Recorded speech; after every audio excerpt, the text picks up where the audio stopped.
батырыз жұртаған. Ары көрсе үнді емес, бері көрсе мінді емес, ары көрсе аюды, бері көрсе бөріді, қорқысы сол білмес батырыз жұртаған. Алтайымнан құшты атқан олучы келер, менген ады жарашын еткен едім төзе, айтқан сөзі чечені оқиғар, оқиғар.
my lovely, gonna turn that down just a little bit. Lovely imps, how are you doing today? Paige, Punk Corpse, Witch Night Melody, Naomi Chance, JS, Masochist, Evrella, welcome to chat for the first time. Laundry, wait, I should have said that the other way around. Evrella was welcome to chat for the first time. Laundry, welcome to chat. Aska, Uncle Gumbo, Day Cat Lord, Captain Eve, Prancing Goldfish, hello Tipster, hope you're doing well. Wait, is the audio fucked up? Is the audio bad? Whoa! What's going on?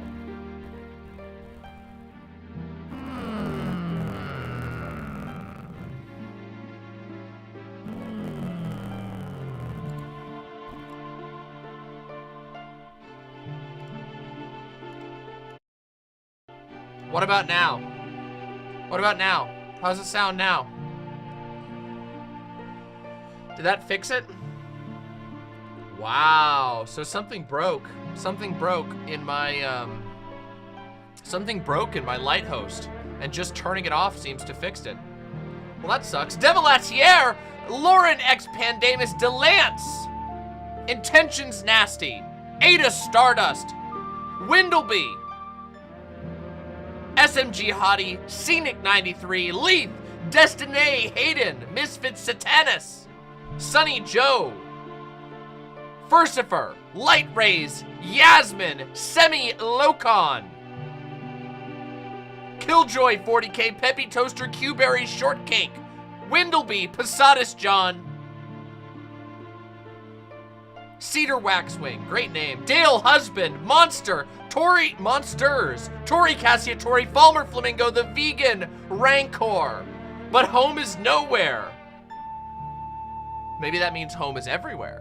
If home is nowhere, it's weird. I don't know what was going on. Normally my light host setup works great. I wonder if it broke and got reset to like default ones. What, you want a Chrono Trigger song? I can do a Chrono Trigger song. Let's do a Chrono Trigger song real quick, okay?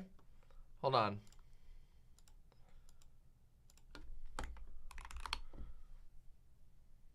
Let's see.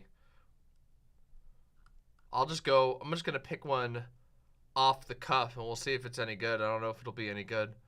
Oh, wait a minute. They've got the, there's some pretty amazing ones with the reimagined or whatever, right? I'm just gonna pick a random cover. Let's check out this cover. Let's see if this is any good.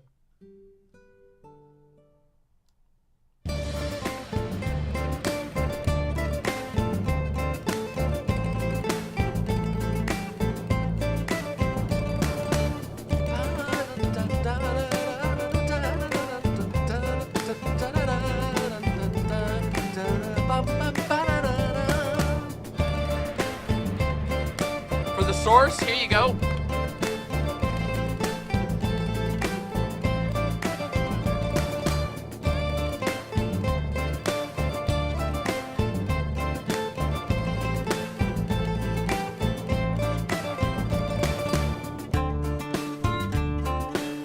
Woo, I like this. I like adding a solo in here.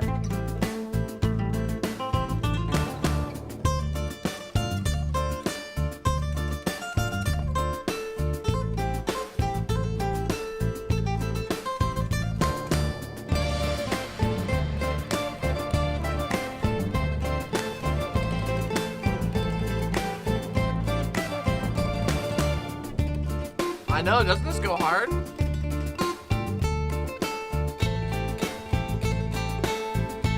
Looks like this guy's done a lot. I'll turn it down a little bit so we can talk. Have I ever played Golden Sun? Yes, I have played Golden Sun. This is a cover of Gato's song from Chrono Trigger, a legendary game. Unironically, if you are one of the younger members of my audience, if you guys have not played Chrono Trigger, it is one of the games, one of the old SNES games that has not aged even a single drop. You should go play it immediately. what the hell's going on? What the hell's going on with this? Whoa, now, hold on a second. Oh, shit.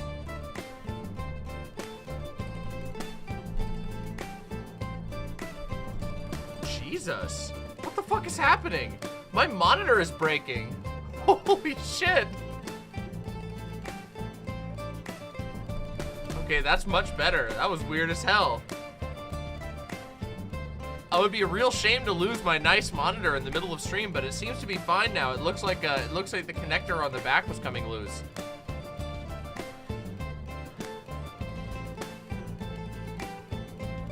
What was my first console? My first console was an NES, the very first, but actually I played on PC before any other console. The first console I ever had was an NES, but I had been playing on PC for some time by the time I got an NES. The NES, I still viscerally remember the morning that I got my NES. I had woken up, it was bright and early in the morning, the sun was shining in the windows of the house that I grew up in. I was watching, I believe it was like Saturday morning cartoons. I can't remember if it was a Saturday or a Sunday, but I was watching something on the TV, some sort of cartoon on the TV. It might have even just been a kid's show. And my mom came in with this big cardboard box, and she was just like, hey, I got you something at a garage sale. And I was super excited, of course, because, you know, when you're a kid, getting anything ever, getting any gift, it doesn't even matter what it is just the most exciting thing that you've ever had. And my mom put the box down, and I looked in, and I was like, what is it? Because I had no idea what the heck it was. It was just this sort of like gray box. And I had one of the front loading ones, not a top loader. So the first one I ever got was one of the front loading. It was a gray box, but I noticed that there was a light gun in there. So I remember picking up the light gun and going click, click, click. And any of you who had any of the classic NES light guns will remember that thing had a super iconic like clickiness to it. So I thought it was a cool gun at first. And then my mom explained to me, oh, it's a Nintendo video game system. It's kind of like what you can play on the computer. Let's set it up. And then I played Super Mario Brothers for the first time ever. And it was like the most amazing experience ever. It was super cool. Yeah, it had this very like twangy click to it. If you ever get your hands on a like good quality NES light gun, they make a fantastic click. It was such a good one.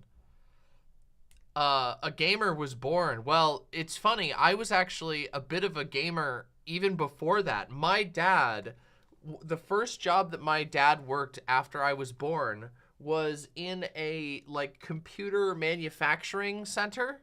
So he actually got like a discount on computer pieces.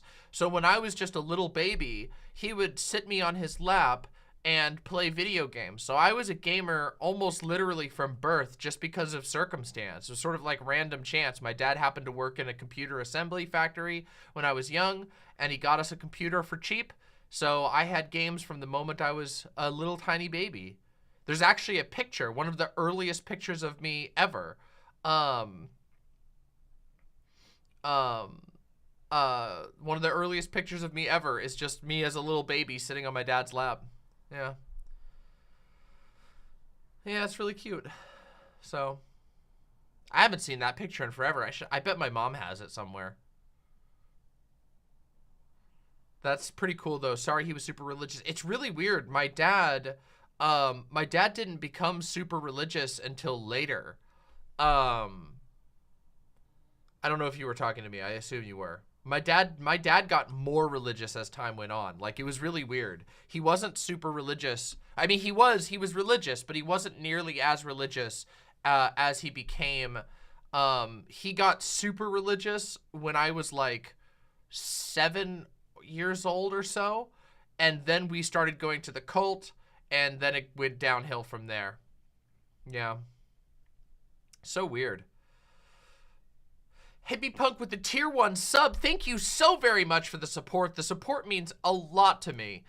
Seriously, you guys, thank you so much for all of the support. It really means a lot. Pride Month has been a weird month. We're going to talk about that a little bit today.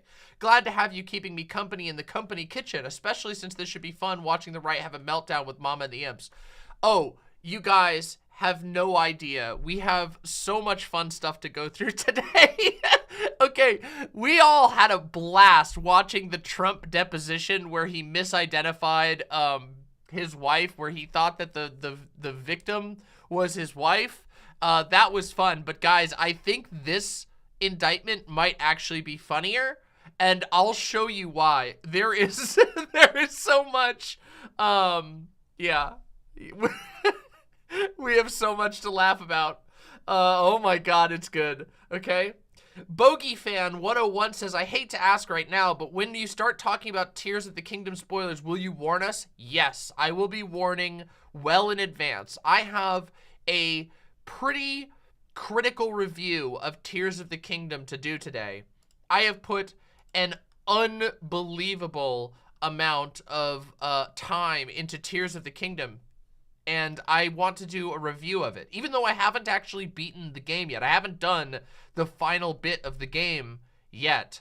I still want to review it, and I want to criticize it, because I think my criticisms are meaningful, and I think they will be valuable. So I hope you guys will stick around for that, because I've seen very little criticism of Tears of the Kingdom that wasn't deranged. In fact, the only real, criticism I've seen of Tears of the Kingdom so far was from extremely weird people who are angry at how gay the game is. And oh, you better know we're doing a queer analysis of Tears of the Kingdom. We got to talk about that. So it's going to be very, very good. Fair enough, Rhodes. Fair enough. Are you LGBT? I am. I am many of those letters, depending on how you interpret them. Yes, I am most certainly LGBTQ even. And yes, oh, I did actually see that. I didn't watch Stephanie Sterling's review just because I haven't had a chance. Paige Punk Corp says, how do you feel about the Unabomber dying? Everybody likes to meme about the Unabomber, but the Unabomber was a pretty reactionary guy in a lot of ways. I am very ambivalent about the death of the Unabomber. The Unabomber certainly had some valid critiques of Ann Prims are in despair. It's funny because he wasn't even an Ann Prim. That's the thing. He actually didn't like he didn't like Ann Prims, which is the weird thing that so many Ann Prims like him. I don't know, but there was okay, so let's do, I guess we're doing the weird Ted Kaczynski talk. Ted Kaczynski was a very strange guy. Some of the things he said were very understandable. Like, I mean, for example, when he was talking about, the dude tried to escape into the woods and live in a cabin so that he could get away from, basically so he could get away from noise, which is something that I really, really understand. I talked to you guys recently about my experience going camping recently, which I haven't been camping in a long time, and how much I had lost a frame of reference for just how quiet it could be outside of the city. I've been living in a big city for a couple of years, for like 3+ years now, and in that time I have basically completely forgotten how quiet it can be. And also, but that doesn't mean it's not stressing me out. I just, like, when I went out just into the woods to get away from the noise, it was stark, like, how much less stressed I was immediately. And of course, we all, well, I should say we all, but most people are relatively aware of the statistics on road noise, and noise pollution on your health, that it's like shocking that people who live in cities near road noise have a significantly higher rate of anxiety, depression, heart rate, stress, all of these things. So what I'm trying to say is, I can imagine someone being driven completely insane by the noise of civilization, quote unquote. And like, I mean, there was a point, I can't remember where it was and what of his stuff that he wrote, where he talked about like being unable to escape the sound of airplanes. My entire area, the entire like Seattle area, is bombarded by airplane noise constantly, and I live in relative proximity to an airport, so I am bombarded by airplane noise literally every hour of the day. You guys even sometimes can hear it in the background of the stream. It will drive you absolutely crazy. And we all acknowledge that, like, oh yeah, you know, being able to have airplanes is awesome. Being able to have motor vehicles is a pretty cool thing. But we don't often talk about the fact that basically every single human on most of the planet Earth, with very few exceptions, is perpetually bombarded by the sound, the actual physical sounds of heavy machinery just bombarding their skulls all day. And some people really can't deal with that. And I don't think basically anybody can deal with it particularly well, but some people really, really, really can't deal with it. So I don't know. And of course there's all the other things that you could talk about. So while Ted Kaczynski certainly commented on some interesting things, the guy was also extremely, extremely racist, anti-Semitic, anti-leftist, reactionary, yeah, so my feelings about his death is ambivalence. I am not one of those edgy posters who's like, rest in peace, Uncle Ted. Yeah, I'm not like, and also, okay, so there's another thing. He was called the Unabomber, because he bombed universities. He sent bombs in the mail to universities, which, I was just about to talk about that. Nuclear Gandhi says killing ordinary people certainly wasn't a very saintly thing. Well, you have to remember that Ted Kaczynski was literally experimented on by, I think it was, which university? Was it Yale that he went to, or was it Harvard? I'm blanking on which one it was. It was it Harvard, right? Hold on. Yeah, Harvard. When he was at Harvard University, he was experimented on, like, unironically. He was, so you can kind of understand why he had anger towards the university system and the government generally. Not that he went around it, obviously he didn't go around it the right way. He targeted a bunch of people who didn't do anything to him directly. But like, you can imagine that somebody who is being driven insane by modern society, and then also was actively human experimented on by the college that he went to, one of the most prestigious universities in the world, might end up having a lot of hatred towards the university system. Yeah. Yeah. Anyway, the A was for airlines or airplanes. Yeah. Well, which, that's what I was just talking about. He had an anger towards the fact that he could never escape airplane noise. Yeah, so I don't have any love for the Unabomber, or much of his writings. I don't find his writings amazingly profound.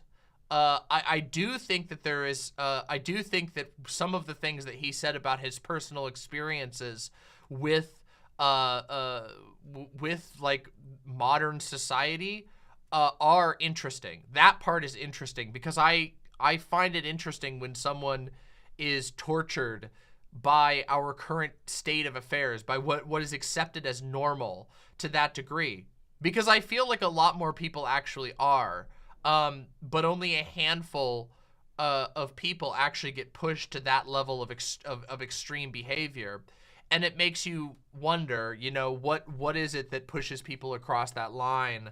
And do they, is their anger at certain aspects of society justified? Like, I mean, you're born into a world that drives you crazy. You're born into a world where you have basically no say on anything. If you happen to be born into a world where airplane noise is foisted upon you constantly and it destroys your mental state because it's a combustion engine blasting sound over neighborhoods and neighborhoods and neighborhoods and forests, yeah, I think you can understand where some of that anger comes from.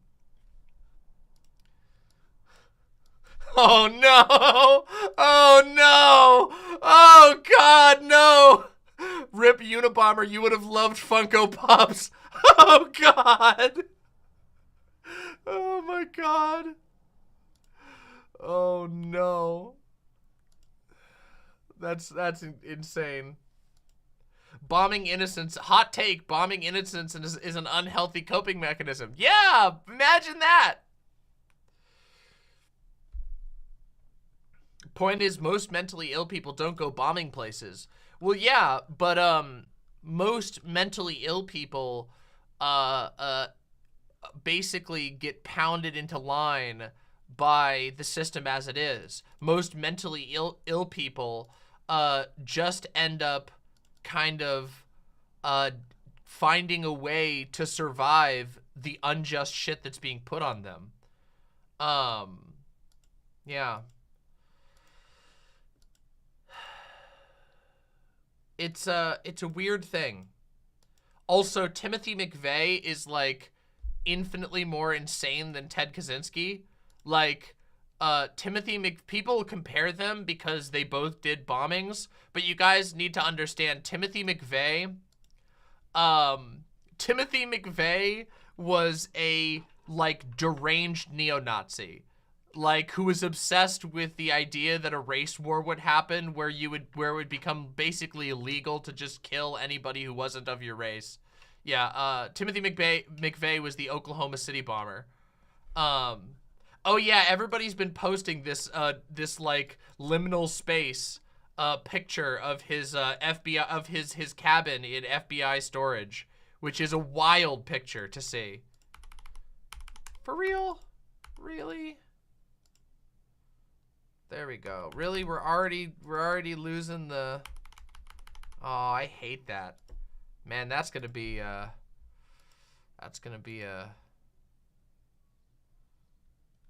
Yeah, look at that. Hannah with the incredibly generous 50-pound donation from Super Chat just passed my 3-month review at my new job. Happy Pride and solidarity to you, the critters and the imps. Thank you very, very much, Hannah. Deeply, deeply appreciate that. Also, I have another dono I need to shout out, which is Russian Jackal with the incredibly generous $10 super chat. I've got to go do some real life stuff, but so I can't hang out, but I'll listen to your content later with beer and Skyrim. I'll leave a big comment about atheism, and I would love your opinion. All right, I'll keep an eye out for that. Thank you very, very much. Why does it do this? God, I hate that. Hold on, I gotta fix something. Give me 1 second. There's gonna... Really? We really gotta do it this way? Why does that one work, but not these two?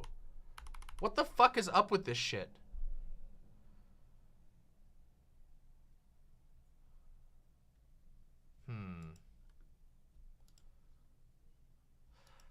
If you guys are wondering what I'm getting mad at, my OBS has this weird glitch where some of my buttons stop working randomly.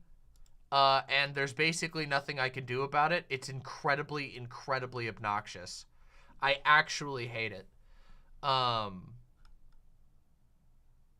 I don't know why it does this. There we go. Maybe this will fix it. I'm gonna give this a try and see if this actually fixes it. We'll see. We'll see.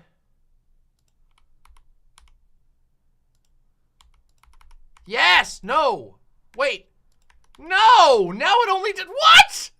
It partially fixed it. It fixed one of them. Why does it do this? How stupid. Hold on here. We're gonna do it this way. Here we go. Okay. And now we do this one and we see if this works. This is so goofy. What a goofy system. I do not understand why it breaks. It even registers the button presses. Oh my God. Wow, how annoying. Okay, well, OBS, how annoying. Zan's Tech Demons. It's really funny too because now, oh, now neither of them are working. It's literally just incomprehensible as to why this doesn't work. It will register the button press on another screen, but not here. This sounds like some BS. It is BS. Yep, none of them work. How stupid. Oh, I've still not been able to figure out. Oh, sounds like some BS. Yup, that's correct. OBS.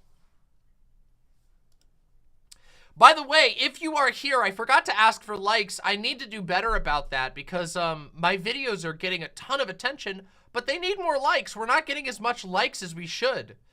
So make sure that you press like on the stream. You guys have no idea just how much it helps. The other day, I was watching a, we had a premiere going, yeah? And during the premiere, I asked for likes and we got like 30 likes and 60 more people came in just from getting like 30 likes, which is pretty awesome. Yeah, anyway.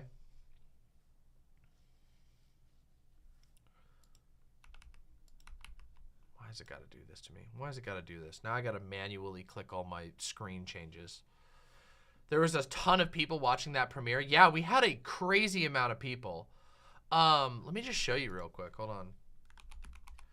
The Iilluminaughtii content is very popular, which makes me happy because I feel like I've done a really good job. Let me just show you this real quick. Can we take a look at these? Let's take a look at this right here. For the Iilluminaughtii content, 10,454 views. Last night, I went to bed and I woke up and there was like 5,000 more views. Did I update my OBS? Not since this issue has been going on since even the last update. Yeah. It's actually wild. Also, yes, Intentions Nasty's thumbnail, our thumbnailer is so incredibly good. Also, the view time on this video is like incredible. There was, during the premiere, there was 464 peak viewers and there was 364 average. 364 average viewers on a video premiere. That is amazing. Absolutely amazing. Well, thank you very much, Little Morphine Annie. A lot of people have complimented my coverage on the Iilluminaughtii situation, and I'm very, very happy that people are responding to it well, because I unironically just I went back and forth on whether I was going to cover it for so long because I just didn't know whether it would be a good thing to do, whether it would help anything to cover it. And actually, as it turns out, it clearly has. So I'm very happy that I did cover it. I was especially convinced once I saw Wonderstruck's video that this was something that needed to be talked about.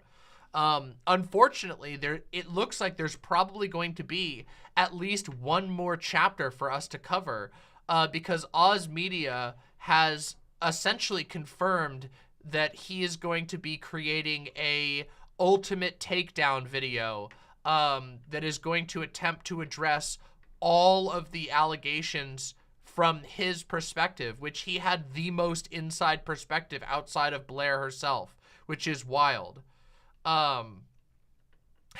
Gayfesh said people were asking Vosh about it, and he's like, that's still going? Just go watch Demon Mama. I stopped caring. I completely get that. I completely understand that. Oh my god.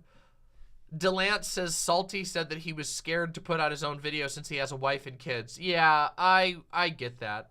Honestly, I think that Oz's video is going to be the most important one, because keep in mind, by Oz's own admission, he was involved from the get-go with basically all of her schemes and nonsense. So I think it will be very important to hear from Oz, because he has receipts that nobody else has access to. I don't think it will be easy for Oz, and I don't envy the position that he's in, but I do think that he has the opportunity to basically make the definitive video that will end this saga. I don't know if Blair is going to pursue legal action. It's really hard to know for sure whether or not that's going to be the case, but we'll see.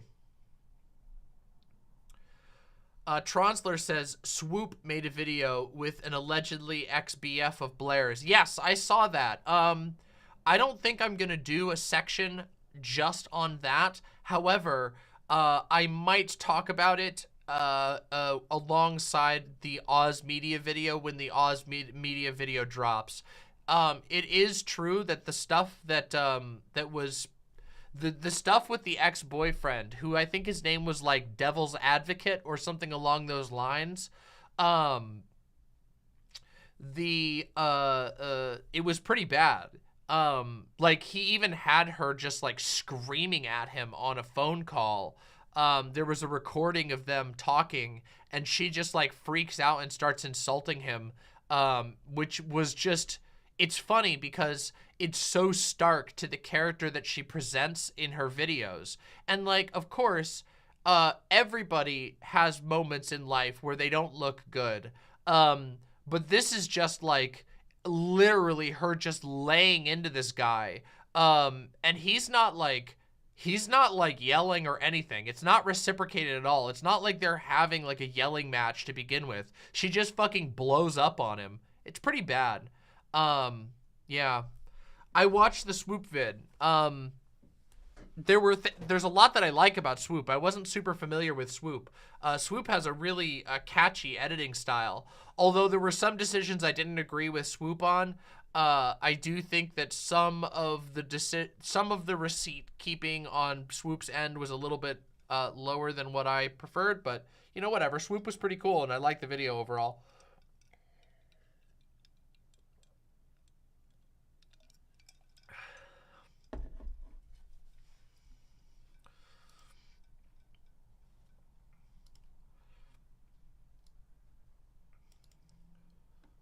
Got a meme?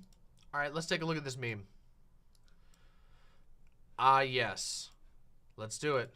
The only way I can keep you alive is if you're not here when it gets out. When what gets out? Who posted my nudes on Twitter.com? No! Eggman's little egg! Somebody posted his little egg!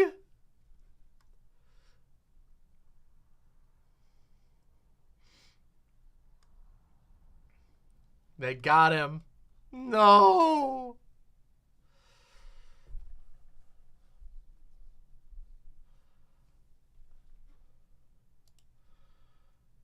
Oh, you guys, the not-so-erudite President Sunday situation, for those of you who were paying attention to that, it's, it's gotten even more embarrassing. Not so erudite and Nick were like, her husband were like threatening legal action and all this shit. And Kidology, you guys remember Kidology? Apparently Kidology is like good friends with Not So Erudite, and Kidology was gonna debate President Sunday about his own doxing. But then she backed out at the last minute. Like, I can just, let me just show you this. This is just so funny. It's so pathetic. Guys, Kidology has got to be one of the cringiest people we've ever encountered on this show. I don't know what the fuck. We didn't even talk. Oh my God, maybe we should talk about that. Maybe we should talk about the Kidology thread. Here you go. Ready? Here we go. Let's just watch this real quick. I've decided to do a signature President Sunday move and run from this Sunday's debate, notsoErudite. My friendship with Kyla is 101% more important and my priority. I want to do everything to help her, and this is the way. I apologize for the inconvenience I'm causing to President Sunday in the Crucible. If there's anything else you'd like to debate that doesn't involve notsoErudite or any reference to her in the situation, I'm game. Guys, when you're running from the debate out of the blue that you wanted to have, when you ask somebody who's been doxxed to have a debate and then you run away, that's not a signature President Sunday move. That's a signature you move. That's a signature Kidology move. That's... Oh my God, what is Brianna Wu doing here? Oh, Brianna Wu is like a super notsoErudite defender. I don't get it. I don't understand. I don't have any personal beef with Brianna Wu, but for some reason, Brianna Wu, like, not only did Brianna Wu, like, misrepresent the situation in the first place, which President Sunday has pointed out multiple times, Brianna Wu got really mad at President Sunday and then miscited what notsoErudite's degree was. Brianna Wu was on Twitter and was like, notsoErudite has a graduate degree. And it's like, no, she doesn't. That's like the core of the problem. So I don't understand what her angle is here. And I don't really get it. But yeah, Brianna Wu is a notsoErudite friend. Okay, I will say Doe's tweet here is really funny. One day I hope to have a friendship that's so important to me that I look past my friends' repeat lies about their credentials so that they can scalp vulnerable people in a way that's consistent with breaking ethical guidelines established by the people with credentials my friend lies about. I do like that you recognize trying to defend her defenseless claims would only hurt her and make her look much worse. That's a fun side admission within this post. Literally true though. Oh yeah, I want to help her. The best thing I can do is make sure that I don't make her look any worse than she already does. It is true that Kidology would absolutely have made notsoErudite look worse. I just find it really funny to try and be like, I'm actually literally running away from a debate, but I'm gonna try and say that it's President Sunday's fault, that I'm pulling a President Sunday when I run away from a debate that I asked for in the first place.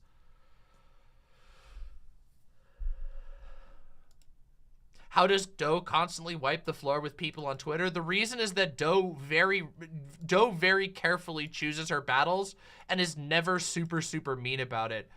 Doe just kind of very matter-of-factly states what her issue is, and that's how it happens. That's why it's so good on Twitter.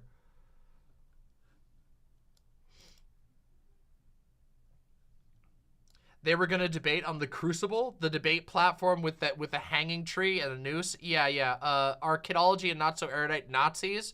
No, but you know how it goes with liberals.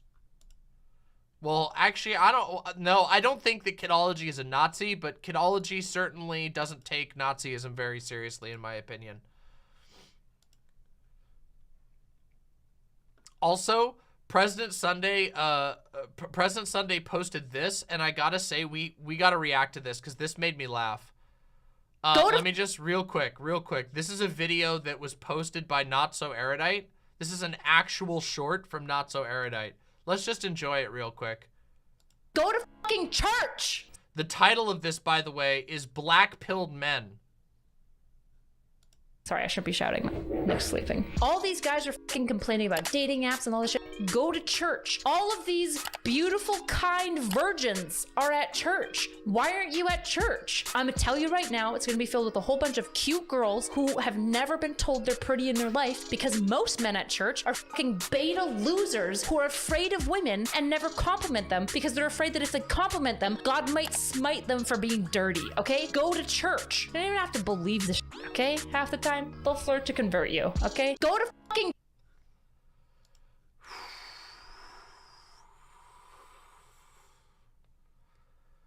Oh. Yeah, the best thing you can do is tell all of the black-pilled, Elliot Rodger-pilled incels to go into a Christian church to try and predate on the women there because the women there are used to hanging out with beta males who don't compliment them because they're afraid of God, which I'm just gonna be honest, it is bad. Women don't have a good time in most churches, which is kind of weird. Again, all of this is so fucking weird. It all comes off as like, doesn't it come off as just like fraudulent?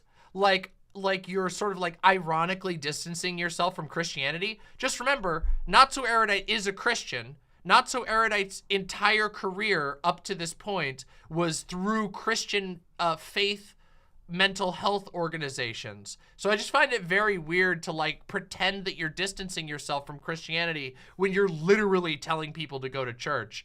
And then also that you frame this as like good for the girls at the church when you're telling these black-pilled incels, which by the way, just so we're clear, the black pill is when you've given up on women, when you believe that there is no hope, that women are basically a separate race that you cannot engage with, that women will never love you, and that there's no point in even trying. That's what the black pill is. The black pill is literally Elliot Rodger shit.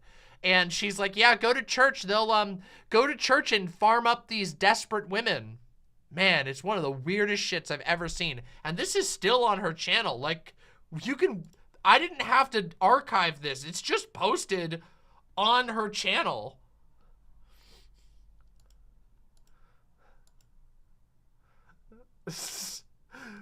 Remember, you can get mental health services from notsoErudite, the brand that tells black-pilled Elliot Rodgers to go to church to scoop up vulnerable women, vulnerable virgins who have devastated self-esteem.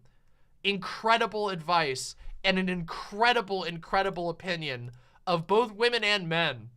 Man, notsoErudite is, whoo boy.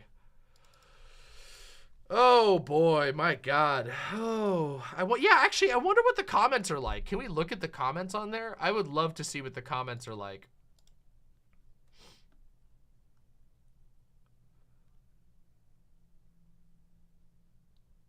Toxic advice, to be honest. That's from 5 months ago. I worked at a church for the past 5 years and often did substitute work at various churches around town. They are absolutely not filled with attractive young single women. I don't think it would be ethical for me to hit on any of the women there, but I never wished that I could. In my experience, people that go to churches are old single people whose partners have passed away, women with their husbands or boyfriends. I have never encountered a woman in my age group that goes to church without a partner already.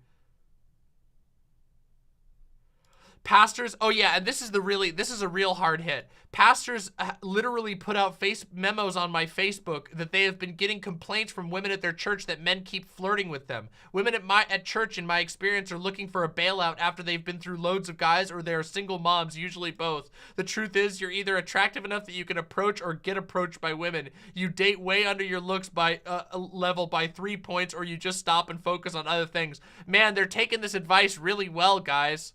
Man, everybody is loving this advice. Oh shit! The black pillars have showed up. Why is it always the same old gender roles? The burden is always placed on men instead of holding women accountable for their misandry. Oh, the black pillars have showed up. I go to church. It never helped with even finding male friends. It was just a big waste of time. And I just go now because it's something to do to waste my time. Oh no, here's another one.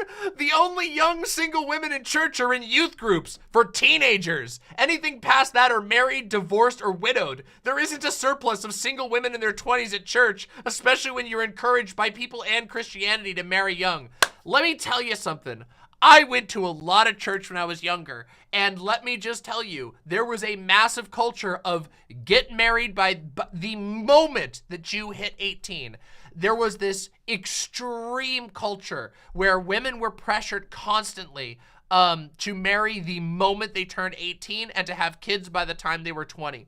It is like, that is the youth culture in most Christian churches that are serious about Christianity. Now, it might be true that there are some like chiller congregations, but chill congregations aren't exactly like where all the Zoomers are going these days, just so you guys know. Yeah. What incredible advice. Here's another one.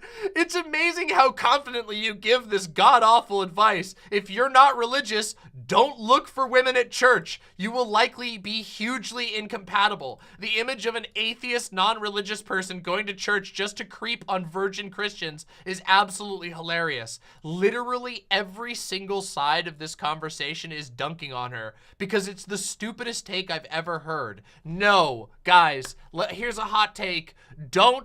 If you are a black-pilled incel, do not go predate on virgin women at church because you think you can get into their pants because beta men don't hit on them. Secondly, women at church are constantly hit on. No, beta men in churches aren't afraid of God smiting them. That's just not how their type of that's not how Christianity works. Christianity puts the guilt on women for wanting men at all. Men are supposed to go after women. In every single church I've ever been at, the patriarchal slant was unbelievably present. It's even in the fucking text of the Bible.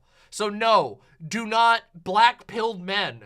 Get therapy seriously, take it seriously, talk to someone and work through your misogyny, and then, once you start realizing that not all women hate you, that there are actual reasons why people don't just immediately want to drop their pants to fuck you, then you can starting to build healthy relationships. But you should absolutely not go virgin hunting at church. That's some of the worst advice I've ever. I mean, I'm sorry, can we just listen to this again? Go to fucking church! Sorry, I should be shouting. I'm like sleeping. All these guys are fucking complaining about dating apps and all this shit. Go to church. All of these beautiful, kind virgins are at church. Who are these people? Where did she get these photos? And did she get their permission to describe them as beautiful, kind virgins and make them the targets of weird black-pilled Elliot Rodgers? Why aren't you at church? I'm gonna tell you right now, it's gonna be filled with a whole bunch of cute girls who have never been told they're pretty in their life because most men at church are fucking beta losers who are afraid of women and never compliment them because they're afraid that if they compliment them, God might smite them for being dirty, okay? Go to church. You don't even have to believe this shit, okay? Half the time, they'll flirt to convert you, okay? Go to fucking church. No, guys, the men who feel bad about being dirty at church are generally bisexual or gay men. Straight men are not made to feel dirty outside of like the Catholic clergy, okay?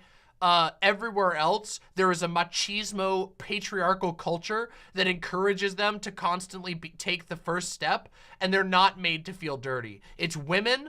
And it's gay people, it's trans people, it's bisexuals who are made to feel dirty. Those are the people who are constantly slammed upon, not fucking random dudes. I'm sorry, that's just not reality. It's not fucking reality.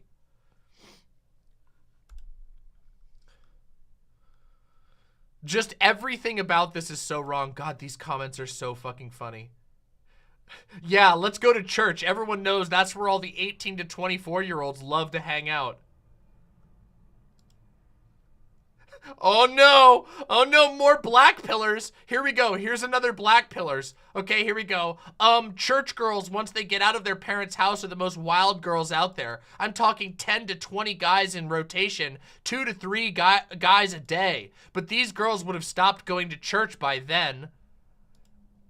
Man, you really nailed it. You really nailed it. They're super convinced by your argument. The black pillars who are convinced that that these girls are fucking 2 to 3 guys a day, every single day, who have 10 to 20 boyfriends on rotation.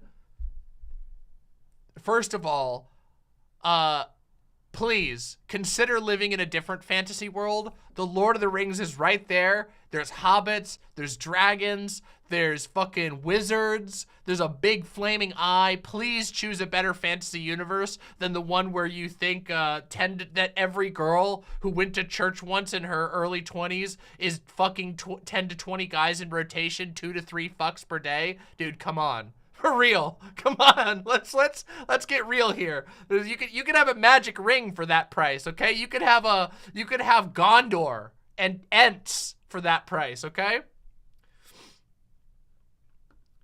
Here's another great comment. Nope! It's actually, look, I'm not kidding you. It's actually nope with all of those. Nope! Don't be coming for us church ladies if you ain't about godly values. You might be mad when we don't do certain things. The evil is at work in this woman. You couldn't be more wrong on this one. Oh, God. Churches are full of couples and old people. They aren't full of young, cute women. I'm a Catholic and I was forced to go to church for over half my life.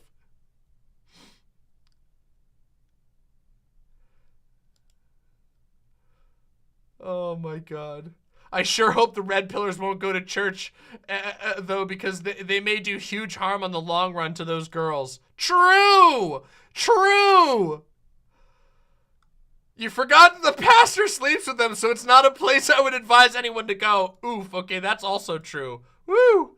Yeah, the church ladies, wait, maybe, hold on a second, everybody. The church ladies are teaming up with the black pillars, but in the opposite direction. The church ladies are like, do not come here, and the black pillars are like, we will not go there. So this video is just wrong in every single way. Oh, no. Oh, man, what the hell is this? What the hell is notsoErudite's goal? What is her aim in the world? Oh my God. I guess it's to convince Elliot Rodger types to go to church and predate on the virginal women there. Oh, and to work with doxers? Maybe there just is no goal. She might actually just be duller than a rock. Well, I do think that the goal is ultimately to funnel vulnerable people in the debate space into her $50 per Google search service. I mean, bro, can you imagine if your job was Googling for $50 a pop from people who are like having a mental health crisis? I mean, it would make me sick personally, but I guess if you can swallow the if you can swallow the guilt from that, if you've gotten really good at like repressing the guilt necessary, I guess that's a decent income stream. I don't know. Then again, how many fucking people are looking for that service at $50 a pop? I don't know. I've got it. She's gonna say the craziest shit like, hey, go to church to find women. Then they'll only be told they're abominations. Then they go back to her to help find therapy. Seems a bit roundabout. Maybe just sell them the therapy in the first place. Mixed Dizzy says it's pandering to incels to grift a career from lonely men, in my opinion. Yeah, maybe. Is that the type of views is that the type of stuff that's on her channel? Is that the type of people who watch her channel? I guess I haven't really ever looked at the comments of her videos. Sure, so I'll just again. We watched some of her TikToks and they were always basically like incel apologia. But then again, she also seems to do a bit of like red pill debunking. But I don't know.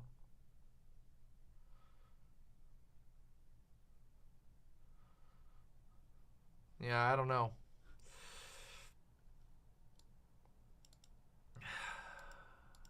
Anyway, That was just a small update to the not-so-erudite President Sunday situation that also happened to branch into one of the funniest videos I've seen in a while. No, incels, black pill incels should not go to church to try and find the virgins there.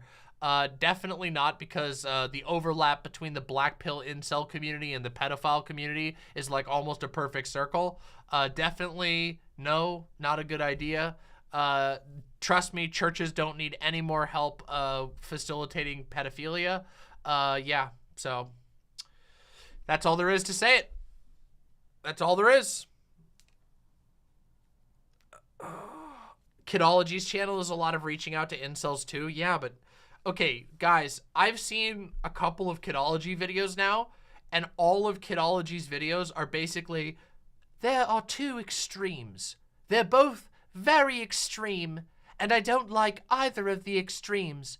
They're very extreme. Now I'm going to cite only TERF documents and TERF women. But there are two extremes, and they are both very bad and very extreme. Anyway, here's more citations from TERFs. That's basically the entire channel. Ron's KFC with the incredibly generous $20 super chat. Thank you very much. Here's gas money for the ride to church. Well, thank you. I will definitely spend that on going to church.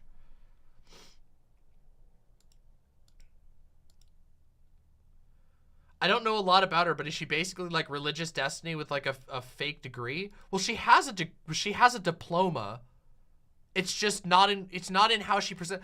Like her videos, notsoErudite's videos are all basically, she basically sells the idea that she's like a psychiatrist, or it's kind of got like a Dr. K like light type approach, but there is a religious bent to it. There is a like incel apologia bent to it, where it's not like, oh, the incels are right, but it's more like, well, you know, no, men do have a hard time, definitely, but don't be an incel. You should be a fan of me instead. I don't know. I don't get it. I don't know if it works. And then, again, we're back on notsoErudite because we're kind of like blurring these things together, because apparently they've done videos together, Kidology and notsoErudite, which you couldn't pay me to watch. So, Cracker Dr. K? Oh my God, no.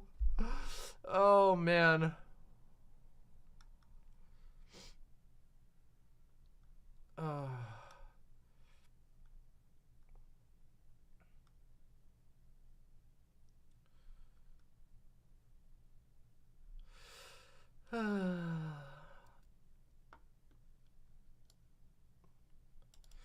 Dust Aeon says, I wish Vosh would watch a Sunday video about her because he gave her a big platform. She interviewed him once and it was so weird. Like, first she lied again, as always, about her psychological background, but she wanted to LARP a therapy session, and later was like, why are you so mad and mean to my little Steven? That's fucking weird. That's really fucking weird. All right, I'll take a look at that in a bit, Mr. Krabs. Bino the Amoeba. Wait, Demon Mama, is there an issue with Dr. K? I don't have a personal issue with Dr. K. I was talking about the presentation style, which is like Dr. K, like his videos are like, they're all like psychology focused. They're all like self-help focused, but they're like, they're all like very much like, here's the techniques you can use to have better mental health. But then like, that's kind of like notsoErudite kind of does that, but she's got like one foot in the like Dr. K like psychological analysis thing, even though she's not even the same level of credentials or anything that Dr. K is. And then the other foot in just like raw drama and Destiny React, I guess. I don't know. It's weird. I don't personally know enough about Dr. K to have problems with him. I know there are a bunch of people who have critiques of him, specifically that he rides the line between mental health and entertainment, which, from what I can tell, there's some truth to that. And it's a little weird that he does like pseudo therapy live on a live stream with people. I do find that very weird, but I don't know enough to be able to say anything definitive. And I don't know, yeah, I don't know enough, and I don't know if he's like really super problematic about it or what. It's just, I will say that from an outside perspective, it looks somewhat sus.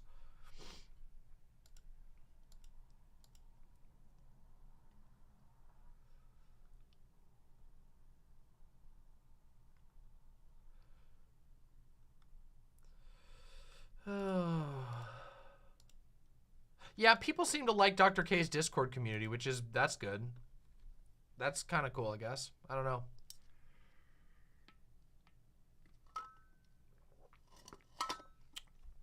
Ooh, that is tart. I have this apple tea, and it's really good, but it's really sour.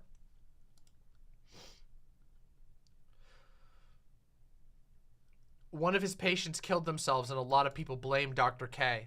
I don't know if they blame Dr. K, but they do accuse Dr. K of like inappropriate behavior with regard to that. I don't know if they actually blame him.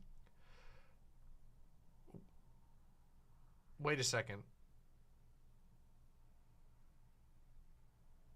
Oh no. What is this shit? Okay, hold on. There's a new video. There's one more thing in the Not So Erudite Sunday drama. One more, okay, everybody? Here we go. One more. Bro, you look like you've never worked a day of labor in your life. You got a glass jaw and a thin neck. Why are you talking about masculinity? That's me. You're both pathetic excuses for men. And if we lived in a better day and age, I challenge you both to duels and end both your lives. Oh, there you go. You didn't even groan. And Mary.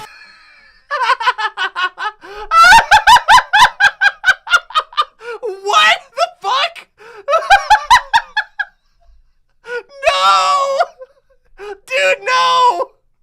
Oh, God.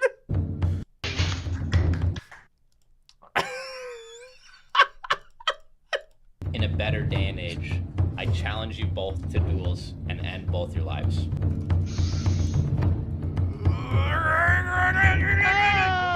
Oh, there you go.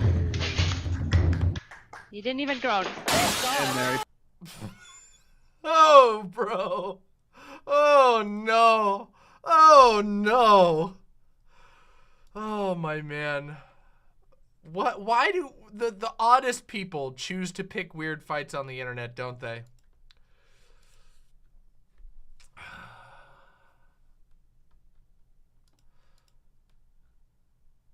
What a clip to have of you on the internet. I mean, hey, I guess it takes a certain level of courage to post workout videos when you could pass out and shit your pants on camera. Although I must disclaim, I don't know for sure. I don't know for sure if he shit his pants. That's just an educated guess on my part, okay? Oh my God. I'll have you know, you have a glass jaw, and in a better day and age, I would duel you and you would die. I would kick your ass.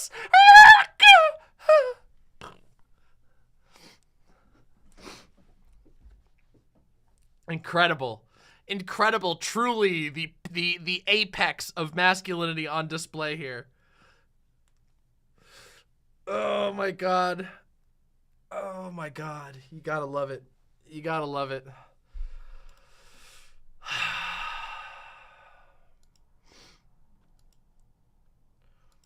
Okay, Danny, I'm sorry, but when I said that the segment was over like 20 minutes ago, I actually lied. This is when this segment is over. There you go. Oh yeah, if you guys are having fun with this extremely goofy drama coverage, press like and make sure you're subscribed to the channel, because I would love to have you back for all of my other stuff that I do. I do tons of stuff, and most of it, believe it or not, is not as silly as this, and yet somehow is more funny even than this. So there you go. Press like, press subscribe, and keep supporting the show. Oh my God. My little brother looks more masculine in a Geek Squad work uniform. I believe you. Demon Mama should have 5 times the subs. Yes, that's so fucking true. The truest thing that I've ever heard. It is absolutely true that I am criminally underrated. But the only thing that can ensure that I don't remain criminally underrated is getting likes and comments on the videos. So that engagement makes the Demon Mama ship sail. I want a silver play button so bad. You know, I know it's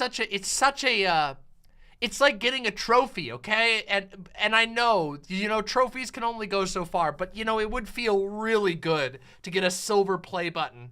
It would be so nice to get a silver play button. I would love it so much.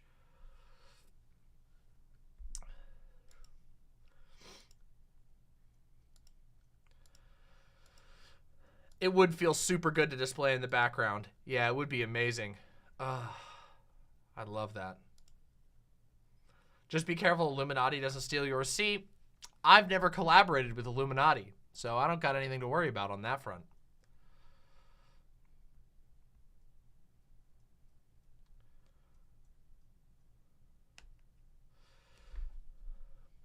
All right, we'll do your quick clip, all right? This is the last clip of the day. Then we got to do other stuff. Quick.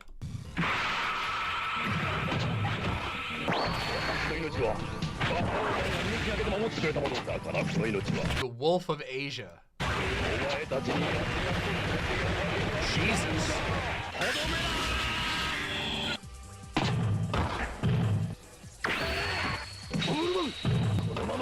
There he is! There's the man himself! The clothesline of friendship! The Longhorn Train! お前たちが悪魔と分かればもう少しも怖くはない。なぜなら私たちは悪魔退治を得意とする。正義超人だからだ。ロングホーントレイン。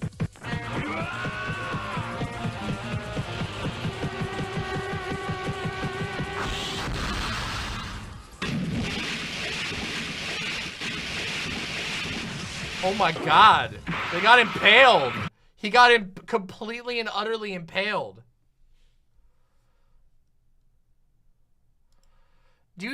What do you guys think we should read that? Do we want to do that cringe kidology extremely cringe tier list?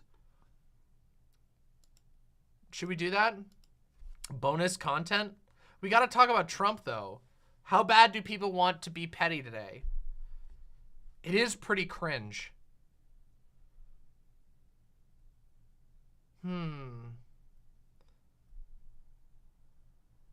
Trump first? Both? A lot of people are voting for both. People want pettiness, though. Have you seen Shark's response to it? No.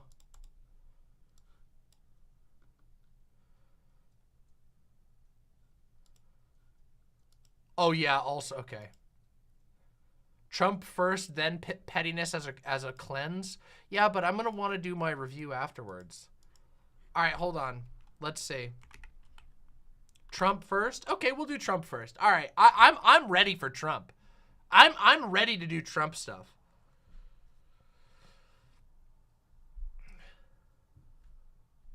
We can do the goofy pettiness after, I guess, if I feel like it. Also, fun fact, Buffalo Man was the first one to do the impalement thing before DBZ with Krillin and Frieza, and then the Buffalo Man horn can absorb energy, so he did that before Cell from DBZ too. Well, yeah, a lot of popular shows build off of each other. I mean, God, like, how many things have been inspired by Berserk? Like, how many other shows and video games have been inspired by Berserk, and some of them just, like, straight up take stuff directly from Berserk as a tribute. Yeah. Pretty cool.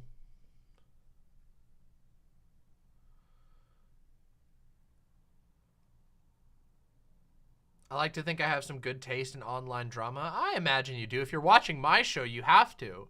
I only pick the prime dramas to talk about. The ones that are really funny. Like telling wannabe Elliot Rodgers to go to church to find cute virgins while you're you know, while you're also selling a shitty Googling service for $50 and are collaborating with doxers or whatever. Ravia Lupe says, I'm so devastated by the expose that notsoErudite is a fraud. Sad face. Oh, true. Oh, thank you very much for the $5 super chat. I appreciate that. I'm sorry for your devastation. I'm so very sorry. Will your review of Tears of the Kingdom be spoiler free? No, it will not be spoiler free. But I mean, there's not all that much to spoil, but we'll get there.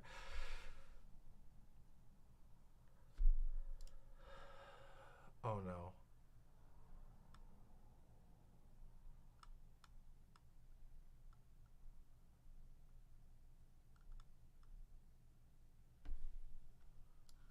What is this?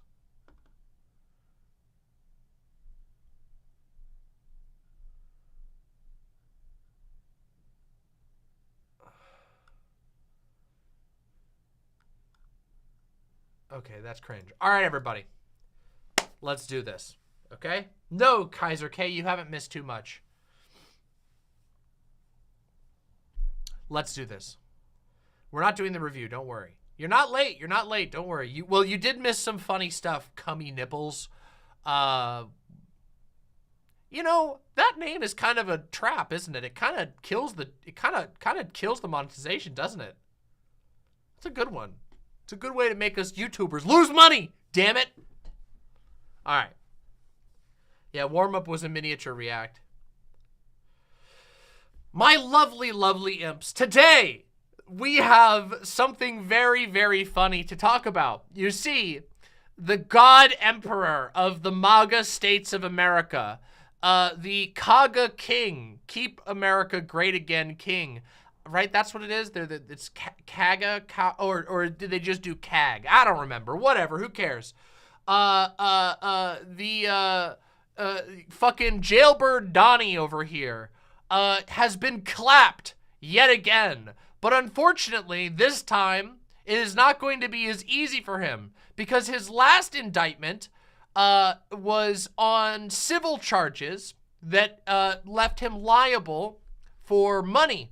But this time, he has been hit with 37 charges of violations of the Espionage Act, a significantly more serious and criminal set of charges. And my God, has this been very, very funny. You guys who were here with me watching me react to the Trump deposition during his sexual assault charges, if you haven't seen that, you really should go to my channel and check it out. I assure you, you will laugh your absolute ass off. However, I think today might be slightly funnier. Now, it was absolutely hilarious to see Donald Trump accidentally identify the victim of his sexual assault as his own wife without realizing it. That was very hilarious. But what we have today is truly next level, okay? Truly, truly next level. And we're gonna start simple, and I'm just gonna tell you what happened. And then we're gonna go from there, okay? We're gonna just start with a very straightforward news accounting of exactly what happened that has some very interesting information for us to enjoy. And then we're gonna go from there. There is, listen, I'm telling you, this is really funny, okay? So first off, hilarious picture. He looks like absolute fucking shit. This is the shittiest this guy has ever looked. Donald Trump has had many, many eras of looking like a moldy pumpkin, but this photo that was chosen by the Washington Post is truly next level. I've got to say, it's amazing. He's like, I don't know, his tie's all fucked up. I don't know where the hell is his tie even going to here? What the fuck is going on? Is this like, is this real? Is this a real photo? Why is his tie going down past his dick? I don't know. Maybe this isn't even a real photo. Who knows anymore? A court on Friday unsealed the federal indictment against Donald Trump and an aide over classified documents found at his Mar-a-Lago home and the men's alleged efforts to keep the government from finding the materials. Here's what we know about the charges against the former president brought by special counsel Jack Smith. So yes, to start off, Donald Trump has been hit with a whole bunch of charges. It's a pretty serious case. And before we read the rest of the story, I want to talk about why we care, okay?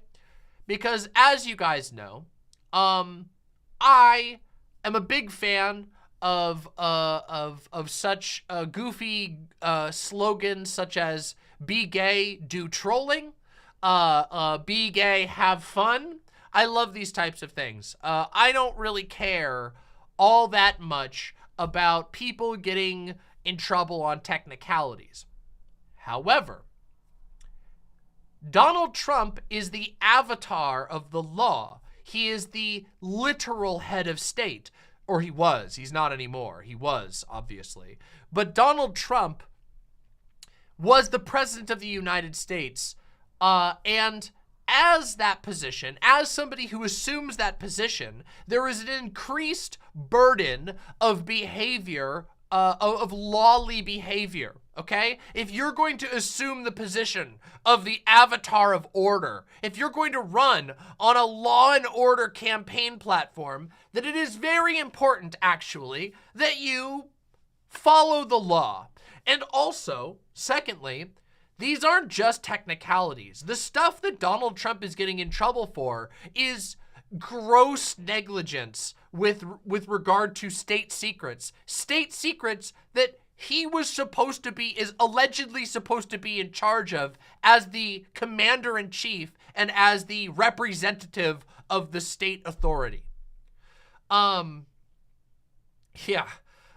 So I just wanted to say that because I've seen a lot of coping conservatives be like, oh, why do the leftists suddenly care about rule of law? Well, the answer is, your guy is the rule of law guy. He's Mr. Rule of Law. Don't you think it's kind of important that Mr. Rule of Law follows the laws that he wants to impose on fucking everybody else? But of course, this is just me preempting one small bit of the mad copium that we have seen. We haven't seen a copium haze of this level. I don't even know when the last one was. You see, the MAGA people have been fairly low energy lately. Like Donald Trump himself has been fairly low energy lately. He really hasn't had a lot of oomph to anything he's been doing. They've been kind of tired and moping around. But with like you guys, some of you guys will remember when I covered the live reaction to the election. Do you guys remember how insane it was? We were going on to BitChute. We went on to the Donald.win. We went on to all of the Trump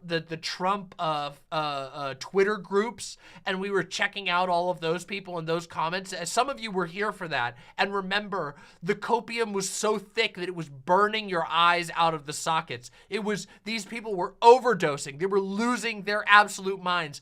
Everything from, oh my God, it was a foreign interference. They were screaming. They were losing their fucking minds. It was incredible. It was just, oh my God. It was like, so we haven't really seen as much of a copium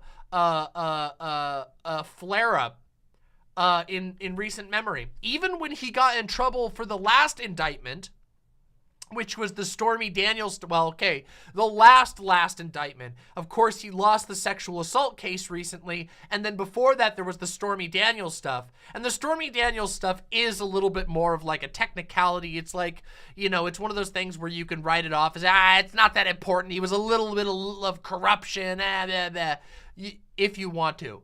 So there wasn't as much, they didn't have as much need for copium at that point. They were just like, whatever, who cares? He used campaign finances to pay off a prostitute to bury her story. Who cares? Blah, blah, blah. This, however, is producing a massive level of copium. Just incredible.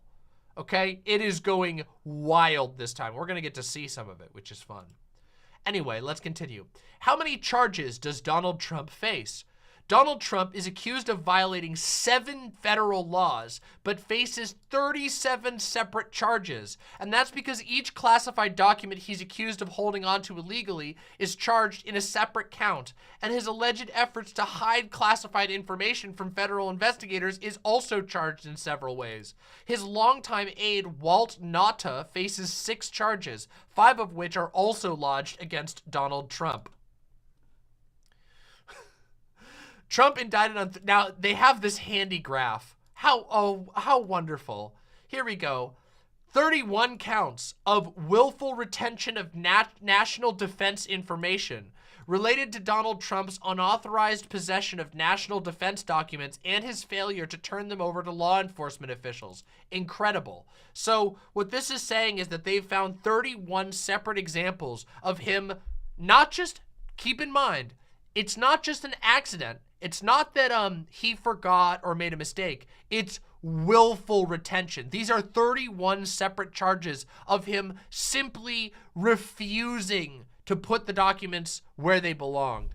And you guys are going to get to see why this gets so funny so fast. 3 counts of withholding or concealing documents in a federal investigation related to Donald Trump and an aide allegedly concealing boxes of classified documents from law enforcement officials and the grand jury. 2 counts of false statements related to false statements about the classified documents being turned over to law enforcement and an alleged scheme to hide Trump's continued possession of the materials. Now, at this point, some of you might be going, wait a minute, that sounds familiar. And you might be having these echoes in your mind of crowds of hog Americans going, lock her up, Hillary's emails. And if that's happening to you right now, that's good on you, because you've realized that what Donald Trump is in trouble for right now is actually a worse version of what he has been accusing Hillary Clinton of doing the entire time. Now, everybody knows that Hillary Clinton got in trouble to some degree for having a email server and that was a privately operated email server that was in breach of certain federal rules about secure information. And of course, the reason why that wasn't even nearly as big of a deal here is because that was a workflow that was in technical violation, but that had also been used by previous administrations. So it was all the way back to Bush, had been basically doing the same thing, and nobody understood that that was in violation. And you might say, well, that's kind of convenient, isn't it? And you know what? I'll even, for the purpose of argument, I'll even grant you, it does seem a little bit fucking slimy. But, you want to know what the difference was? Hillary Clinton didn't fucking do a giant cover-up. Hillary Clinton didn't fucking post on social media, I didn't steal any documents, I didn't do it, don't look over in my bathroom. She didn't do any of that. She didn't fucking make a big show about it. She just kind of said, oh, we didn't know this was against the rules. Ha ha ha ha ha. Which, you know, that's Hillary Clinton like. But, you know, you got to acknowledge that there's a pretty significant difference between Hillary Clinton having an oopsie that looks bad versus Donald Trump just basically taking a shit in the middle of the floor and wiping his ass with nuclear documents. Yeah, exactly. Bragwin points out, Hillary Clinton sat there and answered questions for 11 hours straight and never invoked the 5th. Yeah, Hillary Clinton actually, to credit, not a huge fan of Hillary Clinton here, but to Hillary Clinton's credit, she didn't fucking stamp her feet.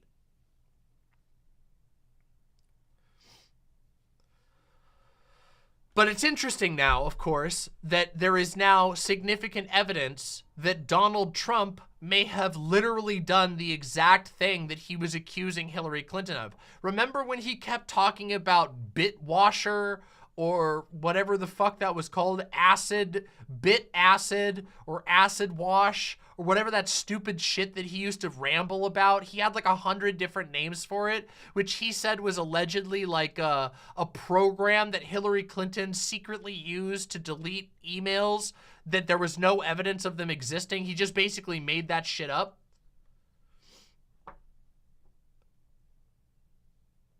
Now, this fucking guy has charges against him with credible evidence that he not only tried to hide them, but that he did it in a really fucking embarrassing and pathetic manner.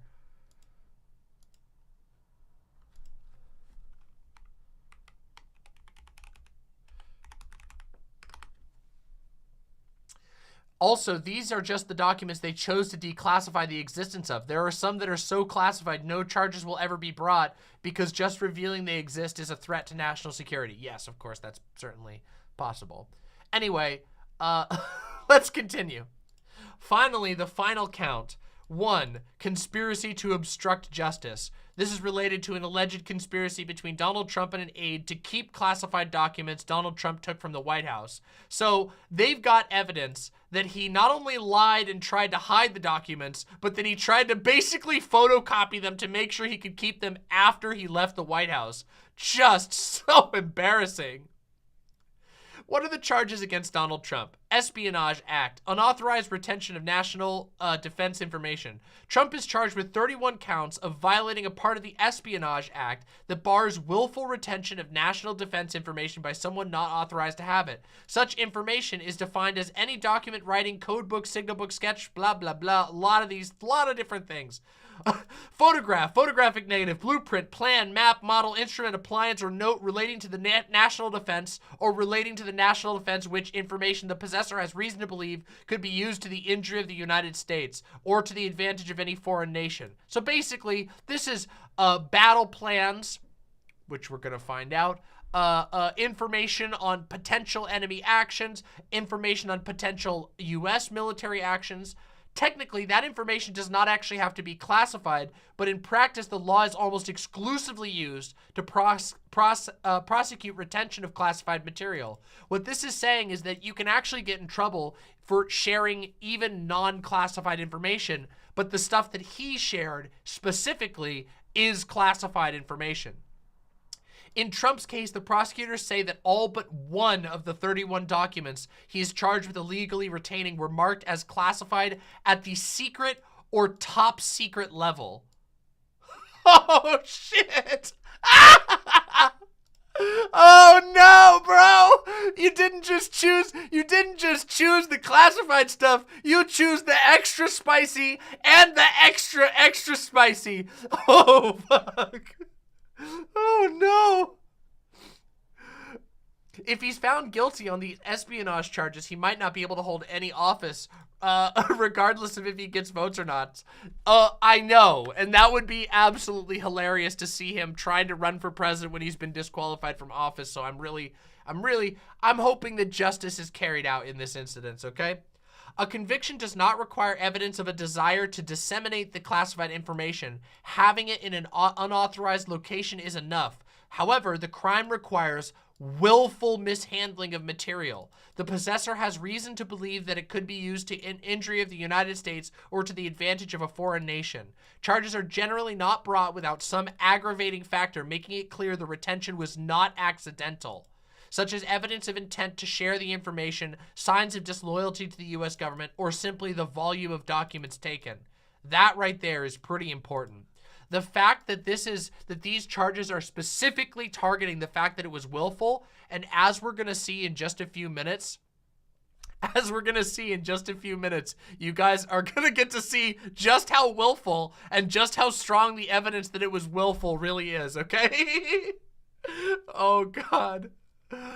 Unlike other government employees, the president does not go through a security clearance process that includes a pledge to follow classification rules. But Trump received requests from the National Archives and Records Administration, NARA, and subpoenas from the Justice Department indicating the documents in question were classified and needed to be returned to the government. Prosecutors say that instead he sought to hide them from federal investigators. And while the president can declassify most information, there is a process for doing so. According to the indictment, Trump twice showed classified information to others, once while saying the document was still classified and lamenting that he no longer had the power to declassify it. This right here is going to be, I'm telling you, you guys aren't going to regret holding through here, okay? Conspiracy to obstruct justice. Trump is charged with one count of conspiring with Nauta to hide classified material from federal investigators by lying to the FBI about what was found at Mar-a-Lago and moving boxes of documents. Is this where they're going to have the photos? Please, is this where we have, do we get the photos here? I have some of the photos on hand. Oh no! Oh no! They got the photos in there. I want the ones where I want the one in the bathroom. Give me the one in the bathroom, okay? Look, listen. We'll get there. We'll get there. Trump is specifically accused of suggesting that one of his attorneys lie to the FBI and help him hide or destroy documents. Tampering with grand jury evidence. Trump and Nauta face 2 counts of trying to keep evidence out of grand jurors' hands, 1 count of withholding the classified documents, and 1 of corruptly concealing them. As a part of those charges, Trump is accused of trying to persuade one of his attorneys to help conceal the documents, while Nauta is accused of actually hiding the evidence by moving the boxes of classified documents.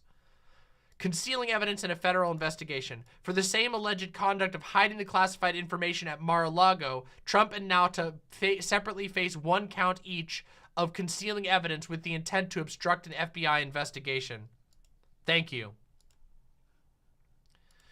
Both Trump and Nauta both together face 1 count of scheming to make false statements for allegedly hiding from the FBI and the grand jury that the former president still had classified documents in his possession.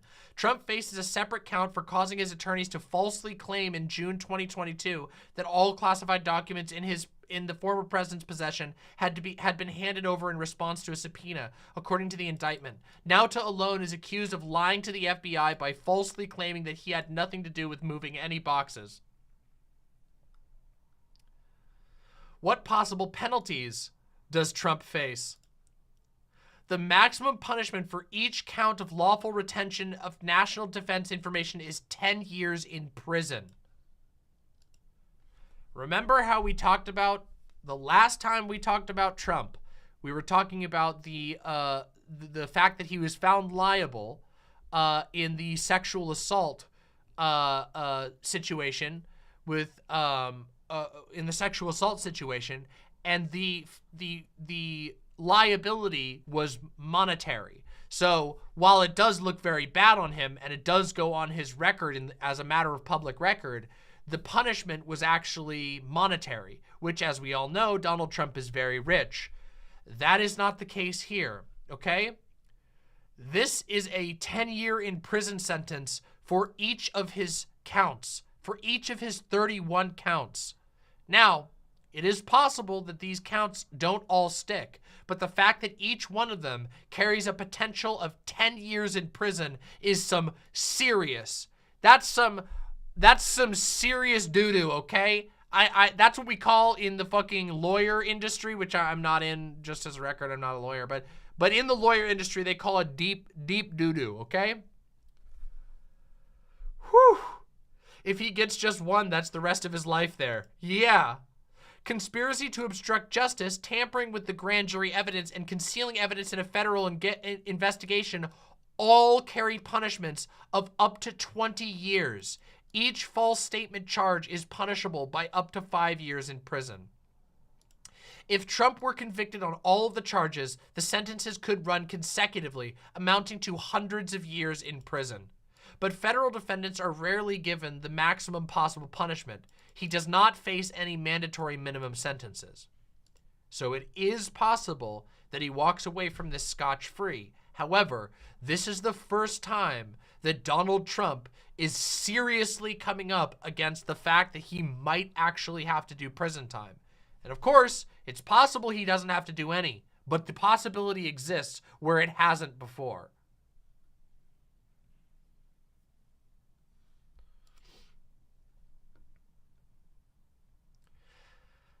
Sentences in unlawful retention cases vary widely, depending in part on how sensitive the material is. Well, we know that it was secret and top secret. How much of it there is, how long the person held on to it. Well, we know he held on to it for a really long time, and his or her cooperation with investigators, which he didn't do at all. A Defense Department employee in Manila who took home a small amount of secret-level information to work on a classified thesis project served only 3 months behind bars. A small amount of secret-level information. Donald Trump had a lot of secret and top-secret information and didn't cooperate at all. Kenneth Wayne Ford Jr., who was found guilty at trial of bringing home national defense information after leaving the NSA and lying about the case, received a 6-year sentence. A former NSA contractor who over 2 decades amassed a huge trove of highly sensitive material, including hacking tools and the details of overseas operations, was sentenced to 9 years in prison. A Navy sailor who took pictures of classified areas of a nuclear-powered submarine and then destroyed the evidence was sentenced to a year in prison for retention and obstruction. Trump later pardoned him. Retired General David H. Petraeus was given probation after pleading guilty to sharing classified information with his biographer. At the time, the crime of mishandling classified information, as opposed to national defense information, was a misdemeanor with a maximum punishment of a year behind bars. It became a felony during Trump's presidency. Oh no, dude. Talk about that coming back to bite you. Oh, God. Trump is charged in New York State court with unrelated crimes for conduct that predates his presidency. He is accused of falsifying business records to hide payments during the 2016 campaign made to an adult film star to keep her from saying publicly that she had an affair with Trump. Trump is also under investigation by a state prosecutor in Georgia who is looking at his efforts to attempt to overturn Biden's 2020 victory in Georgia. Smith is also investigating Trump's attempts to stay in office after losing the presidential election, including his pressure on officials in battleground states and fundraising off of false claims of election fraud. Jesus Christ. It's actually incredible to me just how much of a criminal scumbag Donald Trump is. It's so pathetic too. He's a criminal scumbag in all of the stupidest and most pathetic ways imaginable. He's challenged. It's so funny. He ran on draining the swamp and then he literally behaves exactly like the so-called swamp. All of this is fucking petty, pathetic, self-serving corruption. All of it. It's all swamp behavior. From the very beginning, it has literally always been projection. Just nothing else, just always projection.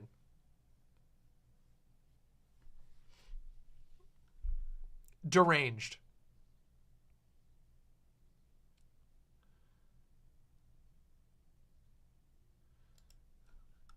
How has Trump responded to the charges? The former president describes himself as an innocent man, being treated unfairly in comparison with Biden. Classified documents from the Obama administration were discovered in Biden's Delaware home late last year by lawyers cleaning out his home office.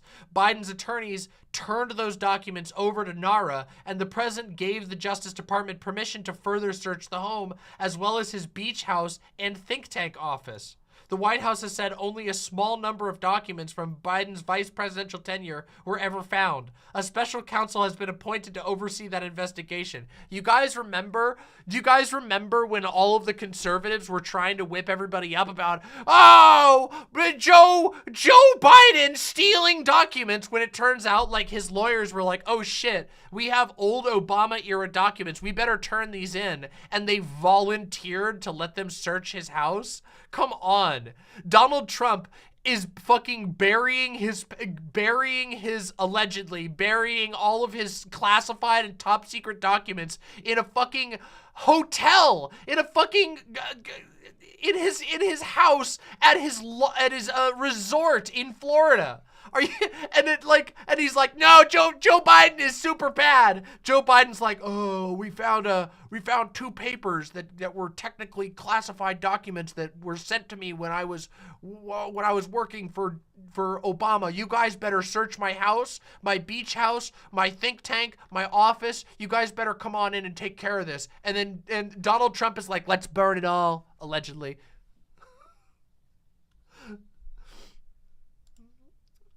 Incredible.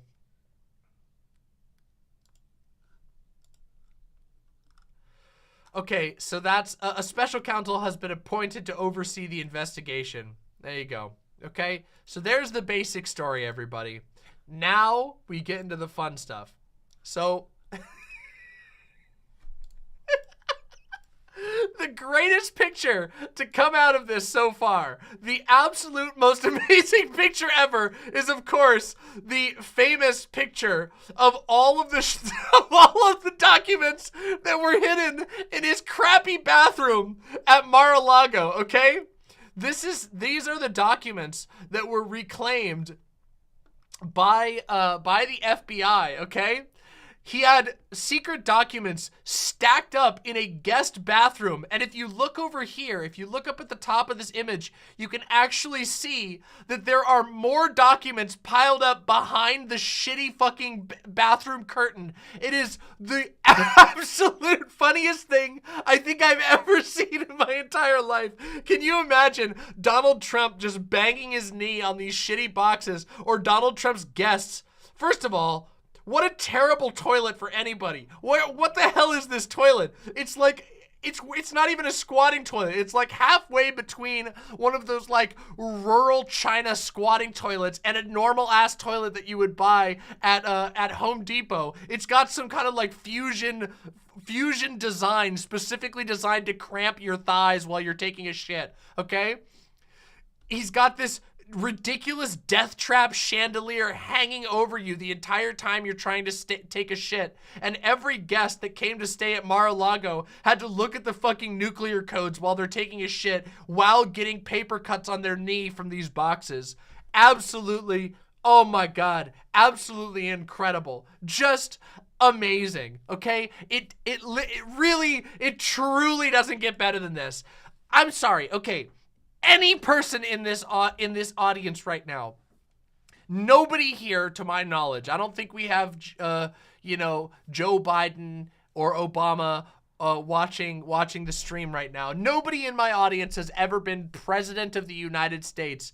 But can you imagine ever being a millionaire, being a multi-millionaire and a former president, and choosing to store top secret documents that you know you're in hot water for in your fucking guest bathroom at your golf resort? How stupid can you, how fucking stupid can you be? I just don't understand. I don't understand what the hell is going on, okay? Also, for just a second, can we just take a moment and leave our American selves for a moment? I know some of you aren't American. I know there's some of you who are blessedly not American in this moment in time. But let's just imagine what this looks like to every other country on Earth. Hey guys, how's it going in your country right now? Oh, you know, we're dealing with this, we're dealing with that. Maybe there's a war, maybe there's a, you know, a natural disaster. Over in America, well, not Donald Trump. He only had 900 classified documents in his shitter. He only had 20 stored in the outhouse, and he only used 4 of them to wipe his ass with. Come the fuck on. Like, talk about how fucking embarrassing this is. It's truly incredible. Do you think that these documents over here are like waterlogged with shit from the splash off from Donald Trump like drunkenly stumbling into his guest bathroom and pissing all over the boxes? Do you think there's just like a big piss stain on all these boxes? Because oh, sorry, you guys can't see it. These ones over here. The ones over on this side, I bet these are like partially waterlogged with piss splash.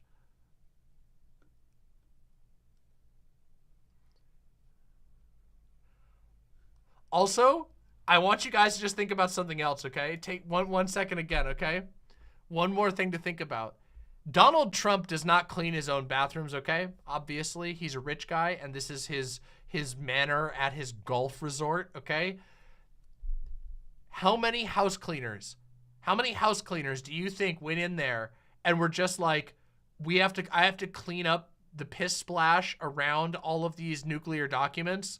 How many do you think there were? Dozens? Hundreds? Over the course of years? Hunga Master, can you do you have a link to the raw document? I didn't have the raw document, but if you can please, I have excerpts from the document. If you have a link to the raw document, I would love that. I didn't find one. I forgot to find a link to the raw document, but I would absolutely love that if you have it. Somebody give that to me. I would love it. But I have a bunch of other ones I want to look at, okay? Guys. Okay. Hold on. Let me bring these up real quick because I have to read this to you, okay? This shit is the funniest shit I've ever seen in my entire life. I was laughing so hard, okay? This is perhaps the greatest Trump moment of all. I need you guys to be here with me for this, okay? It's gonna get so fucking funny. Here it is. Oh, yes, we got the full one. Yes! Amazing. Yes! Oh, yeah, baby, we got the full one. Oh, we can read it straight from it. Here we go. Hold on. Well, let's see. Hold on. Oh, you can't search this doc. Oh, it's not searchable. Hold on. Let me see if I can get the page number. Number 34. Okay, hold on. Let's get down to number 34. I want to read it fresh so you guys understand. This is permanently in the record of the history of the United States, okay? Forever. There's no undoing this. This is forever gonna, here we go. Okay, guys, here we go. It's time. Let's do this together. Okay, this is the funniest thing I've ever read, all right? 34. Upon greeting the writer, publisher, and his 2 staff members, Trump stated, "Look what I found. This was the senior military official's plan of attack. Read it and just show it's interesting."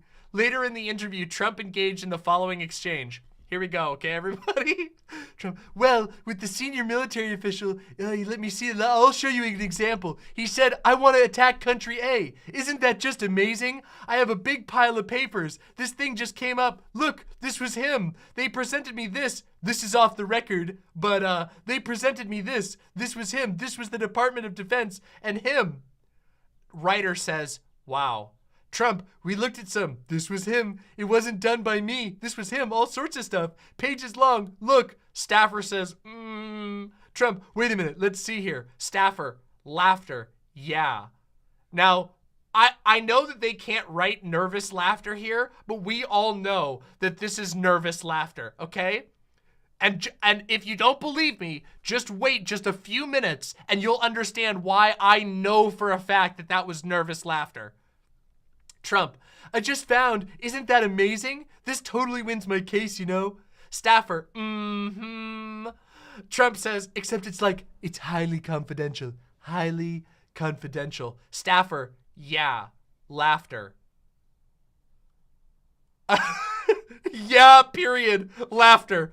Trump, secret. This is secret information. Look at this. You attack and, by the way, isn't that incredible? Staffer says, yeah. Trump says, I was just thinking because we were talking about it. You know, he said he wanted to attack country A. And what? Staffer says, you did. Trump says, this was done by the military and given to me. I think we probably can, right? Staffer says, I don't know. We'll have to see. Yeah, we'll have to try to. Trump says, declassify it. Staffer says, figure out a, yeah. Trump says, see, as president, I could have declassified it. Staffer says, yeah, laughter again. Trump says, now I can't, you know, but this is still a secret. Staffer says, yeah, laughter, now we have a problem. Trump says, isn't that interesting? I can't even fucking believe it. He's literally just like, can you believe it? I found these secret documents. They're super secret, bro. Take a look. Look at the secret document. And the staffer's just like, oh no. Do you see why I said there is no ifs, ands, or buts? There is no chance that that isn't nervous laughter at every single step. Look at this. It's top secret right here. I can't. And he's on tape fucking admitting this. Literally just being like, I can't declassify this. This is classified. It's super secret. What I'm doing right now is a crime. I'm criming right now. Right now with 3 other people in the room. A writer and 2 staffers. I'm doing a crime. A federal crime. A federal crime. I'm going to win the case because I'm doing a federal crime right now. And you're involved. You're involved in it. Now you're doing a federal crime and you're going to be in huge trouble.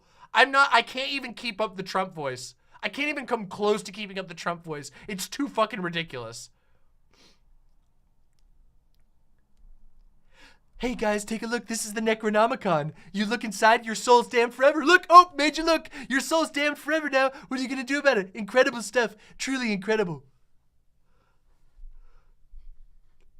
I just can't even. Oh my God. Oh no. Oh my fucking God.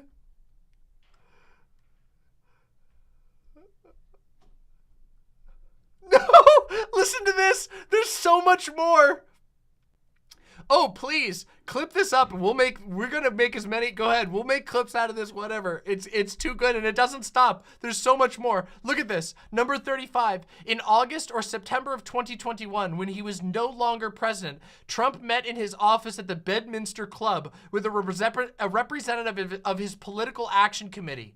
During the meeting, Trump commented that an ongoing military operation in country B was not going well. Trump then showed the PAC representative a classified map of country B and told the PAC representative that he should not be showing the map to the PAC representative and not to get too close. Guys, I really shouldn't be showing you this, but you know, Cthulhu's gonna love it when I do this. Dagon, he's gonna be so pleased. Take a look, it's right here. You're damned forever now, just alongside me.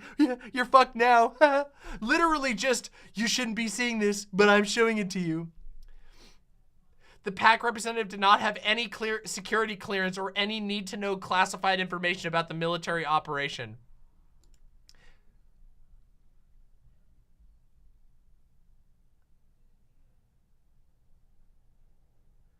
Oh my God. Oh, they have more pictures. I wish, oh, can I get, I want to get the color pictures. Oh, these are all black and white pictures. Where's the colored pictures?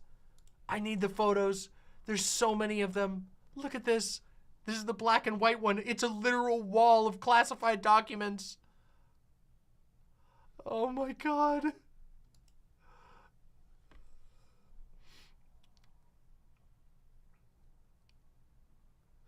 Oh no! Oh no! On November 17th, 2021, Nauta texted Trump employee number 2 about the photograph. This one.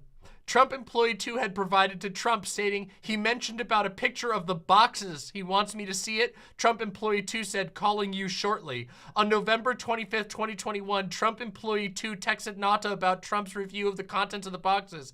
Has he mentioned the boxes to you? I delivered some, but I think he may need more. Could you ask if he'd like more in Pine Hall? Pine Hall is an entry room in Trump's residence. Nauta replied in 3 successive text messages, nothing about the boxes yet. He has one he's working on in Pine Hall, knocked out 2 boxes yesterday. Now keep in mind, these are boxes that were later confirmed to have secret information. They were just texting each other like fucking high schoolers trying to buy weed. Hey bro, you got the goods for me, bro? Oh my God. Incredible. Here's another one. On November 29th, Trump employee 2 texted Nauta asking, hey, next time you're on the property, no rush. Could you help me bring 4 more boxes up? Nauta replied, yes, of course. Box answer will be wrenched out of him today, I promise. The next day, the Trump representative 1 replied in 2 successive messages. Hey, just checking on boxes. Would love to have a number to them today. Trump tracking the boxes. He's tracking the boxes. More to follow today on whether he wants to go through more today or tomorrow. Can we get new box covers? Oh, God. They're all like, Trump is like, I didn't know we had any secret documents. And then him and 8 of his employees all are talking about the boxes for a month straight. All of them sending literal pictures of the boxes that were later discovered and proven to have secret things. Like, I didn't know when I said the boxes that contain secrets, I meant, you know, Pandora's box. I meant, you know, a surprise box, a Christmas present. You know, you never know what you're gonna get for Christmas. We got colored pictures. Oh my God, incredible. Yes. Oh no! He has them in a ballroom.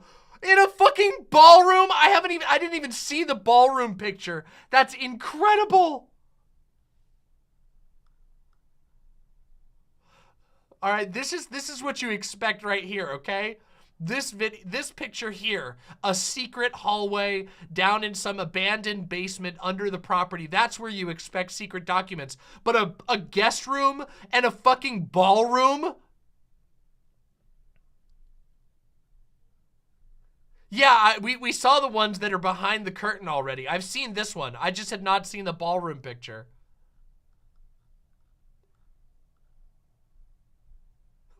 It's got a guitar here? Bro, why is this down here with like random suits and a guitar?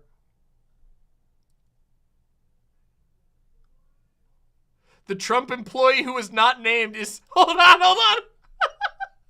Mr. Trump's aide, Walt Nauta, who is charged in the indictment, allegedly texted this picture to another Trump employee saying, "I opened the door and found this." The Trump employee who has not been named is said to have replied, "Oh, no, no, no."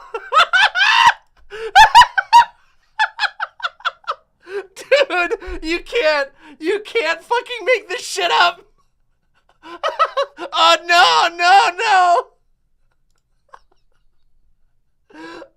Oh my God. Can you imagine how many fucking like young ghouls from TPUSA got hired to be Trump's aides, and they thought that they were going to help herald in the Christian future of America, and then like just a few short years later, they realized that they're probably going to go to federal prison because Donald Trump has forcibly shown them classified documents and explicitly asked them to lie to the FBI. And if they don't lie to the FBI, then they're totally screwed. But if they do lie to the FBI, then they're going to have to go to federal prison. Must be incredible. Just imagine the like imagine your life just flashing before your eyes. You were so excited to join up with TPUSA. You were so excited to get placed in the office of the president. You're gonna be an aide to the president, fresh-faced little Christian neo-Nazi, crypto-Nazi in hiding. Maybe you even flash an OK symbol in your class of 2016 photo.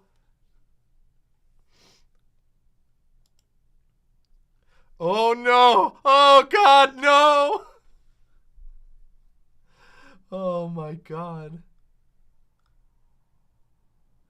The final picture included in the charges shows dozens of boxes stacked to the ceiling. According to the indictment, an employee had specifically showed the photograph to Donald Trump so Trump could see just how many of his boxes were stored in the storage room. There's on-the-record evidence of his aides showing him this picture and being like, "Hey boss, what you want us to do with the secret documents? You got so many secret documents down in the basement, what you want us to do with it?" And Donald Trump is like, I don't know, maybe burn them.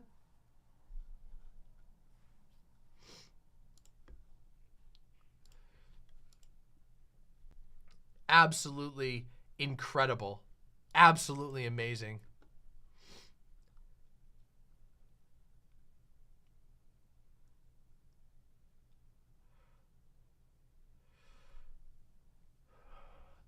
Yeah, look at this. 15 of the boxes that Trump had provided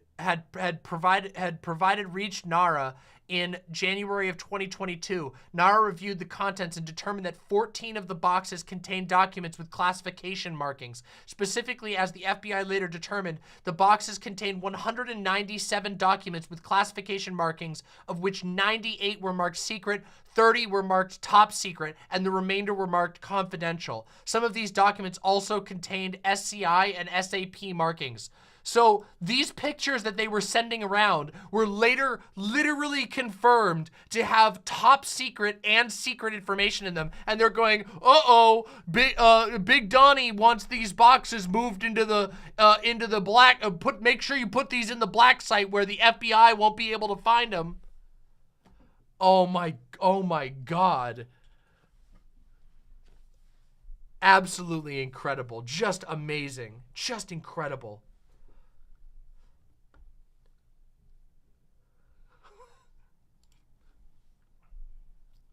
Here we go. Oh no, here's his conversation with his attorney. I don't want anybody looking through my boxes. I really don't. I don't want you looking through my boxes. Well, what happens if we just don't respond at all or don't play ball with them? Meaning the FBI. Wouldn't it be better if we just told them we don't have anything here? Well, look, isn't it better if there are no documents? Oh my God! He's on record just being like, what if we just lied? What if we just destroyed the documents? Have we considered that? Holy fucking shit. They have this bitch dead to rights.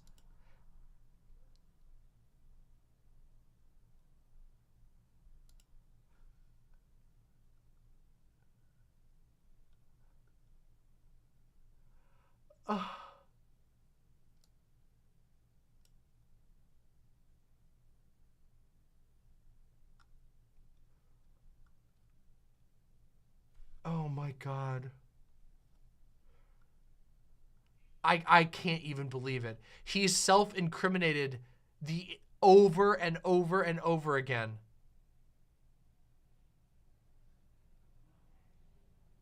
This whole thing is him just being like, yeah, what can we do about the boxes with the secret documents? The secret boxes with the secret documents that I want you to get rid of. It sure would be a shame if anybody ever saw these texts or recordings of me admitting that these are secret.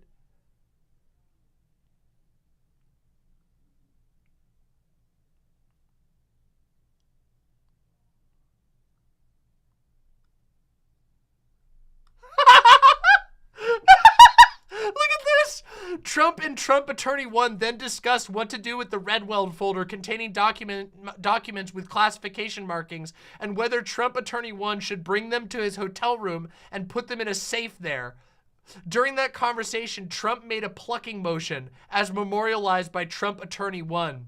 He made a funny motion as though, well, okay, why don't you take them with you to your hotel room, and if there's anything really bad in there, you know, pluck them out. That was the motion he made. He didn't say it though. You know, why don't you just, guys, you know, why don't you look through the documents and just, you know, if you find anything interesting, you know, here, make sure you get on video. I'm not saying it. I'm not saying it, guys. I'm just, you know, take it, you know, like, you know what I'm saying? The fire, the fire. Jesus Christ.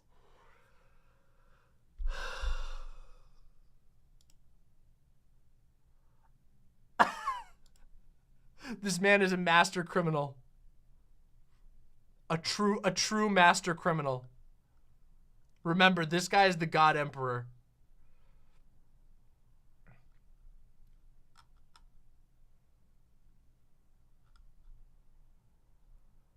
Oh my God.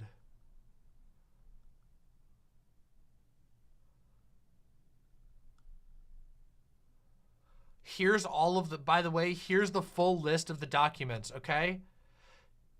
Top secret, top secret, top secret, top secret, top secret, top secret, top secret, redacted, redacted, secret, secret, top secret, redacted, redacted, top secret, no markings, secret, top secret, secret, secret, secret, top secret, redacted, secret, secret, formerly restricted data, top secret, redacted, top secret, redacted, secret, top secret, special handling, undated document concerning military activity. Oh wait, you can read the actual details. Document dated August 2019 concerning regional military activity of a foreign country. Timeline and details of an attack in a foreign country. Undated document concerning nuclear weaponry of the United States. Military operations against the United States. Oh my God. He literally, unironically had nuclear information in there. Getting pissed on in his guest bathroom.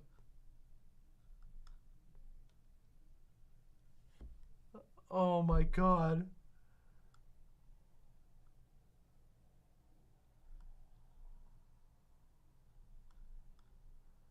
Absolutely incredible. Just amazing. It truly just never ends with this person.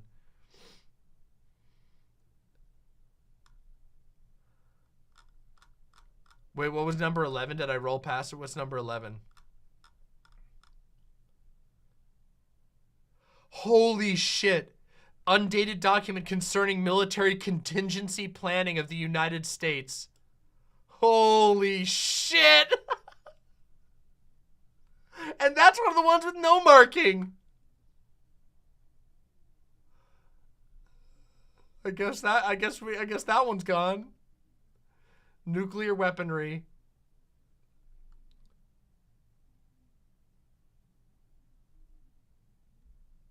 This one had handwritten markings from months prior. This one was from August of 2019. No, sorry, not months prior. A year prior.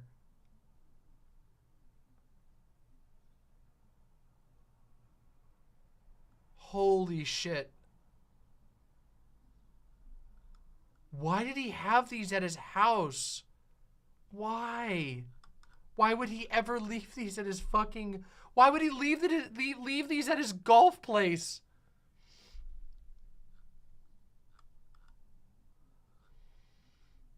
Oh my God.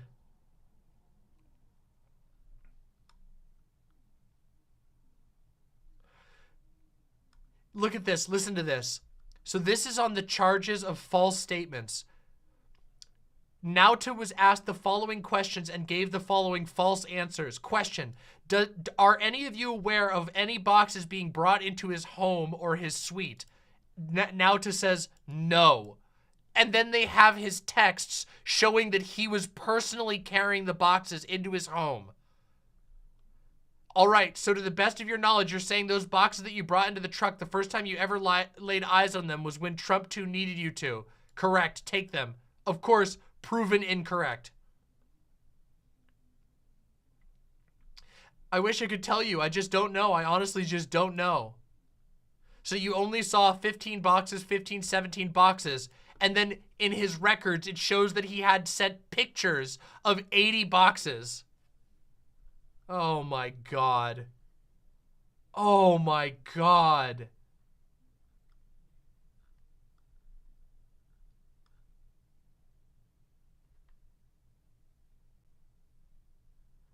It's a shame there's no mandatory minimums for this type of shit. Fuck this guy. It's funny how all the crimes that the president can do never have mandatory minimums. But they'll give a mandatory minimum if you steal a fucking lighter at a gas station.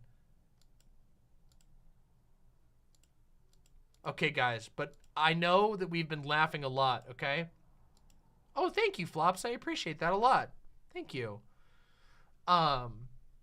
We have more to laugh at, though, okay? Okay, hold on. Hold on.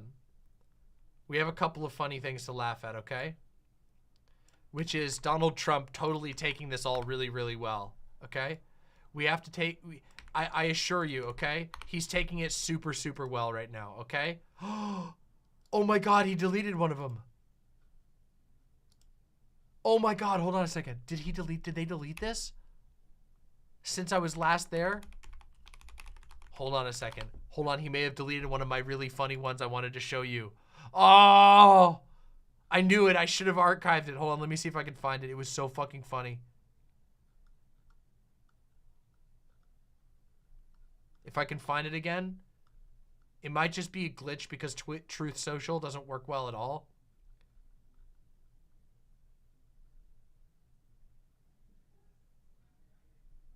Oh my God. Oh no, she deleted the original post. Oh, no, wait, here it is. I found it. I found it.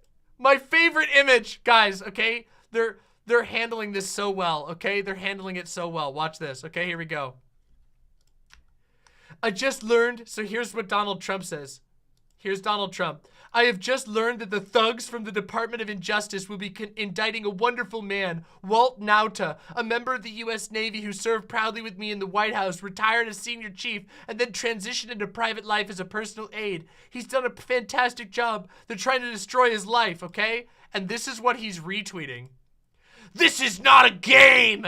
This is war. This is literally evil knocking. Will you answer? Will you fight? Will you defend? We will. We are. You elected us to take back our country, our world. Enough is enough.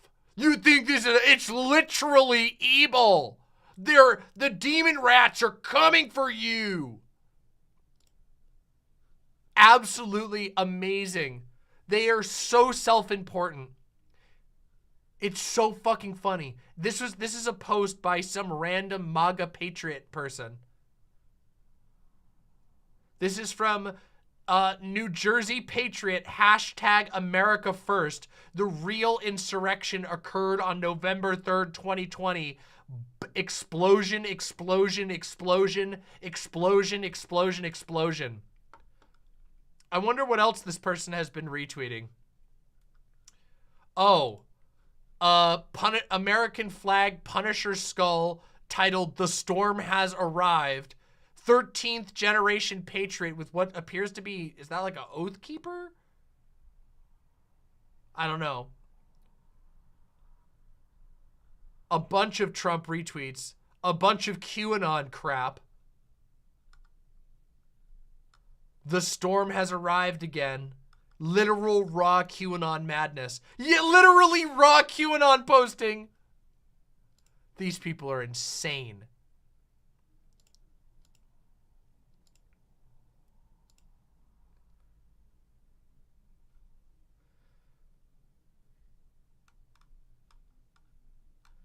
Okay, so there's apparently a video, all right? This is such a bleak fandom. Oh, it's pathetic. Oh yeah, there's the one. Oh, we're gonna look at that one. Don't worry, we're gonna look at the one of yeah, that I have that one. Yeah, yeah, this one. Okay, we'll do this one next. I fucking love this one. Okay.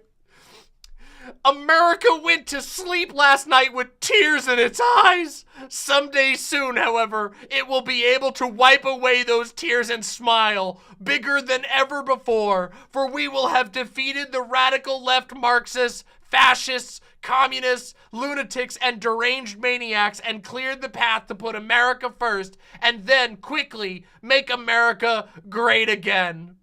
Absolutely incredible. Just amazing. Lady Liberty was crying herself to sleep last night, but Donald Trump rolled over with his spaghetti sauce stained bib, and he wiped her eyes dry and said, "Don't worry, honey, it's gonna be okay. I'm gonna caga you tomorrow."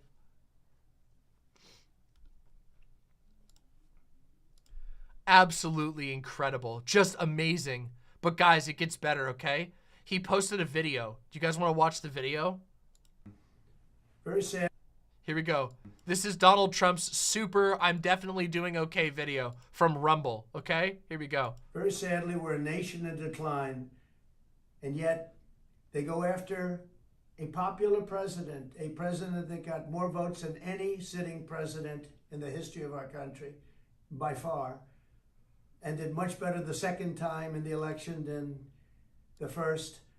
And they go after him on a boxes hoax, just like the Russia hoax and all of the others. It's been going on for 7 years. They can't stop because it's election interference at the highest level. There's never been anything. Do you guys remember what Donald Trump used to be like? Do you think he's like actually getting tired? Also, look at his hair. Everybody makes fun of Donald Trump's hair all the time because it is very funny to make fun of his hair. But seriously, he forgot like half of the toupee today. Huge missing spot here. Totally fucked up over here. Literally looks like he just rolled out of bed. He's inside. He's not like, most of the time when people are making fun of Trump's hair, it's when it's being blown around and you can see his toupee flying off because the helicopter or the jet blast is blowing, or the wind is blowing his toupee off. He's inside and was choosing to record this, and it's just completely fucked up.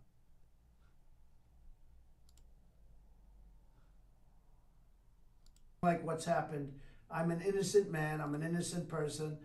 They had the Mueller hoax, the Mueller report, and that came out. No collusion after 2.5 years. That was set up by Hillary Clinton and Democrats.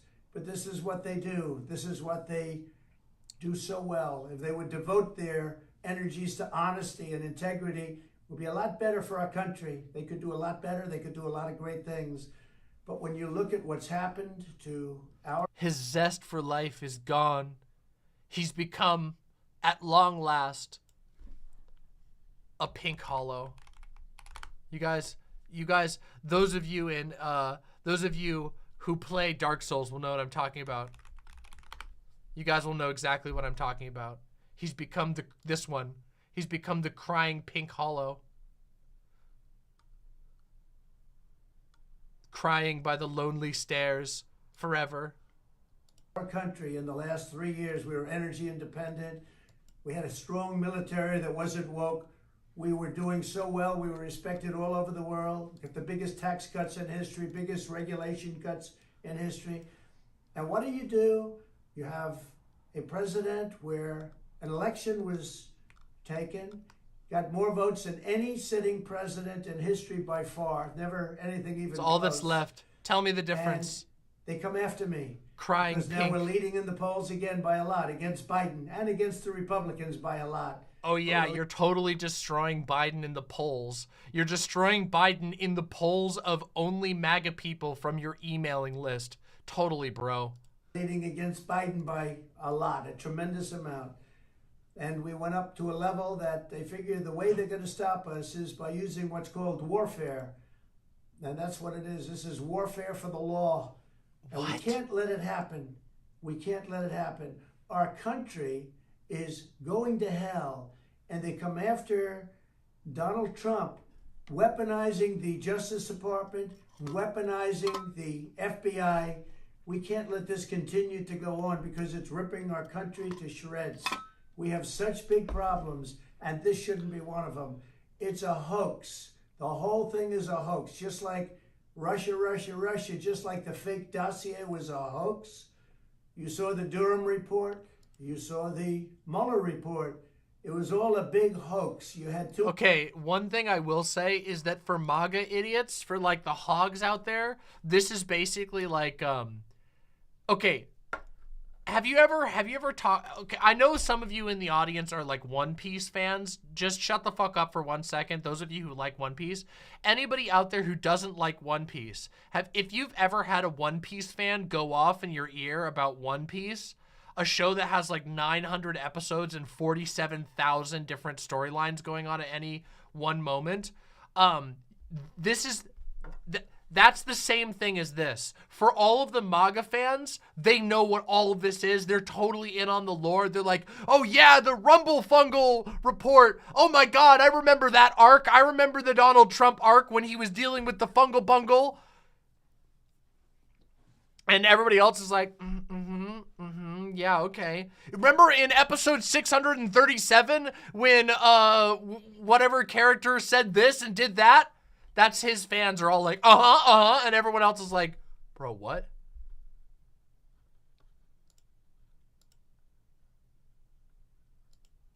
Impeachments, and they lost and we won. And we had tremendous support. But that was a hoax and a scam. And now they're doing it again. It's just a continue. And then in episode 645, Biden attacked my boat and he attempted to steal my treasure and run away with it. But I was able to use the secret technique to keep him at bay. Do you guys remember when that happened? It was so epic. And episode 447 received so many high ratings on my anime list. Continuation, 7 years, even after I'm out. But it's called election interference. They're trying to destroy a reputation so they can win an election. That's... Biden activated his hockey. That's what they call it, hockey. Just as bad as doing any of the other things that have been done over the last number of years, and especially during the 2020 election. So I just want to tell you, I'm an innocent man. I did nothing wrong. And we will fight this out just like we've been fighting for 7 years. It would be wonderful if we could devote our full time to making America great again. Yeah, totally, And that's dude. exactly I love how he keeps. Isn't it funny how Donald Trump keeps kicking the can down the road on when they're going to make America great again? Dude, you had 4 years. You had 4 years with fucking support from Congress to make America great again. You couldn't even do a single thing. You just made it worse. Yeah, no, soon, I swear, guys, we're gonna make just a little bit longer. I just need 4 more years, and I'll be able to finally make America great again. You'll get your white picket fences. You'll get your, every person will be assigned a Christian traditional virgin wife. I promise, guys. And everybody will get a good job and a big TV. One big TV you can watch the Super Bowl on. I swear. Just 4 more. exactly what we did. But now, again, our country is in decline.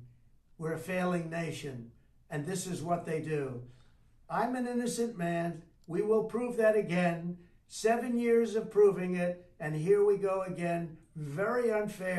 7 years of proving I'm innocent despite the amount of times I've been indicted, the cases that I've already lost, the overwhelming evidence against me. I will continue to prove that I am definitely innocent and have not been found liable for multiple charges of sexual assault and indicted numerous times. But that's the way it is. I just want to thank everybody. We are doing something very special for our country. We're putting America first. I always put America first. And that's why we were in a position. Unfortunately, that position is no longer valid because they've done such a poor job. But we're in a position where we're going to make America great again. I'm innocent, and we will prove that very, very soundly and hopefully very quickly. Thank you very much. Incredible. Super. He's definitely doing okay. He's definitely feeling strongly about it. He's definitely going to be all right. There's no worry in his mind. He's definitely feeling the energy that he was feeling before. Extremely high energy, Donald Trump.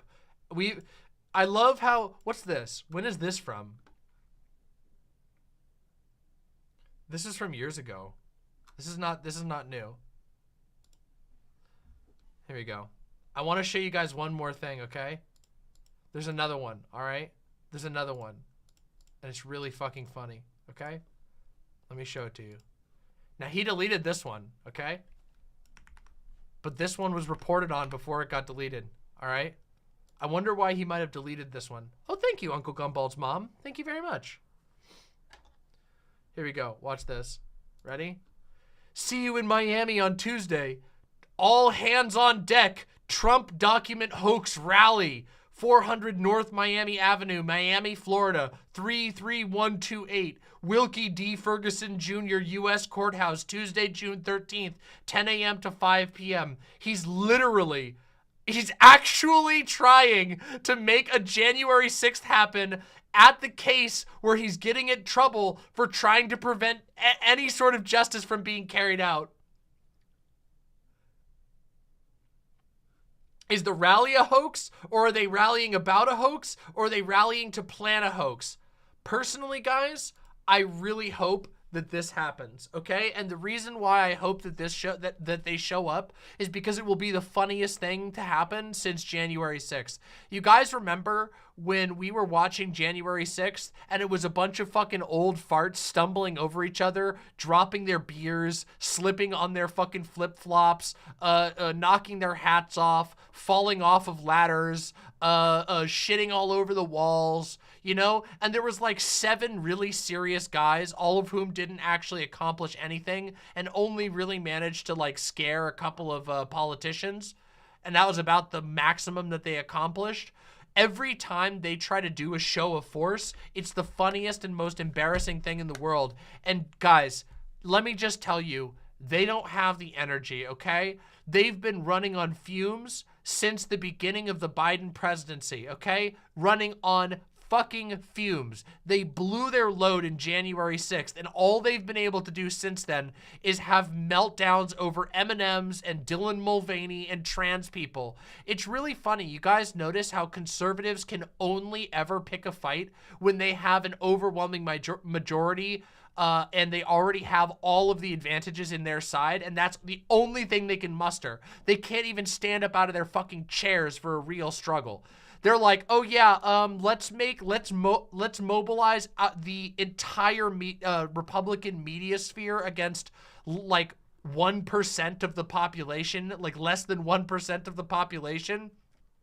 That's a great idea because a percentage of the population that has historically been marginalized, yeah, that's a fair fight, and they can get some energy up for that. But the moment they actually have to do anything serious, it's a bunch of fucking dorks and losers, a bunch of lazy shits. They get sad at the second the sun starts going down. They're like, oh, I'm chilly. I better go back to my car and warm up. What's this? My car's been impounded because I was participating in a uprising on the Capitol. Oh, God damn it, I should have brought some hot hands. Oh, I'm gonna call my son. Hold your words until you see the Floridian elderly scooter cavalry that will show up in Miami. Yeah, okay.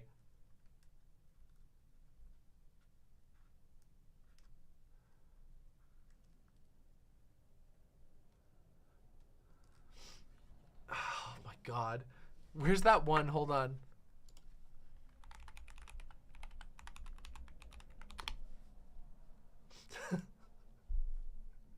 Where's the one? This is the one. I'm gonna read this one again, okay? Here we go. I'm gonna break out a classic and just remind you that this is exactly why I really hope that they get their little rally together, okay? Imagine spending the better part of the last 5 years having your brain and ego melted by uninterrupted pole exposure, flying to Washington in the middle of a pandemic to hear Donald Trump whine about Oprah and Mike Pence at a rally, marching up to Congress on his orders to smash shit and then mill around aimlessly. You go home and hear that Biden won anyway, and all of your favorite Twitter news sources named like the Patriot Newsman of the West with avatars of Roman statues have posted your photo online and are labeling you a gay communist Antifa actor. Then the next day the God Emperor you pasted into Warhammer memes puts out a video cucking himself out and bending the knee. I'm sorry, those were heinous acts. Please let me tweet again, Jack. You can't leave DC because the airlines have dubbed you a flight risk. You can't stay because the cops are actively looking for you after one of their own died. Your roommate at the only hotel that would accept you is a guy named Base Kekistani 1488 who wants to show you his Goblin Slayer torrents. The sun is going down. You're getting cold. A classic post from January 6th. And guess what? I want to see it happen again, okay? But guess what? It's going to be even more pathetic because they do not have the energy, okay? They're all tired out, okay? Half of them got COVID 7 times, all right? These motherfuckers didn't get their vaccines. These motherfuckers haven't masks. Their brains their brains look like fucking SpongeBob from the Suds episode, okay? It's just like, Jesus Christ. We gotta see it. I gotta see it. I need to see it. I need to see their final come. Okay? Their final sad fucking spurt. I need it.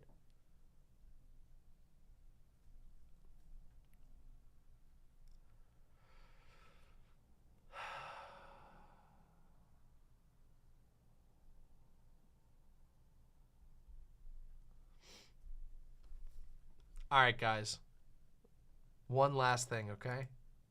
Donald Trump calling for action on January 6th, Part 2, Electric Boogaloo, okay? But I have one more thing to share, okay? Oops. Here we go. Boxes stored on the White House sidewalk for all to see prior to being moved down to Florida. Nothing to hide here. Witch hunt. Here's him posting the boxes as if this exonerates him. Here's him fucking up even worse, posting a picture of it live on social media. For the rest of eternity, this will be recorded in the record. And he's like, oh yeah, I have nothing to hide. See, we put him out in public too. I'm not gonna get in trouble. I have nothing to hide. Fucking incredible. Absolutely incredible. Nothing to hide. Guys, you want to see a dead body? I smashed his head in with a pipe. Come check it out. I got nothing to hide.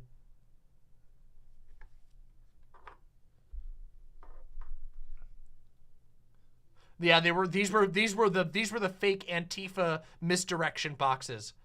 There's a operator hidden in each one of those. It was meant to lure in the Democrats. Well, everybody, there's not much else to say about Donald Trump today. I do certainly hope that justice is upheld here and that he actually has to face repercussions. Because let's be real, it's completely insane that Donald Trump, who's been going absolutely bonkers with corruption since the moment he stepped in office, been absolutely a total fraud, a guy who runs on Law and Order and who's the most criminal, fucking scummy piece of shit you've ever imagined, has yet to face any serious repercussions, gets in trouble over and over and over again, and his privilege, literally just his privilege, as being a rich guy who was formerly president, has protected him from any repercussions. At the very least, I truly hope this completely and utterly detonates any shot that he has at becoming president, that it makes him actually not valid to run for office, because that would be one of the greatest things that could possibly happen to this country, is to know that the MAGA era is over, okay? These motherfuckers have completely and utterly ripped their brains out of reality in a way that is truly difficult to understand. They have completely spun themselves into a totally different world. The MAGA world is like an alternate reality that coexists with our own, where they believe that every Democrat is secretly, three rats in a trench coat, that their neighbor who's just like has a pride flag up and was like, hey, you want to come over to the cookout, is secretly planning to like capture their babies and drain the spinal fluid from their children. That's the world that these MAGA people live in. The MAGA people, they're gone. Their brains are gone. And they're never coming back, okay? These people aren't coming back to reality. They've ruined their relationships with their family. They've ruined their livelihoods. Some of them literally have committed federal crimes on behalf of the God Emperor to accomplish literal nothing, okay? There's a solid chunk of the country that is just done, okay? They're never coming back into orbit. After Donald Trump, they're just gonna peter off into random nonsense conspiracies until the day that they die. And the sooner we can move past that, the sooner we can move past the literal plague faction of the country that was actively contributing to the spread of COVID and making the rest of the world ridiculously sick, the faster we can move past that, the better for the entire world. So I'm truly, truly hoping that justice is done here, that they get him. He fucking admitted to all this shit. And I hope they nail him, and I hope he actually does prison time. Because I'm going to say, while the chances are low that he actually does prison time, I gotta be real, I don't think he's ever gonna actually do prison time. The fact that it's a possibility, that it's a small glimmer of hope that this motherfucker might for once in his life face a serious repercussion. And it would be amazing. It would be amazing. Anyway, if you've enjoyed this incredibly hilarious Donald Trump segment, I do this type of stuff all the time on my channel. Please make sure that you press subscribe and ring the bell down below, and leave a like on the video while you're at it. The likes seriously help the video grow. The subscriptions obviously directly grow the channel, but the likes make sure that other people see it. So leave me your likes, leave me your subscriptions, and thank you for watching Demon Mama and hearing the signal.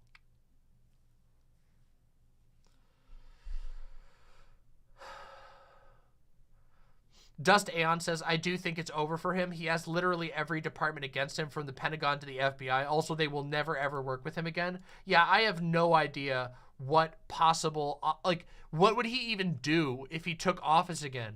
I mean, besides a complete fascist overthrow of the current existing government. Vontix with the incredibly generous $20 super chat. Couple of local chuds in my area have had an amazing reaction. 2 of them in front of my bank took a shopping cart wrapped in an F Joe Biden flag and then got forced to leave security by the time I made it back to my car. Yeah, we'll show you. Let's go down to the local Publix. Yeah, but guys, put a fuck Joe Biden thing on here. Let's run around in a circle. This'll show those libtards. Fuck Joe Biden. Can you please leave? We're trying to get our groceries. Fuck Joe Biden, demon rats. Get out, please. Incredible political action. Jason Ashby with the gifted membership to the channel. Thank you so very much, Jason Ashby. It means the world to me.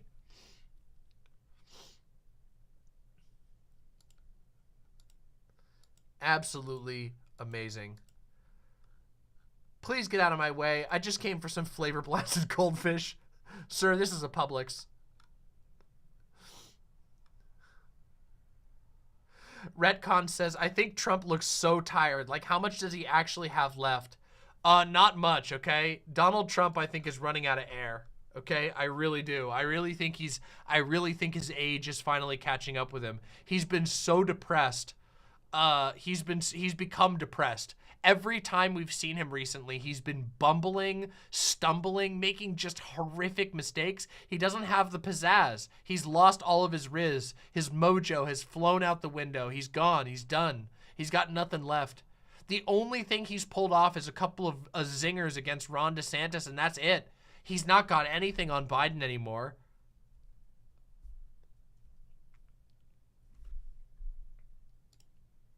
I can't read that one on stream, but I have to say I think it's very funny. Coulter.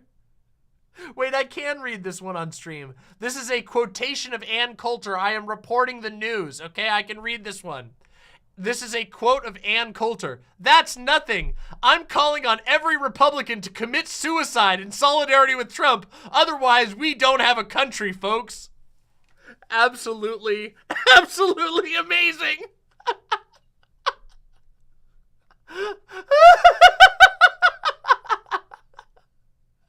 I can add absolutely nothing to this, okay? There's just nothing I can add. What am I supposed to say?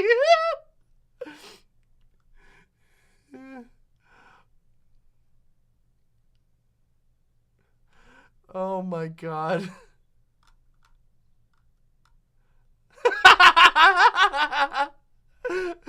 The Onion. Trump executed. This is the picture from the open casket funeral. Oh my God. Oh my God. Incredible. No shot that's Ann Coulter's account. That's Ann Coulter's account. That's actually Ann Coulter. I'm serious. That was Ann Coulter. Ann Coulter hates Donald Trump now. Look, it's the real one. I'm not kidding you. Look, it is. It's not a parody. It's the actual one. 2.1 million followers. This is the real account. I did not get got by Twitter Blue. No, I didn't. She's a DeSantis stan. She's been a DeSantis stan. She fucking hates Donald Trump.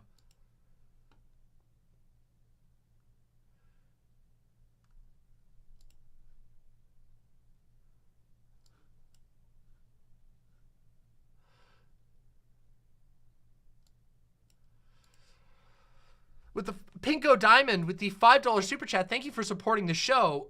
Federal prison system has a straight to parole house arrest system for the last 2 years of prison sentences in special cases, even longer. Yeah, I'm sure. I don't think he'll ever actually do prison time. I think it's very low likelihood, but the guy's got to be sweating a little bit at this point. He's really goofed this shit up. Like, Donald Trump has seriously goofed this shit up. Also, apparently this is a Donald Trump meme. Let's do it. Yes, sir. Throw a brick, it's too heavy. But a can of soup, you can really put some power into that, right? Yes, sir. Throw a brick, it's oh my God! Holy shit! Too heavy. But a can of soup, you can really put some power into that, right? Yes, sir. Throw. Oh, incredible. Oh my God.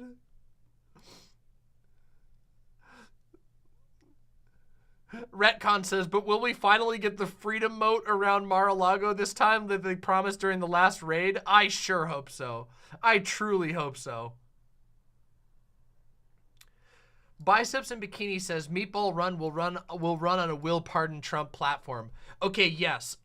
This is one last thing I need to discuss before we move on to the next topic, which is is Meatball Ron going to completely cuck himself out? And I think the answer is yes. If Donald Trump gets fucking locked up, it does not matter that Donald Trump has been ruthlessly mocking Ron DeSantis. Ron DeSantis is going to cuck out immediately. This is my prediction. Ron DeSantis will cuck out immediately, and his entire platform will basically be, I will do whatever I can to pardon Donald Trump. Because that will basically, if Donald Trump is guaranteed to not be able to run for president, then that will be his only option. However,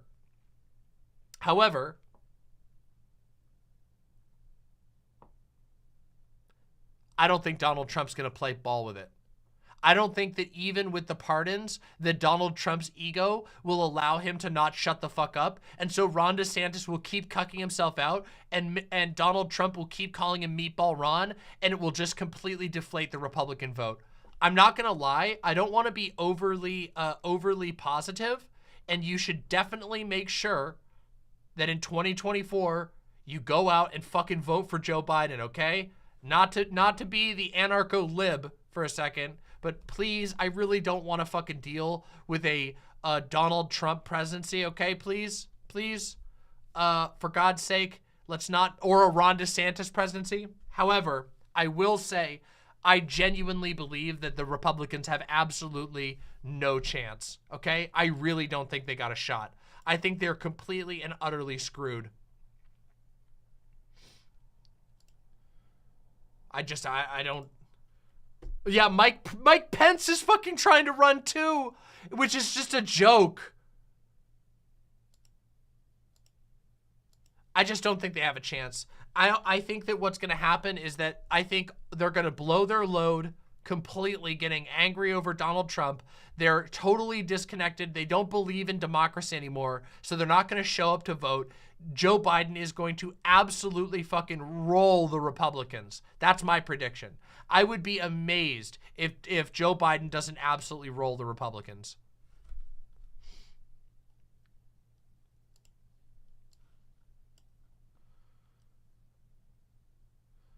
Oh my God. Wait, for real? After 24 hours, his engagement was 3 retweets, 181 quote tweets, and 84 likes. Oh my God, what is it now? Holy shit. This has been up for over 24 hours. This has been up for almost 2 days, and he has 30 retweets, 738 quote tweets, which is definitely people making fun of him, and only 249 likes. Holy fucking shit. This guy is done for.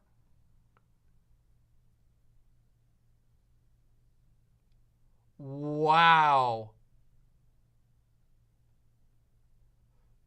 Ratioed by a picture of a dog's butt. Wow, credit to Brianna Wu. That's actually pretty funny. Credit to Brianna Wu for that one. I'm gonna give Brianna Wu a like on that one. That's pretty good.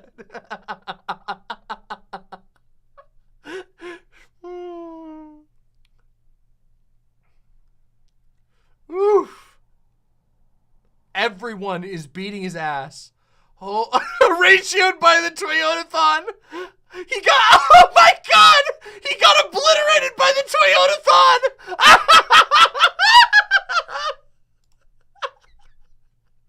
No, dude! My man! Oh my God. Oh no. Oh my God. I don't know what that is. I don't know what that is, DeLance. I don't know how to react to that. Holy shit, that's so fucking funny. Oh my God.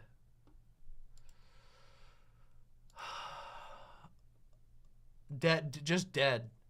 Let's look at the, can we just take a quick look?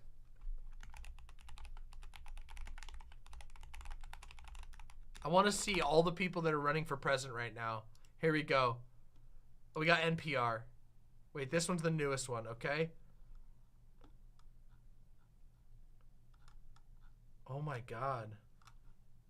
Here we go.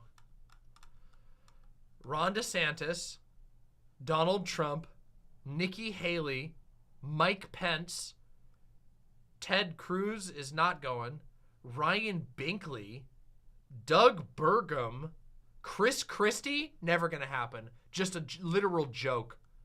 Larry Elder, who's that? I don't know who this guy is. Asa Hutchinson, oh, that guy always runs, doesn't he? Perry Johnson, who the fuck is this guy? Vivek Ramaswamy, I've heard about this guy a little bit. Tim Scott, Mike Rogers, maybe? Greg Abbott, nah, I don't think that's gonna happen. Okay, so these are people who aren't running. Wait, I thought Sununu was gonna run. Is this updated? When was this posted? I thought Sununu was running. How many fucking people? When was this posted? This was in March. Do we have another one? This is another one from March. Is there anything more recent? Here we go. Here's one from a couple days ago. Trump, DeSantis, Mike Pence, Nikki Haley, Tim Scott, Chris Christie, Vivek Ramaswamy, Asa Hutchinson, Doug Burgum, Larry Elder. And look, wait, the results, current top choice plus who they would consider. So wait, hold on. I want to see, both Pence and Haley got 6%. DeSantis is only polling at 26%, and Donald Trump has 53%. Deranged. No fucking shot. These motherfuckers have no chance. I really don't even believe that even if DeSantis totally cucked out and just became like the I'm gonna ass lick Donald Trump so that I can get him a pardon, I don't even think that would be enough. He's getting so obliterated, it's not even close. It's actually over for them. Oh, so Sununu and Larry Hogan both backed out.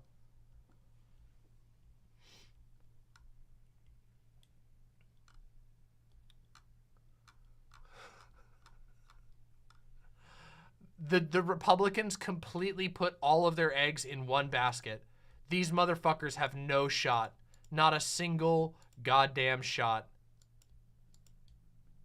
Still though, okay? Final thing, all right? One last comment. Joe Biden, this is to the Joe Biden medical team. I need you to break out all of the stem cells that you can manage. All that adrenochrome, okay? The alien tech. You guys, no Joe Biden keeling over, okay? No. We cannot have a situation where it's ass licker to DeSantis running against Kamala Harris or Pete Buttigieg, okay? For the love of God, I don't care, okay? Jesus Christ. All he needs to do is last to 2024 and it'll be fine. But if Joe Biden doesn't make it to 2024, it would be so bad. It would be so bad. I think that's the only shot in the entire world that Ron DeSantis has at being president. Is if, like I said, Donald Trump dies or is totally disqualified from office, and Joe Biden also dies.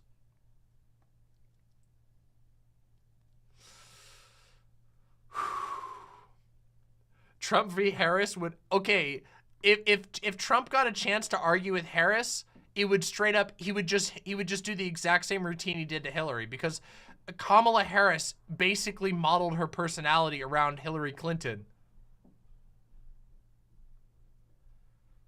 DeSantis would demolish Kamala Harris. Kamala Harris is like so unpopular, it's not even funny. Okay, but you know what would be funny? Okay, look, I'm not saying that I'm hoping for this to happen at all, but it would be absolutely hilarious. It would be one of the funniest outcomes ever if it was Buttigieg versus Ron DeSantis and Ron DeSantis lost. Can you imagine? Can you imagine? I think Ron DeSantis would commit suicide live on air. I think he would go to his announcement. He'd be like, everybody, Congratulations to President Buttigieg as a final message.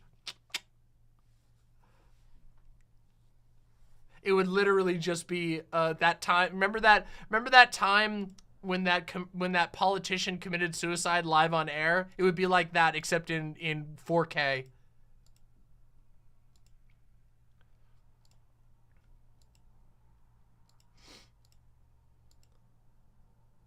Bud O'Dwyer, yeah, Bud O'Dwyer. It's really fucked up. Oh.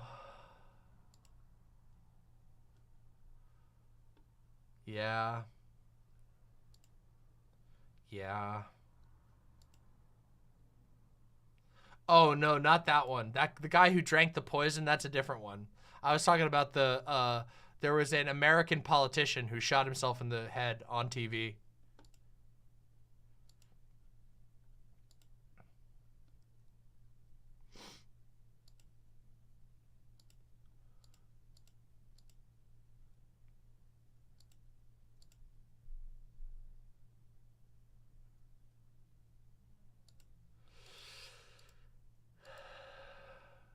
I don't remember. Hold on.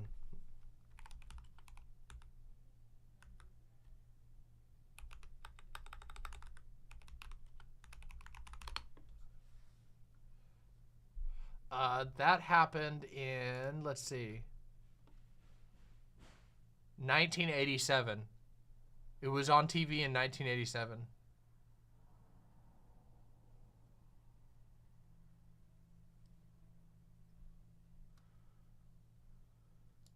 Vontix with the $10 says, if Buttigieg gets the nomination, it'd be more fun to make fun of the Wired article that slobbered all over him with quotes such as, infrastructure occupies just a sliver of his voluminous mind. Oh, I heard that article. That article was insufferable. Oh my God, that was one of the most, it was the most insane dick writing I've ever seen in my entire life.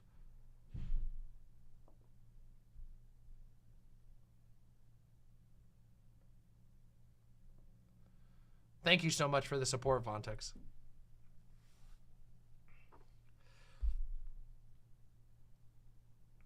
It was not nice dick writing, I assure you. If you don't believe me, go read the Buttigieg article from Wired. It was so embarrassing. Somniostatic asked, did you see Vosh debate the libertarian guy? I did. It was hilarious. That guy was so smug, and he completely collapsed into a sad old man at the end, and it made Vosh feel bad. But he shouldn't have felt bad. That guy was a goof. That guy was a total goof. He was just his entire thing was just about private schools. Private schools, which are a fucking money-making racket off of children's education, okay?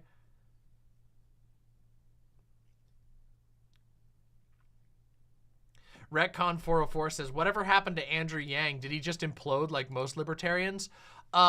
He tried to make a third party, which was called the Forward Party, and it had a slogan that was like, not left, not right, but forward.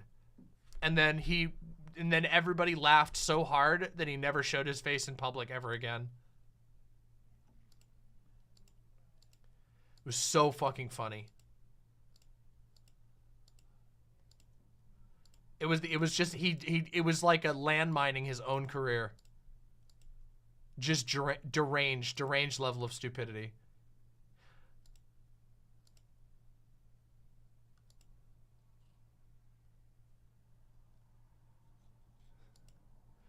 The goofball was rude to, the libertarian goofball was really rude to Vosh from the very beginning, but as soon as Vosh quiet laughed, the old man, he lost his goddamn mind.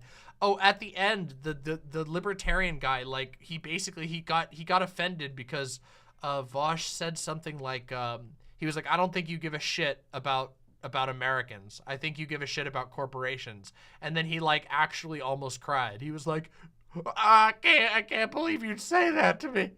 I care about Americans. That was so insulting. I treated you like a gentleman and a sir, and you said I don't care about Americans. It was like his grandchild fucking rejected him. It was insane. It was actually funny because Vosh clearly felt bad afterwards. Oh yeah, did you guys catch the part where he admitted to over policing minority neighborhoods? Do you guys remember that part?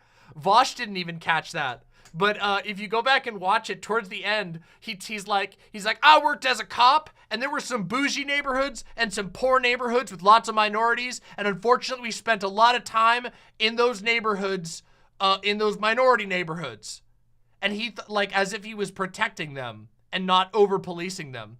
It was incredible.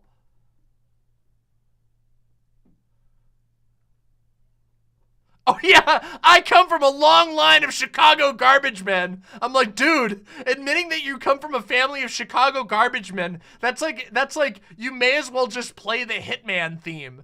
Being a Chicago garbage man means that you were 100% mulching up bodies for the fucking mob, dude.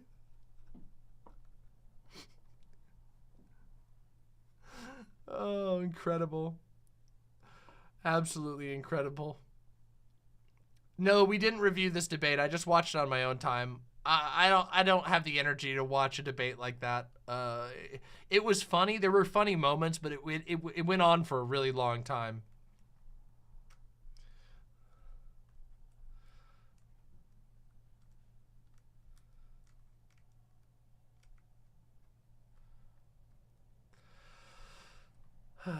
The Economist to cop to libertarian pipeline. Yeah, libertarian.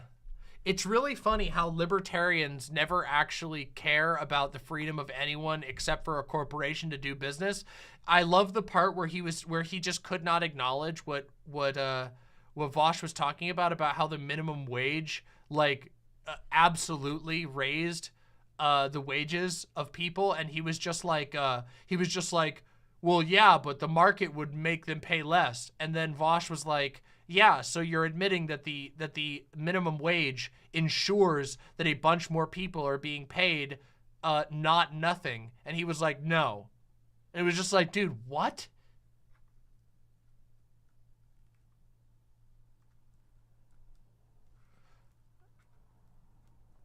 Yes, I don't know.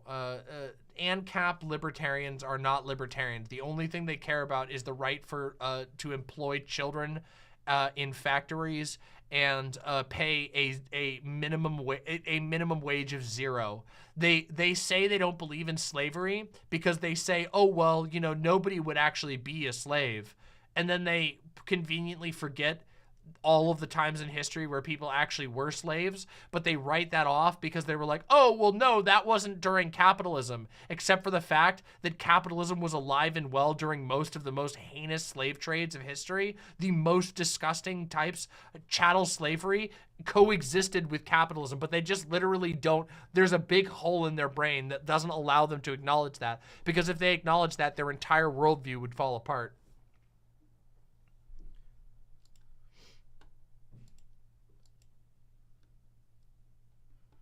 Yeah, a propertarian. That's a really good term. Or corporatarian. That's another one that I like.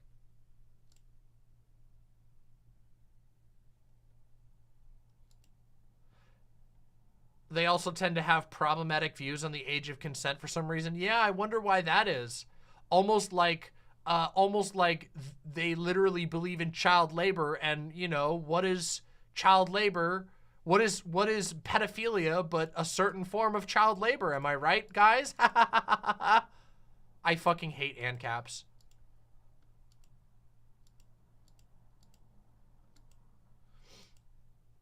Xanderhall got banned on Twitter? Yeah, he went way hard, okay? He went really hard. He told someone to kill themselves. Of course that's going to get you banned.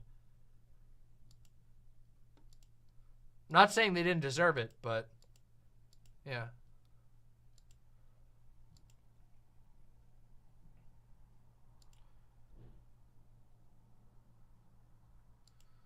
Zan had a bit of a Joker moment. Yeah, he did. Who did Zan say it to? Apparently a Nazi pedophile. So, like I said.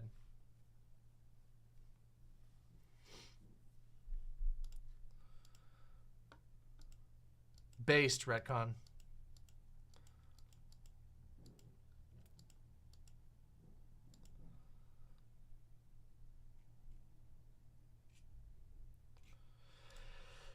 Okay, everybody, are you guys ready to talk about you want to do a review? I want to talk about Tears of the Kingdom. That's what I want to do. I want to talk about Tears of the Kingdom, and then I want to maybe react to something, because I have a lot to say about Tears of the Kingdom, and I know all of you want to hear me talk about Tears of the Kingdom. No, Zelda Simps should stay here because they're gonna get very frustrated or something maybe.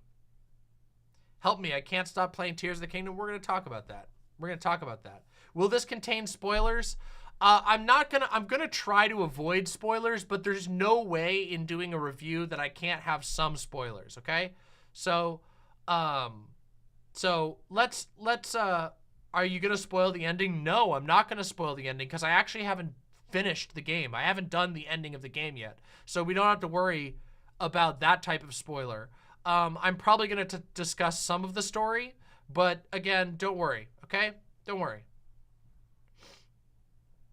My lovely, lovely imps, the time has come at long last for me to tell you my full feelings about Legend of Zelda Tears of the Kingdom. This game has taken the gaming world by storm. Gamers have been losing their minds, filling their diapers, filling their underpants with other materials of all types over Tears of the Kingdom.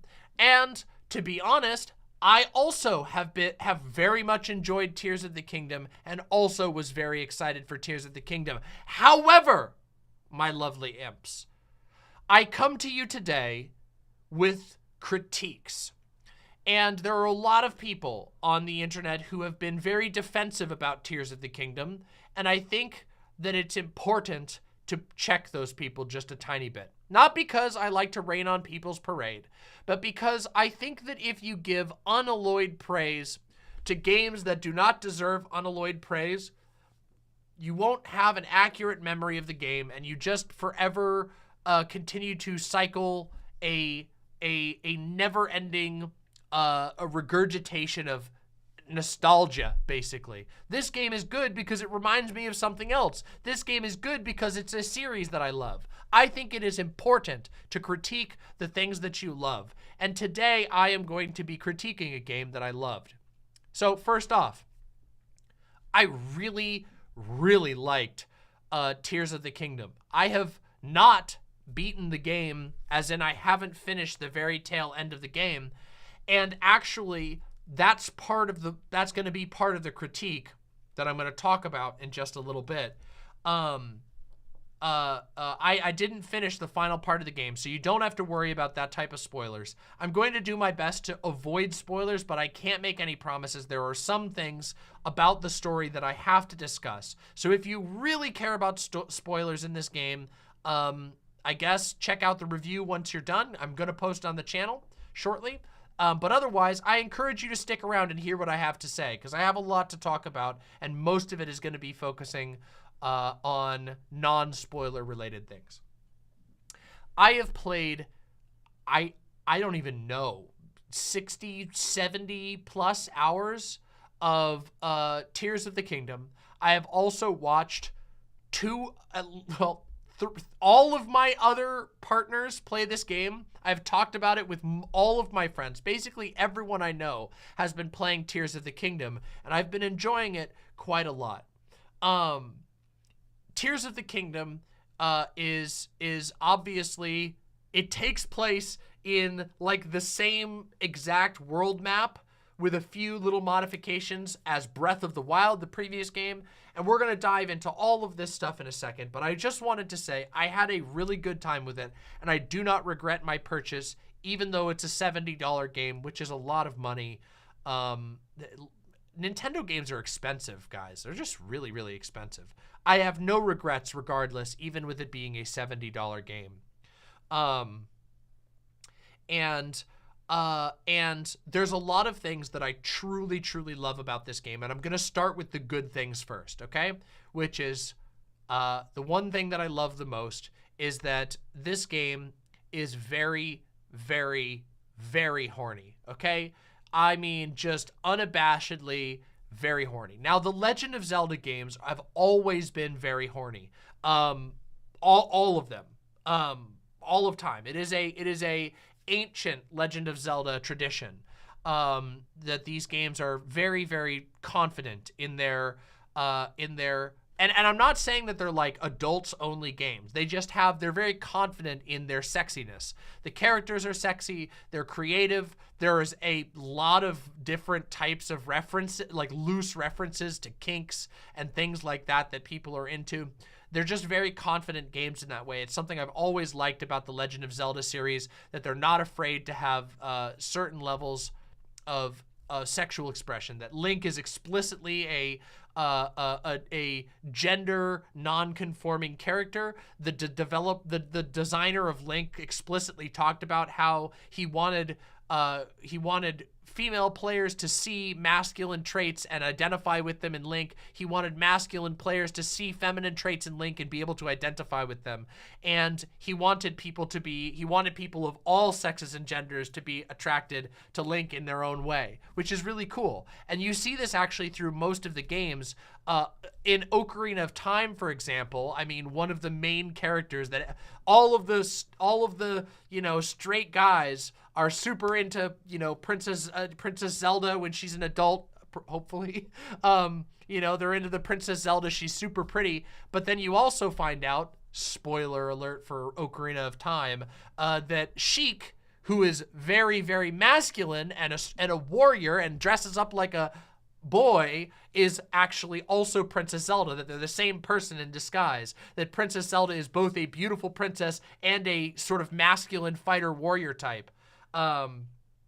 So this is a thing that's been in the games all along, and something that I deeply appreciate. I've always appreciated the games that are confident in their sexuality, and also that they're confident in their representations of varying gender expressions. Now, there is one thing that I have to criticize the entire series, but especially Tears of the Kingdom on. Okay, this is what we like to call the queer analysis portion of this review, which is, unfortunately, it's basically always just implied. Everything. Any sort of transness, any sort of gender variance, any sort of sexuality of any type, except for heterosexuality, which is explicit. All forms of non-typical sexuality are totally and utterly left into the realm of speculation. And that is unfortunate, because for a game that is otherwise so confident in its visual portrayals of sexuality, it's unfortunate to know that they don't have the confidence to have a character actually be gay, that they don't have the confidence to have a character explicitly talk in any way or even reference in any way gender variance. Even characters like, there's characters that are so obviously supposed to be gay characters. Sidon, guys, okay? In this game, I love on one hand, I really, really love that they basically make giant jokes that when you go to the Zora domain in this game, minor spoiler warning, when you go to the Zora domain in Tears of the Kingdom, the first thing you see is a giant statue of Link, of feminine little Link hanging off this giant muscular frame of Prince Sidon. Literally, there's a statue in the middle of town of Sidon and his, in the words of the characters, very best friend, with his arms wrapped around his muscular neck, okay? It is extremely cute and funny. However, as much as I love that, given that the rest of the entire game is completely and utterly absent of any gay characters explicitly in any way, it comes off as a form of cowardice that I think does the series a disservice. Like, that sucks, right? Like, it's cool and funny if you want to have heavy implications and jokes in one area, but you see men and women married all over the place. There are references to wives. There are references to women who say, my husband, I miss my husband. The entire culture of the Gerudo is explicitly all they talk about is themselves going out to find husbands in the world. And nowhere is there a character who's a gay guy looking for a husband or a gay woman looking for a wife at all, anywhere to be found. Isn't that kind of weird? And it kind of sucks, doesn't it? That like you can go straight up to the line and have this huge tongue-in-cheek moments, or like, you know, you can have all this tongue-in-cheek jokes that go all the way up to being like Prince Sidon. Okay, guys, I took a screenshot in the Zora's area. There's a part where Prince Sidon's wife literally says, "Link, I need you desperately to go on an adventure with Prince Sidon because he's been depressed and he's not the same when he doesn't get to go on adventures with you. Please, he's not himself. He's depressed and sad. Go on an adventure with him so that he'll get his mojo back and it'll fix our marriage." Just literally, like, how much more he needs to fuck a twink or he's gonna lose his mind and he won't, and he's not having a good time anymore. It's like, come on, it's Jesus Christ. It's like, that's how much, it's so obvious that that's what they're pointing at. And like, and it sucks that like you can have hundreds of characters in the game who are heterosexual, referencing their wife, referencing their marriage. I love my wife, I love my husband, all this stuff, but you never get to explicitly acknowledge any gay characters at all. There's none, to my knowledge. Maybe there might be some buried reference somewhere. Now, there's another character in the game who I really, really like, who is a carpenter. I think his name is Benson, right? Benson?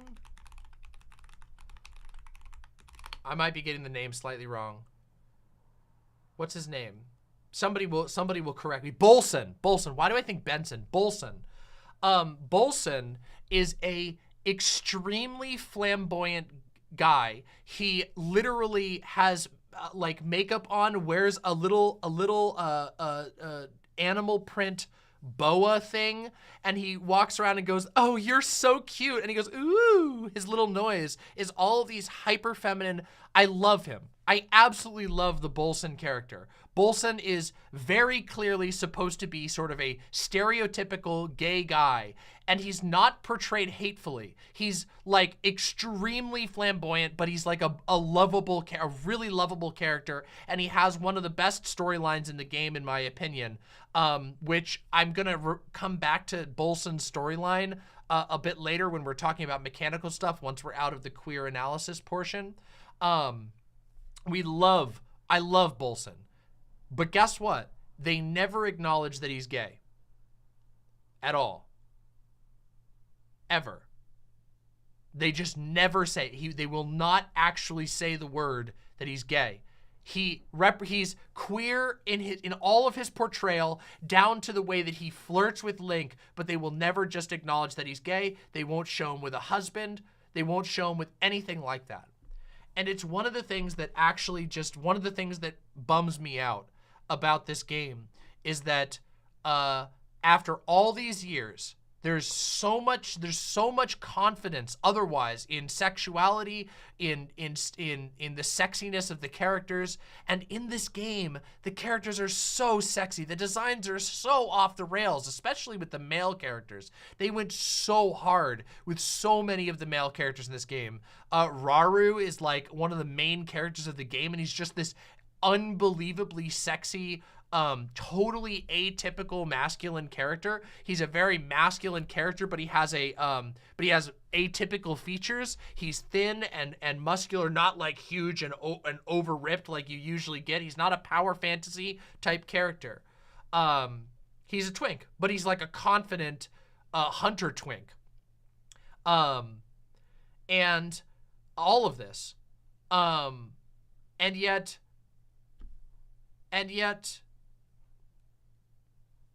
nothing. No actual acknowledgement. They're still too afraid to acknowledge that gay people exist, that gay people are okay, and it's not even and there's a bunch of completely stupid idiots out there who are like, well, it's supposed to be in medieval times. No, it's fucking not. It's in Hyrule. In Hyrule, they have magical robot technology and they live in castles with magic swords. No, it's not medieval times. There's nothing about that. It's a completely different world. They just don't do it.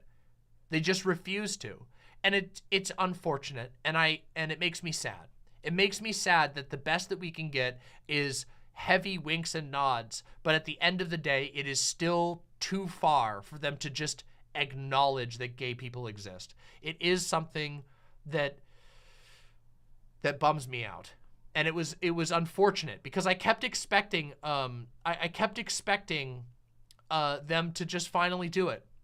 I expected them to have, you know, Bolson have a husband, or have a lesbian Gerudo person, or something like that. I expected them to just put one in there somewhere, but they didn't. And it's sad. It's unfortunate. It's what Nintendo always seems to do. Yeah, it is true that that's what Nintendo always seems to do, and it's fucked. It's bad. It takes away from their games, and it takes away from the message of their games, and it makes me sad for the people that make them, because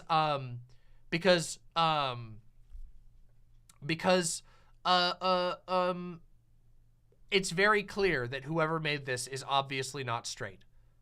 Like, it's so obvious to me that the people working on this game are not straight. They're not, they might be bisexual, they might be pansexual, but they're not straight, okay? And yet there's just this painful silence, and it bums me out on a level that I can't fully express. Isn't Japan like way more socially conservative even on the surface? Not all of Japan, but Nintendo absolutely is. Nintendo is a derangedly conservative company, and it really, really sucks. It sucks. And I am going to criticize the game on that front because it should be better. And I'm a fucking, that's what I talk about, okay? I'm a queer streamer. I talk about queer issues. I talk about LGBTQ issues all the time. So of course I'm gonna talk about that. But and it just limits the system. It limits the entire story to this to everything just having to be ultimately at the end a joke. When you could have beautiful characters, and let me just tell you real quick, one other thing. Let me just be clear. The gay people love Legend of Zelda. You have no idea. The entire Link side-on thing was the only reason it is even further pandered to in this game is because of how religiously gay people latched on to Link and side-on. How religiously... oh my god, there's so many examples of this. It's never ending. You should see the art that's made. The fan art will show you just how much gay people resonate with The Legend of Zelda. And every single gay person I know in the entire world was playing this stupid game. So it's unfortunate that that boldness is tempered even to this day, because for the rest of it, let me, like, again, the characters are off the rails. The body types are all over the place. This game doesn't hold back at all with body types. You got the tallest, super tall, super ripped characters. You've got the crazy muscle gods like Ganondorf. You've got a demon form Ganondorf where he's literally just made out of muscles. You've got the confident and strong but lithe twink types with Raru. You've got these ephemeral elf-like with Mineru, the super feminine but very like otherworldly and elven with Mineru. You've got the sort of traditional girl next door with Princess Zelda. You've got, of course, Link with his gender ambiguity and how cute he is when he's cold and all of that stuff. And it's just,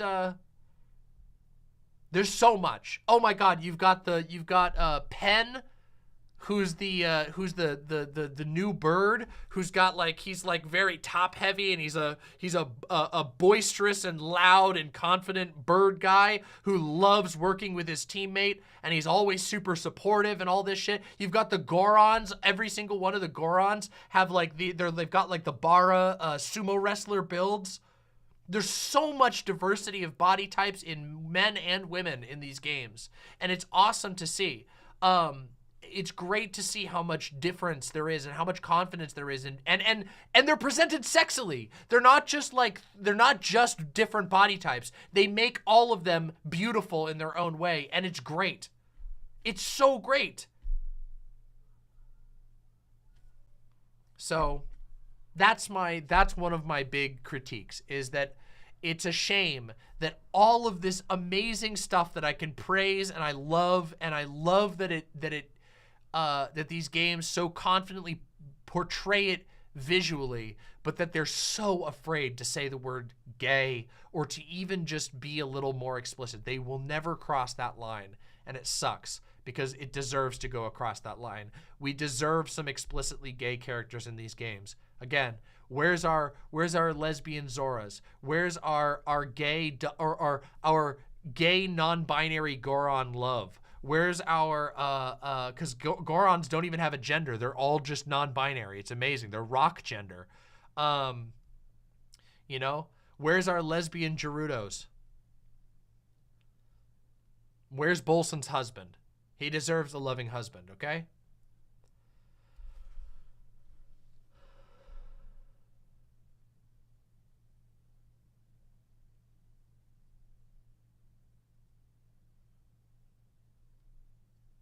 Yeah. Anyway, you know what else we deserve? We deserve gay bokoblins. I'll tell you, there's a lot of art of gay bokoblins. There's a lot of art of gay moblins and gay bokoblins. Where the hell's our in-game representation? I want to see the little bokoblins snuggling each other and giving each other smooches. Where are they? Give me it.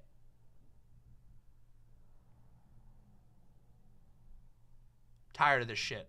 I'm tired of the bullshit. Do they have personalities? Oh, come on. They totally do. You're telling me the bokoblins? All right. Let's move on, okay, everybody? I've given my queer analysis and my rant, okay? I mean, guys, okay, hold on. Small spoiler warning, okay? Or rather, not a small spoiler warning. This is going to be a piece of the story that I want to comment on specifically. So this is a spoiler. I don't know how much of a spoiler it is, because you can literally discover this within the first like 5 minutes of the game, depending on where you go. But just a warning, if you're super, super mad, mute the stream for the next 10 seconds. Okay, here you go. 5, 4, 3, 2, 1. Okay, there you go. All right. In this game, Zelda does a magic ritual and turns herself into an immortal dragon. Okay? Now, that in and of itself sounds like kind of like a bit of a fantasy trope, okay? But continuing on the theme of the queer analysis, Zelda basically gives up herself and becomes this like giant gender ascendant beyond gender god. And I love the portrayal of the dragon, because it keeps so much of Zelda's traits, but it is clearly something beyond Zelda. I love that. That is some gender nonsense going on right there. It's also sexy as hell. It's a super cool concept. And it just they don't go anywhere with it. You get it in a memory and it doesn't go anywhere. And that's frustrating to me. But the pieces are there. All of the pieces are there of literally becoming a god, of ascending beyond. It's super awesome. And I love it. And I love that there's this, that there's like all of these themes of becoming, that there's all of these themes of change. I think it's awesome. I think it's really cool. So I wanted to give some credit there, even though, again, they don't do anything with it really. Again, there could be something at the very tail end of the game that I'm missing, because obviously I haven't beaten the final boss, which we're going to get to that in just a minute. Yeah. It's a shame that all we get is a small snippet of that whole thing. One of the coolest concepts they put into the game. So, I'm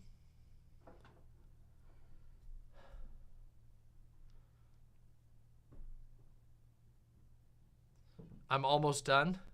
Well, we'll see. Let's talk about something else. I want to move on to something else, okay? These are my critiques, my next level of critiques, okay? The story, okay? True! Real quick, Marinara says, gender upheaval rots away all the gender roles. Exactly. How a princess, the most femme-coded princess, ascending to genderless dragon godhood. You're telling me that's not fucking gender thought as fuck? You're telling me that's not queer as hell? That is queer as hell. But they just kind of let it just is kind of like lightly portrayed. They don't dive into it at all. They don't bite into it. There's so much meat.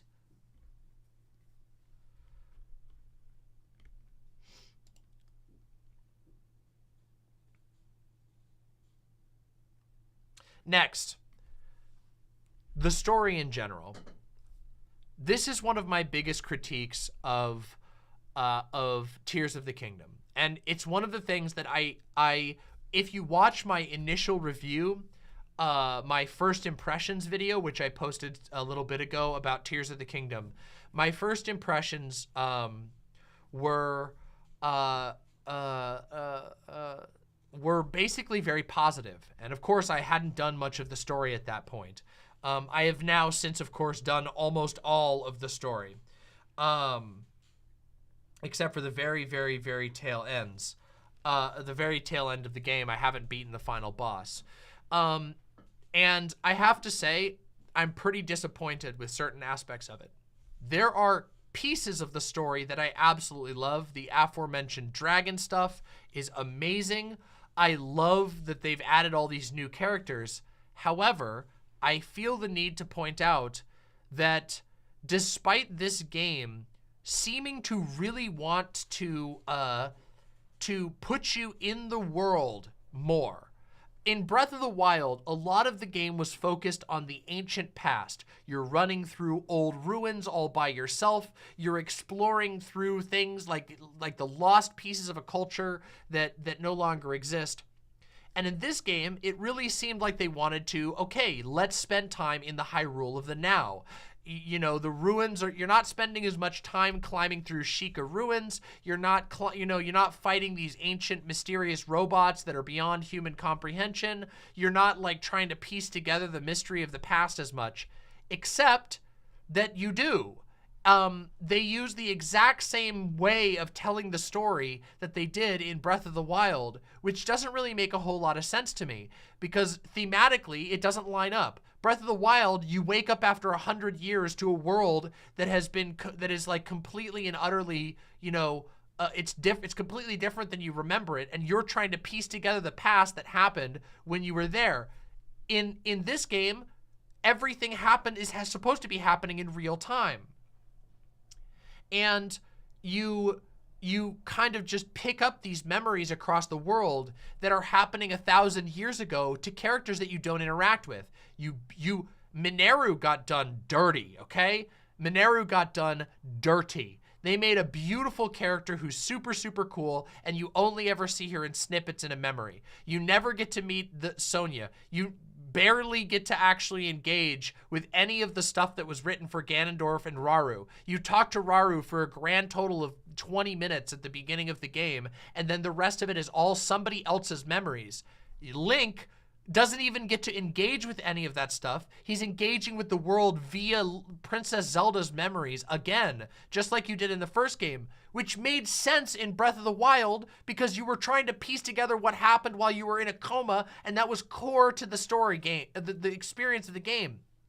And this is something that gets really, really weird in Tears of the Kingdom that I didn't understand. At the very beginning of the game, they set up all this stuff about how the world was torn apart by the calamity. you know, and that everybody is trying to rebuild the world since the calamity, right? So one of the first things you will encounter in Tears of the Kingdom is these little stacks of materials. And if you read the sign, it says, you know, under the orders of Princess Zelda, the Hyrule Reconstruction Project has been undertaken. Which is like, oh, okay, I get it. In Tears of the Kingdom, Breath of the Wild is about discovering what happened while you were gone, and Tears of the Kingdom is about building the world that's to come. It's about engaging with the people who are there instead of just the past. It's about building things in real time and solving problems in real time. And in fact, in some ways, I kind of got the idea that it was going to be a little bit like Majora's Mask, which is my favorite Legend of Zelda game, to the degree that I literally have a Majora's Mask tattoo. Majora's Mask is a really interesting game. I'm just gonna go on a little tangent here about Majora's Mask. Majora's Mask takes place, the entire game takes place over 3.5 days, the whole game. And you have to relive those days like a Groundhog Day style loop in order to beat the game. And you go back in time and you experience all of these different things that were happening in this incredibly dense world. Stories that when you first land, you had no idea were even happening. All of these different people, all living their lives in these 3 days, and you go and choose to engage with each and every one of them and help them fix their problems. And what it creates is a world with incredible, incredible depth. And also a world that you touch all throughout. Your actions as a player, your actions as a character, as Link, are directly engaging with the world in the present, in those 3 days. And in Breath of the Wild, it seems like it's going to set that up, but then you don't actually do that all that much. And in fact, the most ridiculous thing about this is that it sets up, you have the Ultra Hand, the thing that lets you build engineering solutions. You are given at the very beginning of the game, there's going to be materials all over the world to help people rebuild their stuff. There's even a company that is, the Hudson, President Hudson Building Company that's all about building people homes for all of the people who were displaced after the calamity that happened in the previous game.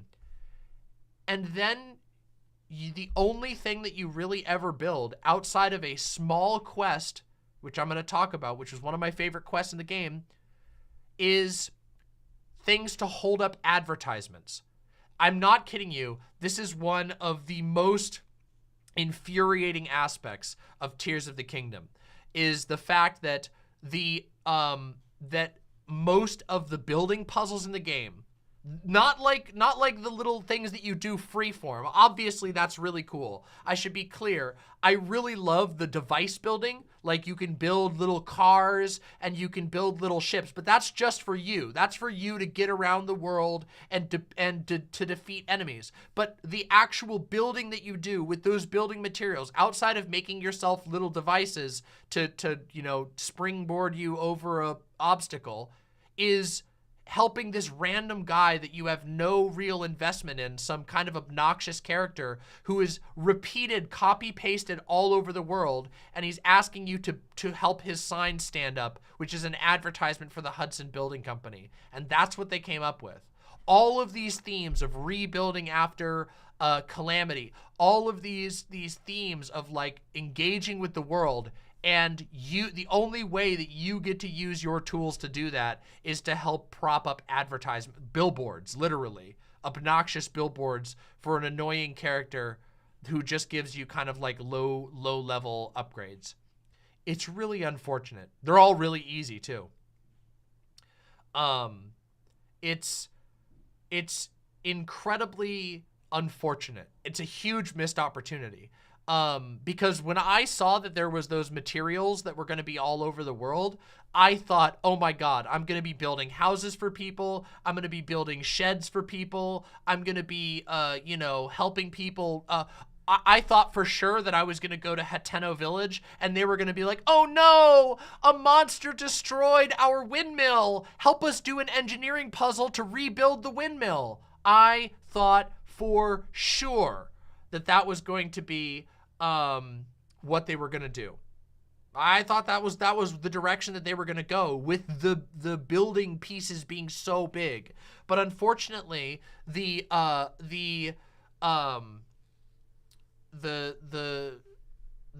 building stuff was mostly focused on building yourself gadgets. And I will say, I want to be clear again, I love that. Fusing weapons is amazing. It's so cool. They literally fixed all of the issues that they had with durability. I love the weapon fusion system. It's really, really cool. The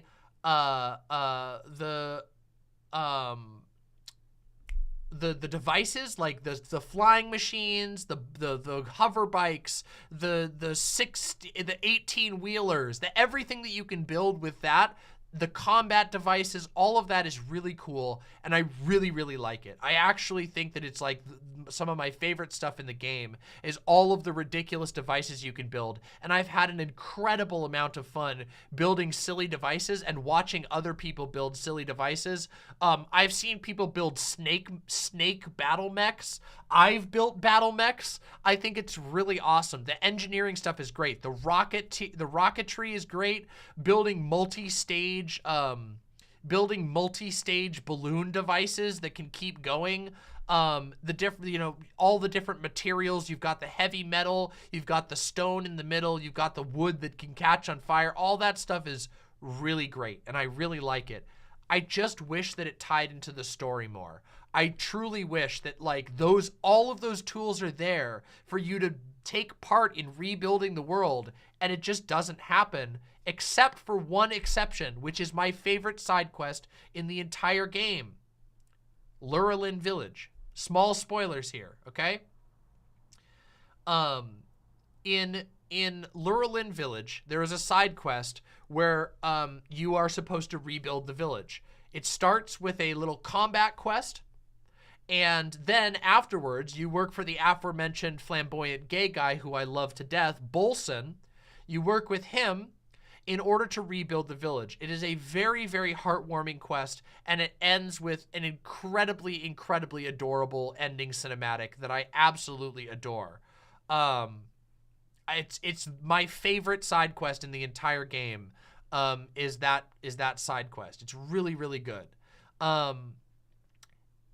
Except one thing, which is that there's only 4 buildings to build, and all of the buildings are repaired in basically the exact same way.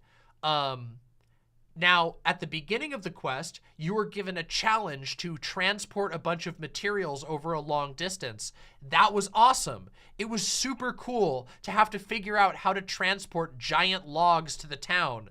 But unfortunately, after that point, you just kind of use the Ultra Hand to slide a tree into a hole, and then it finishes the quest for you automatically after that.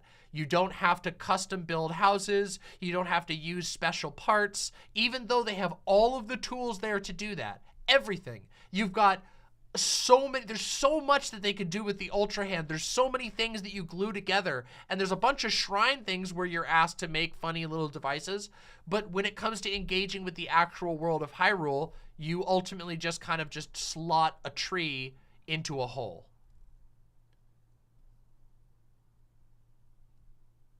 And that's kind of,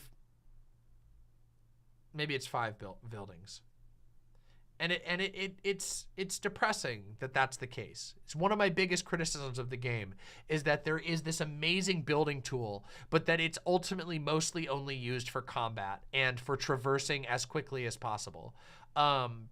This game suffers a lot from open world syndrome. And I will say, even with that in mind, it's one of the better open world games that I've played. But it's so open world that you don't actually, there's not a lot of depth to most of the places that you go. And it's really unfortunate because they deserve depth. You spend like almost no time in Kakariko Village. You do 1 quest in Hateno Village. You do 1 quest in Lurelin Village. These are the iconic areas of the game where all of the characters that you know and love are living, and you spend almost no time in them.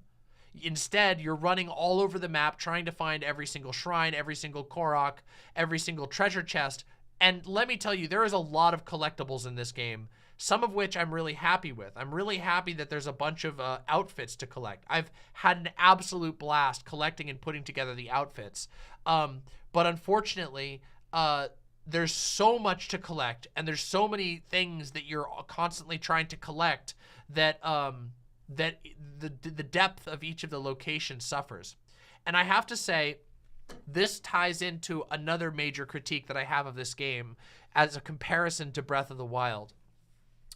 In Breath of the Wild, one of the things that made Breath of the Wild so magical, and I loved Breath of the Wild, okay? One of the things that made Breath of the Wild so magical was the fact that you had to scrabble all over the world to get around. And you could. There were all kinds of cheesy ways to get around the world. Everything from building little, putting together, stacks of wood, to building, to, knocking down log bridges, to climbing up and hiding under an overlook and building a fire so you can wait out the rain, gliding from this place to that place, getting a small boost off of a fire. There's all of these things. And as a result of the way that things have changed in Tears of the Kingdom, you actually spend a lot less time actually engaging with the world. There is so much verticality in Tears of the Kingdom, which is cool on one hand. It's really awesome that the game has 3 layers of world. There's a deep world and a sky world. That's really awesome in concept. But what it actually ends up meaning is that the design of the game is designed around flying all over the place. And the thing about flying is that you fly over almost everything in the game. Here's a great example of this. The difference between Breath of the Wild and Tears of the Kingdom just going to Goron City. Going to Goron City in Breath of the Wild was a matter of getting attacked by Octoroks and fire-breathing Lizithos. You had to keep finding food that would help you resist the heat. You had to avoid lava pools and climb up hot rocks. You had to scrabble all over the world, jump over big canyons, and you finally found yourself into the Goron town. And by then you had gotten a familiarity with the ground. You want to know how I got to Goron town in this game? I happened to see Goron town while I was flying from a sky tower, and I just floated into Goron town. You just drop in to almost every location in the game.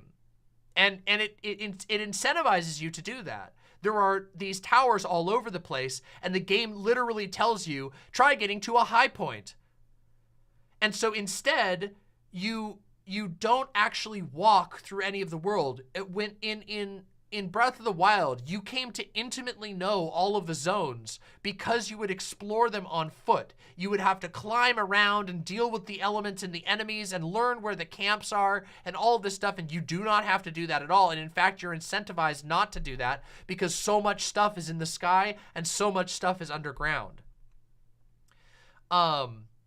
So many times in the game, you just fly into a location and you just kind of like go like this. It's this vertical experience of going up and then down and picking a location, going back up into the sky, picking a new location. And it means there's all of this beautiful world that they built that you just are not incentivized to go through at all. You really have no reason to go through it anymore because they changed the design so fundamentally. And it kind of sucks.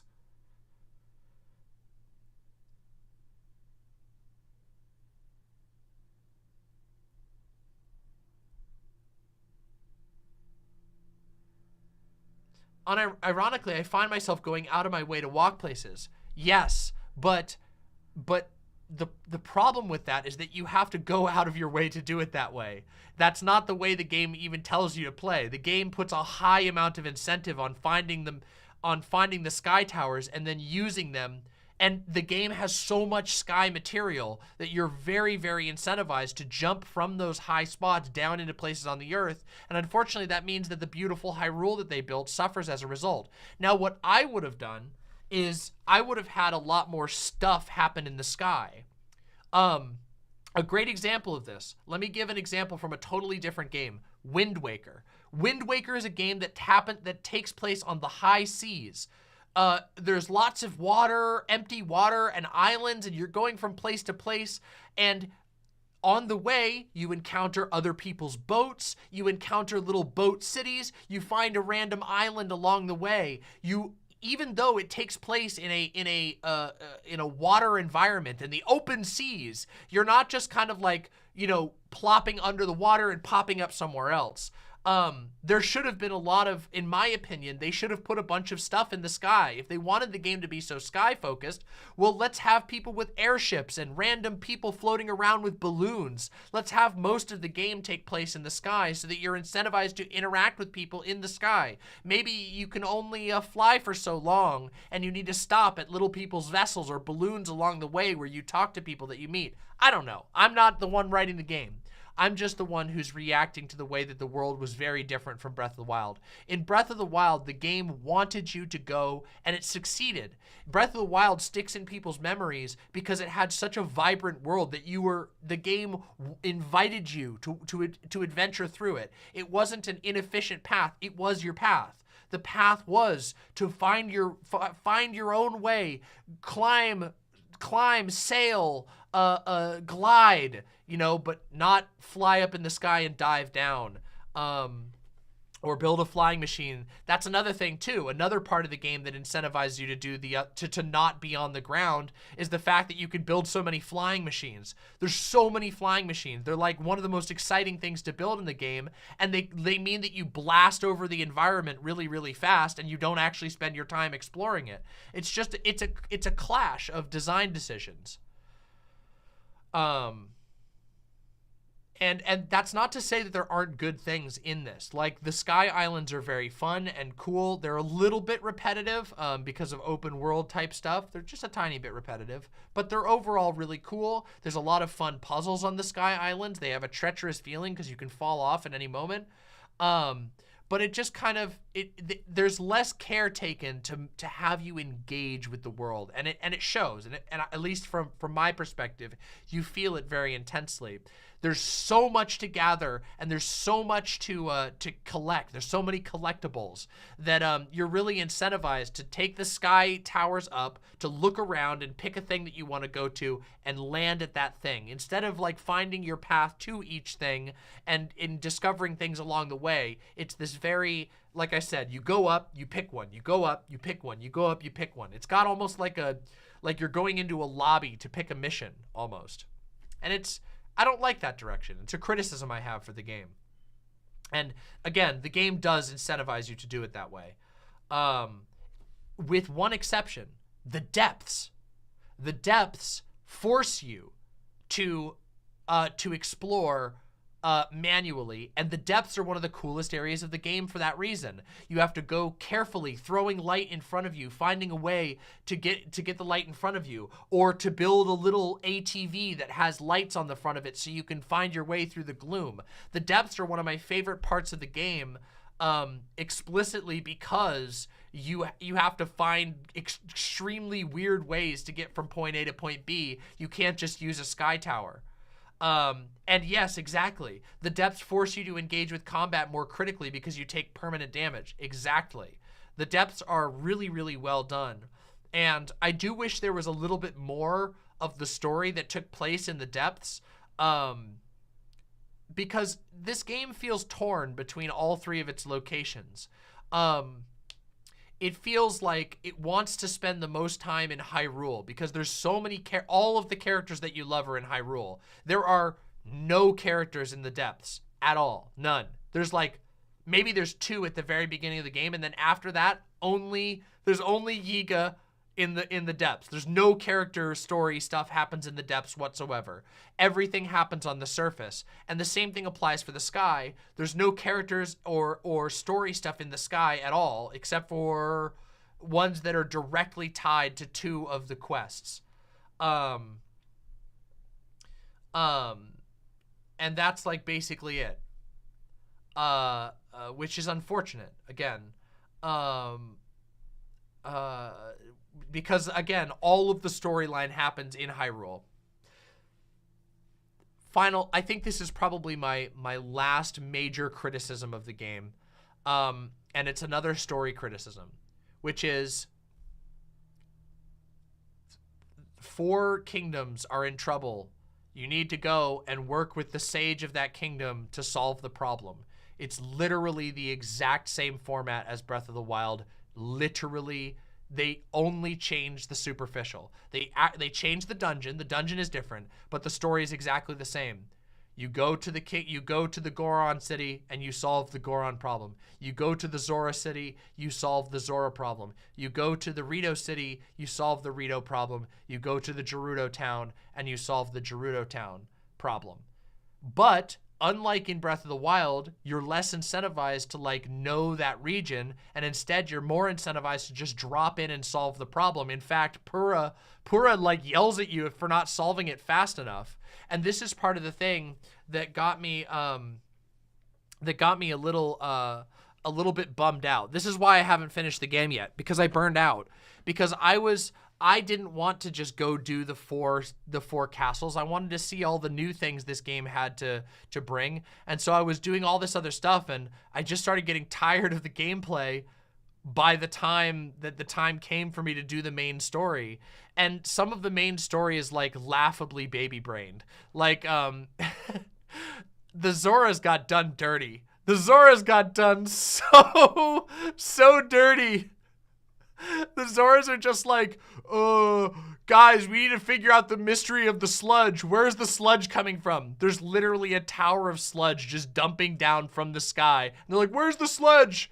Can you guys run over there and check this thing 30 feet away and then run back and then run and check this other thing 30 feet away and then come back? The Rito zone was great. I find the Goron zone very funny and cute. But the Gerudo zone is like super quick. Like really quick. Like you're done in the Gerudo desert really fast. And also in the Zora one, you're done really fast. So it felt like a chore. Like they were like, yeah, we got to do all 4 regions. All right, go to the Goron town, go to the Gerudo town. Yeah, there you go. It was, the Wind Temple was awesome. The Rito one is the coolest one in my opinion. And that's because it had this extremely long, treacherous platforming segment at the beginning. Yeah, the approach to the Wind Dungeon was awesome. It was super great. And I actually like the boss fights. I think the boss fights are great in this game, which is funny because the boss fights in Breath of the Wild sucked. The Calamity X in Breath of the Wild was like the worst parts of the game. All of the Calamity bosses were just so boring. The fights were way more involved in this game, and I liked them a lot more. Yeah. And oh, the design of the Lightning Temple is cool. Don't get me wrong. I like the design of the Lightning Temple. It's just really fast. The Gerudo stuff is over like that. Do you remember how much time you spent in each of the towns in Breath of the Wild? Each of the zones was a huge chunk of the game. Like, you were meant to really get to know those areas while you were there, and it was shocking how long you spent in each region. Each region was like a new chapter of the game. In this one, they felt like a chore. You want to go run around and engineer devices and find collectibles and unlock all the cool stuff and whatever. And then you gotta go, and Purah's gonna yell at you, go rescue the 4 cities, go rescue the 4 cities. And then you get there and they're like, okay, the sledge coming from the sky, there's a meat problem, there's some zombies, come on guys.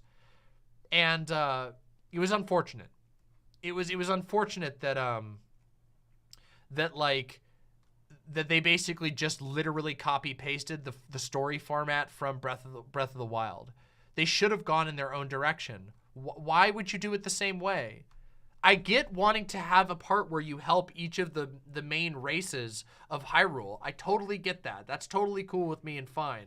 But why do it the exact same way? You go to the town's having a problem, solve the town's problem, leave. Why? I don't know. It was weak, in my opinion. And it sucked because, again, you are incentivized to go check out all of the other stuff, which you don't hang out in the depths with Sidon. You don't hang out in the depths with your Gerudo friends. You don't hang out in the depths with Tulin or, what's the Goron guy's name? Yunobo? You don't, yeah, where... Excuse me? Excuse me?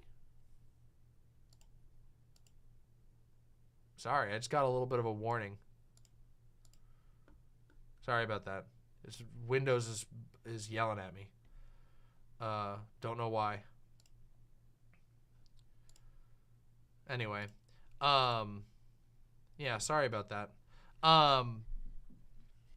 Yeah, my PC got mad at me. It was like, oh, your shit's off. We need a way too dank. Yeah, it's annoying. Anyway. Yeah, every single person looked down to the right. Sorry about that, everybody. I don't know why it's yelling at me. Anyway, what was I going to say? Oh, yeah. So I was a little bit disappointed with the direction that they decided to go with the main story of this game.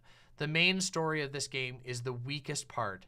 And to be fair, it was the weakest part of Breath of the Wild as well, but it was way stronger in Breath of the Wild than it is in Tears of the Kingdom, which is a disappointment. And it's unfortunate because it deserved to stand on its own two legs, in my opinion. There's a lot of repeated content from Breath of the Wild, which is fine. I don't actually mind it all that much. I don't really mind that there's the cooking system is more or less the same from Breath of the Wild. I don't really mind that like a lot of the plants and animals are the same from Breath of the Wild. I don't even really mind that like the horse capturing stuff is the same from Breath of the Wild, although I wish they would have advanced it more. It would have been really cool if like the stables expanded so that you could have different animal mounts. Like they let you ride bears and they let you ride mooses and skeletons, but you can't have them as like a permanent pet still. I don't understand that. I do like that your horses carry over from Breath of the Wild. It's kind of silly. Yeah, you can't ride the deer. I mean, you can't register the deer. You should be able to ride the ostrich birds. Why not? I don't understand why they didn't do that, but whatever. That's a pretty minor gripe. So anyway, these are my main critiques of Breath of the Wild, or of not of Breath of the Wild, of Tears of the Kingdom. Tears of the Kingdom did a really good job on fixing the mechanical problems of Breath of the Wild. And I like that it tried a bunch of new stuff. I really do. I like that they tried like a 3-level map or a 3-tiered map. I think the engineering in Tears of the Kingdom is phenomenal. I think the combat is really fun in Tears of the Kingdom. I love all the devices that you can make. I love the fusion system, excuse me. I'm happy that they carried over and expanded the cooking system. However, Tears of the Kingdom failed to step beyond Breath of the Wild in a lot of ways that's really unfortunate. The fact that they copy-pasted the 4 dungeons storyline, that they literally copy-pasted the memories system except this time there's no puzzle element. You're not actually like going and trying to find a secret picture location to unlock the memory. You're just going to a big thing. See, that's another thing, by the way. That's a thing. You know how in Breath of the Wild, the memory system, you had to take a picture with your Sheikah slate. You had to find a specific kind of hard to find location to unlock the memory. Well, the memories in this game, you are literally told, get to as high of a point as possible so that you can find the location that you need to walk to. They're these giant geoglyphs. They're like paintings on the ground, and there'll be a little drop in them. And you're supposed to get way up. So, of course, the answer is you spend most of the game, this is the main story, by the way, you spend most of the game using sky towers to float around and try and look down and locate where the spot is, instead of like needing to crawl through the world and find the right angle or the cool location using clues from in the world. You're just kind of getting a bird's eye view and slowly drifting back and forth while nervously watching your stamina. And yeah, it's kind of unfortunate. It's unfortunate that they went backwards on that and made it less interesting to engage with, even though I think the story is a little bit more fun overall. Like, I like the story of the struggle with Ganon and whatever more than I liked the other one. The other one was a little more boring in my opinion. It's I really, really have liked Tears of the Kingdom, but unfortunately, there are some decisions that were made in this game's design that I think are truly unfortunate, and I think that as a result, it's too much of an overworld game, and you spend way, way, way too much time basically gathering items that you just gathered in the last game, in order to burn out before you get to the end of the game. There is so much to collect. There is so much to do. And sometimes it feels like the design of this game is more about addicting you to gathering things than it is about actually making you fall in love with the world. Whereas in Breath of the Wild, that is absolutely not true. I have very strong memories of how much I loved crawling through and exploring Breath of the Wild's world. All of the cool locations that there were to find, that you would find in the strangest ways. I didn't feel any sort of pressure to like, I don't know. It's a different vibe. The vibe has changed so much by adding like the sky towers that launch you up in the sky, and all of the verticality being used basically as a way to skip portions of the world. It's unfortunate. Oh yeah, they got rid of the Hardy Durian. That is weird. It is kind of weird. At least there were caves to explore this time. Yes and no. The caves are slightly better in this game, but there's also a certain laziness in the design. The Ascend tool is cool because it lets the world be more 3D, which I like. I like that there's more depth to the world overall. However, it also means that a lot of caves are basically they're pits that you drop into. You walk down into the cave, then you drop down into a pit, and then you run around in that pit until you have to ascend back out. There is less attention paid to creating like navigable underground spaces that you can actually remember how to get in and out of, and more of drop into a pit, which you need to ultimately use the ascend tool to get back out of. So there's a back and forth there. Some of the verticality is really cool, but it also has led them to over relying on the ascend tool. Yeah, and did you know that the depths are a copy of the overworld but inverted? I didn't know that. I didn't know it was a perfect copy but inverted. That's kind of strange. But I mean, I think the depths are overall very cool, and I do like that the depths, that relevant locations on the overworld often have something relevant in the underworld as well. I do think that stuff is cool. The underworld is a really cool area. I just really wish that there was more story stuff to do in the underworld. It's sad. There's no people in the underworld. The underworld is just a playground for combat and engineering solutions. And while there's a lot of fun stuff to be had there, and I do like the fact that you have to navigate it differently, it kind of sucks that you navigate it the way that you navigated Breath of the Wild, but there's nobody there to talk about it. How do your partners feel about this game? Well, only one of my partners has actually ended up deciding to like carry through and mostly finish the game. All of us have ended up stopping before the end of the game. In fact, every single person that I know IRL has stopped before the end of the game with one exception, and that's Vosh. Vosh is the only person I know who's like totally completed the game. And I don't think Vosh played Breath of the Wild, which kind of makes sense why, you know, he would have the most patience for the game. Yeah. So there's some problems. There are some issues with the fatigue in this game, that you run into a wall of gaming fatigue, it seems, before you can enjoy everything that's in it. Oh, I wanted to end this. I don't really have much else to say. Those are my main pretty heavy critiques for the game. To just run back through them real quick.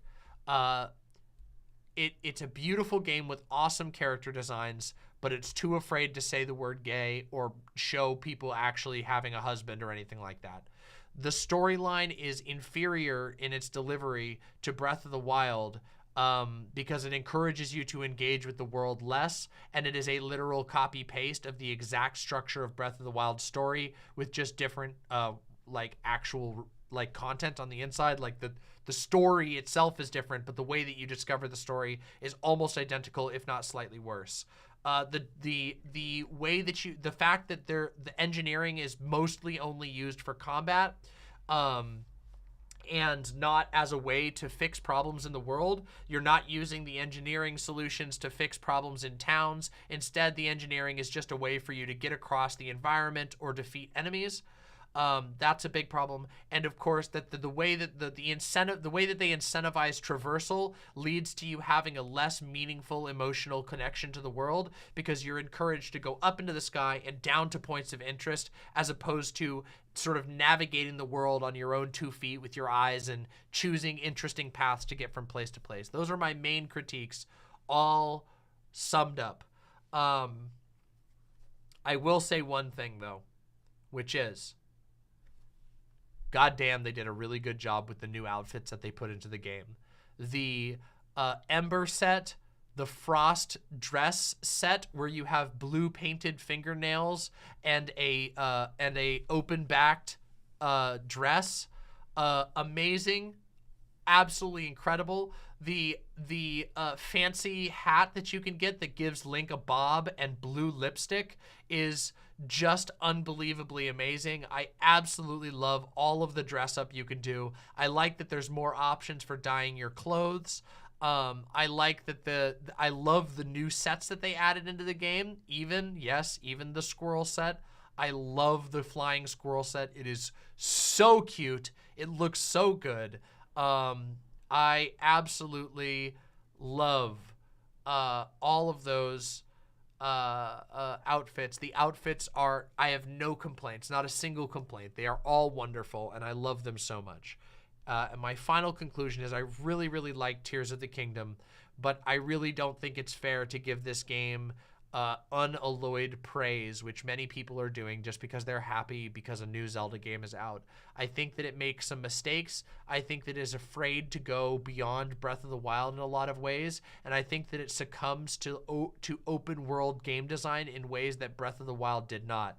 Everybody knows, everybody complained about way too many shrines and way too many Koroks in Breath of the Wild, but Breath of the Wild incentivized you to fully explore its world, not just for Koroks, not just for shrines, but because the world was exciting and interesting and there were things to engage with. There was beauties and secrets to discover. There was unknown things to enjoy around every turn. This game incentivizes you to fly up into the sky and come down on top of something that looks interesting to you, then return back to the sky and do it again. And I don't like that as much.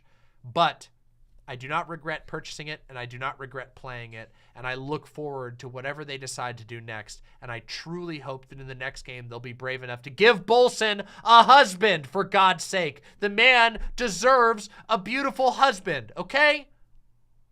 Anyway, thank you all very, very, very much for watching and listening to my review of Tears of the Kingdom. I put a lot of thought into it. I've been thinking on this for quite a while. I've been thinking about my critiques and the things that I loved about the game, and I wanted to spend some time critiquing a game because I really did like this game, and I do think that it deserves more. It deserved more. And maybe, who knows, maybe they're going to do some DLC and it'll add a bunch of stuff that I like. I do wish that especially with the engineering stuff, that would have engaged with the world just a little bit more. Anyway, thank you all for listening. Please make sure that you press subscribe and ring the bell down below. And if you have thoughts that you would like to share, do you disagree with my critiques? Do you have something that I missed? Is there something you really loved or really didn't like about the game? Please tell me in the comments below. I would really love to hear what you have to say because I'm still thinking about this game, and I imagine I'm going to be thinking about it for a long time, and I would love to hear your thoughts about Tears of the Kingdom. Anyway, thank you very much. Thank you for hearing the signal, my lovely, lovely imps.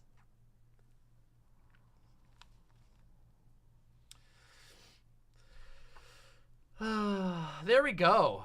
There we go, everybody. There we go.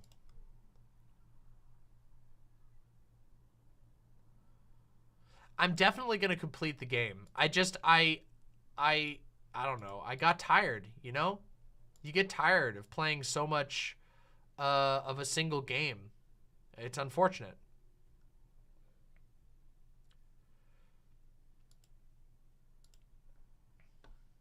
It's just how it goes. I hope you guys enjoyed that review. That was a lot of wow, that took a lot out of me. I feel like that was a very dense critique. Maybe I spent too much time critiquing and not enough time praising, but I feel like the critiques kind of came out on top by the end. I also haven't finished Jedi Survivor. I almost completed it. I was getting towards the end of Jedi Survivor right when this game came out.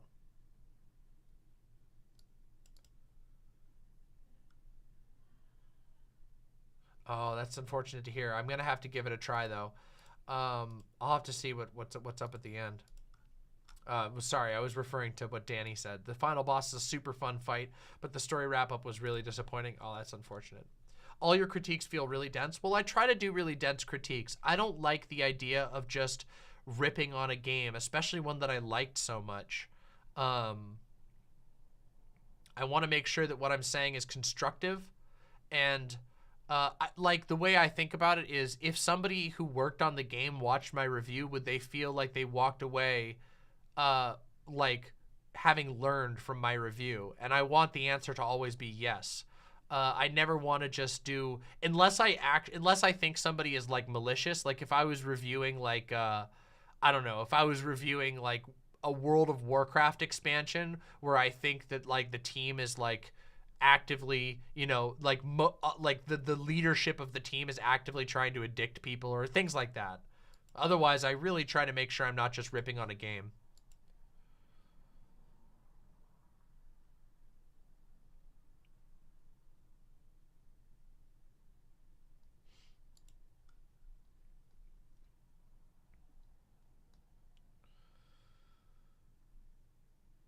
Really good critiques, Demon Mama. You identified a lot of areas that can genuinely be improved upon. Well, that's what I would hope for. I think it would be amazing. Wouldn't it be cool to get like a third entry in this series that just truly nails all of the things that were best about Tears of the Kingdom and all of the things that were best about Breath of the Wild?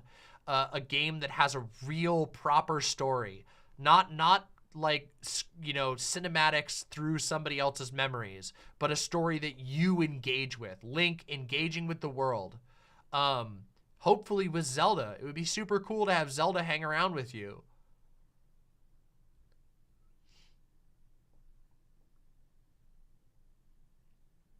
I do think that they're going to take us outside of Hyrule, and the reason, here's my reason for that. My reason for thinking that is because they have a new type of Zora. Sidon's wife is a type of Zora that's not from Hyrule. So so that feels like they're hinting that they're going to go outside of Hyrule for the next one.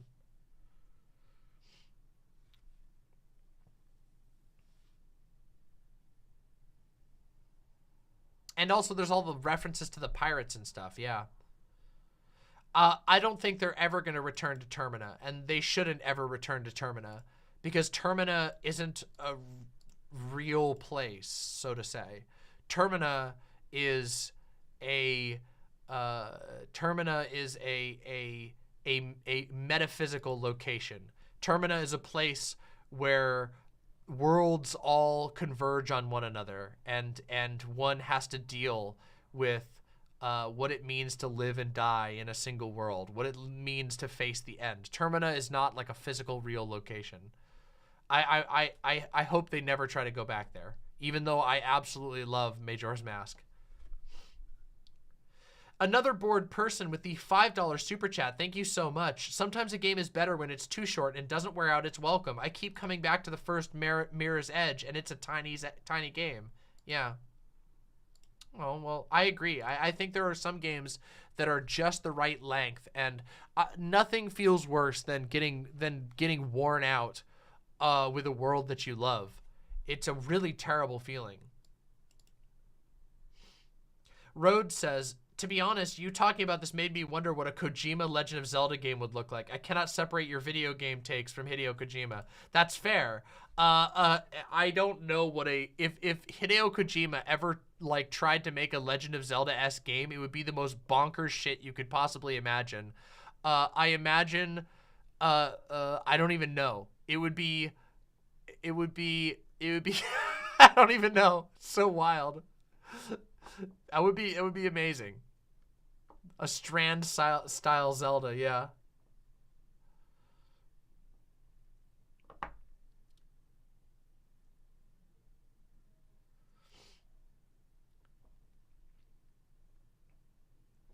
We got a Trump meme coming in hot. Oh, great. All right, let's watch this quick Trump meme. Let's see a quick Trump meme real quick.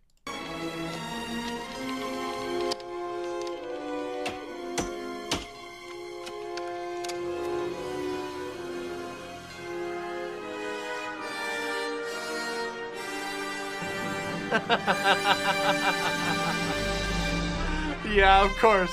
Of fucking course. Of course. I knew where that was going the moment that it started. Incredible. I was a little worried that was going to get me clapped almost immediately.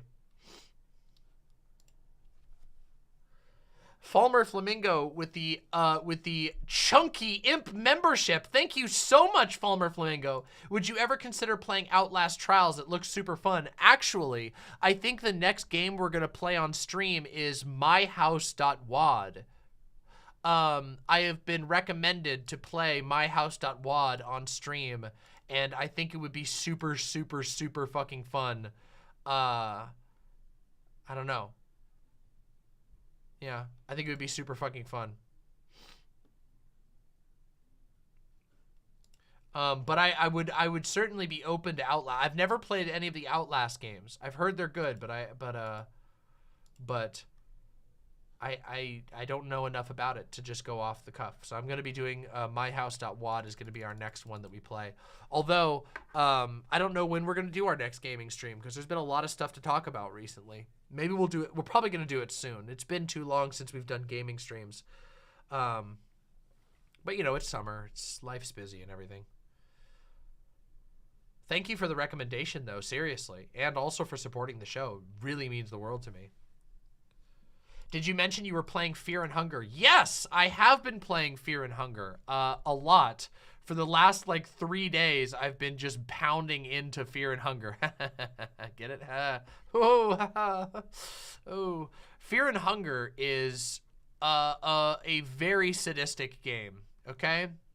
It is a extremely, extremely sadistic game. It's very cruel, but I quite enjoy it. I love games that are mean, but fun. And I love games with extremely dark with extremely dark stories. Not just like dark for dark's sake, but like dark good. And I think this one has a dark good storyline. I will say that Fear and Hunger, I'm looking forward to the second Fear and Hunger, because the first one is a very particular type of game, and as I understand it, they kind of change some of the direction that they go in the second one, where like in the first one, it's a very small world and you spend a lot of time getting reset back to your save point and then replaying the exact same segment over again, which is, I don't know how I feel about that. That said, the atmosphere is fantastic, and I love the ImSim elements. I love ImSims. I love immersive sims. They're one of my favorite things. Survival horror is one of my favorite genres, and I really, really like all of those aspects so far. I've been having a lot of fun. I have done 2 different save files now on Fear and Hunger. I can actually tell you how much time I have in both of them. Hold on. I have like, hold on. Let me check. Let's see here. It says I have 15.2 hours. That's not 100% accurate because I had to leave the game paused for a couple hours at one point because I didn't want to lose my save progress. It's probably closer to like 10 hours. So I've played a lot of Fear and Hunger over the last couple of days. I really enjoy it. I love games that make you like plan your combat. I really love games where combat is extremely difficult and you are incentivized to like heavily prepare for each combat. That type of shit really makes me happy. I don't know what it is. It just like, it scratches a certain spot. I like enemies that are really, really dangerous. And I like having to think about how I'm gonna, like a unique way to approach each enemy. And Fear and Hunger is absolutely that type of games. Yeah.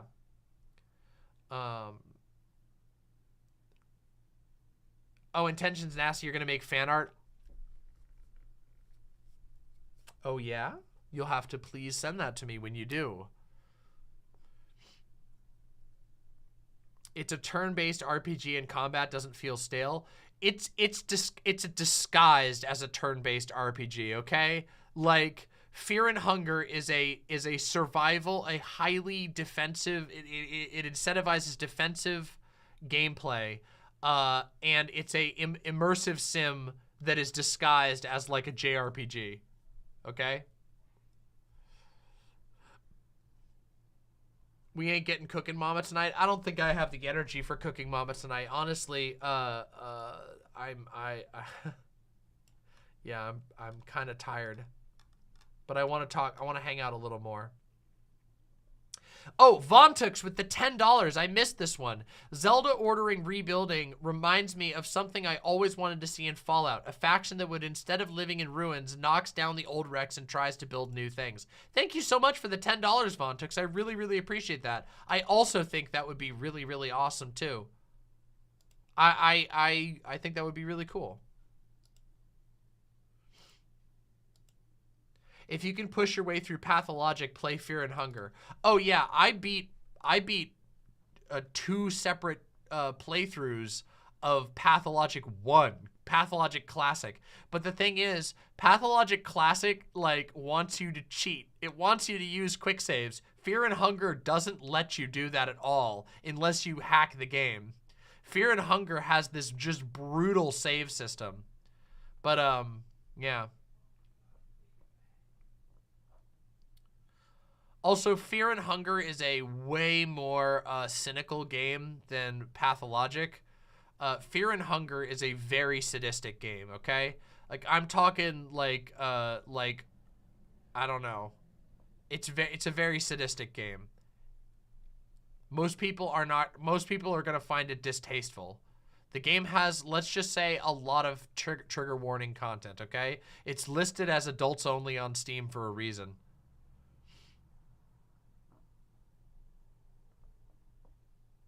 But I like sadistic games sometimes, so.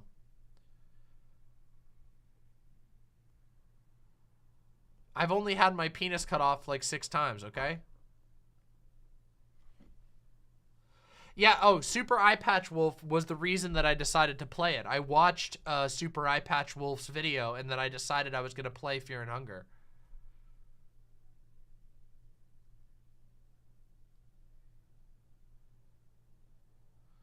I do think that for a lot of people, watching a playthrough of Fear and Hunger would be satisfying, and then watching lore videos. One of the cool things about Fear and Hunger is that its lore has like that Dark Souls thing where you just want to keep digging into the lore because it's so inviting and creepy and weird.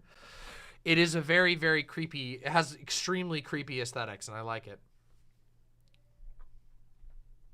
The second game is literally set in a fictional culty bohemian town, Mama. I felt cult out a lot. Yeah, I've heard about that. I'm excited to play the second one. A lot of people say just go straight to the second one, but I didn't want to. I wanted to see what made people fall in love with the first one, and now I get it. I don't know if I'll beat the first one because it gets derangedly hard to beat the first one. Like, you have to seriously do some min-maxing crap to beat the first one, but I might. We'll see. I have to decide. I just want to see Demon Mama play Bloodborne. Well, your wish is going to come true because I'm going to be playing Bloodborne for in October for a project that I'm working on with President Sunday and Zanzi. We're going to be doing Bloodborne in October, so I'm going to probably play that on stream. It'll take a little bit of work to get the setup going, but I wanted to play Bloodborne on stream for a really long time. And yeah, it should be pretty awesome. Are you going to play Lies of P? The demo looks out. Okay, guys. It's Lies of P. Okay, I'm sorry. Lies of P made me... I'm sorry, I don't mean to laugh at you. Lies of P made me laugh so hard. I couldn't believe that there's a Pinocchio Bloodborne clone. But I'm gonna be completely honest. It actually looks like more of a Code Vein clone to me than a Bloodborne clone. And I don't know. Here, let's just watch it. Let's just watch it. Let's watch the trailer. Here we go.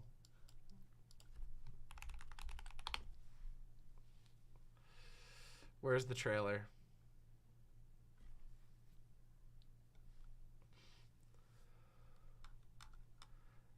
Here we go.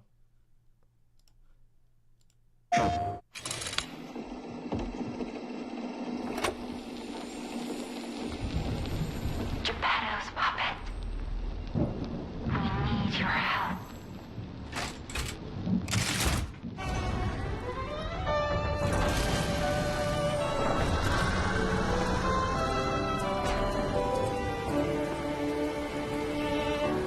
Je t'ai rencontré simplement et tu n'as rien fait pour chercher à me plaire. Je t'aime pourtant, ardent, rien je le sens. This enemy right here looks so cool. I love this enemy.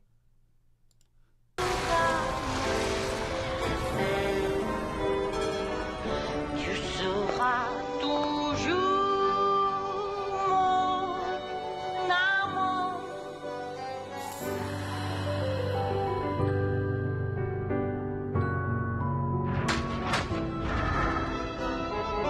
Je te fuis parfois, mais je reviens quand même. This is immediately, though, this part right here made me think of Code Vein, and in a bad way. C'est plus fort que moi.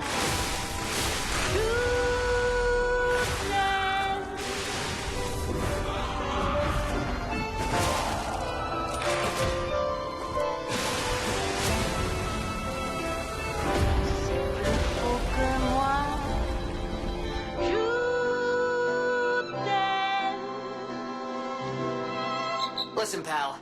Nice landing, but let's not make it a habit. The quip at the end made me cringe out of my skin. So I don't know. I got really mixed messages from this trailer.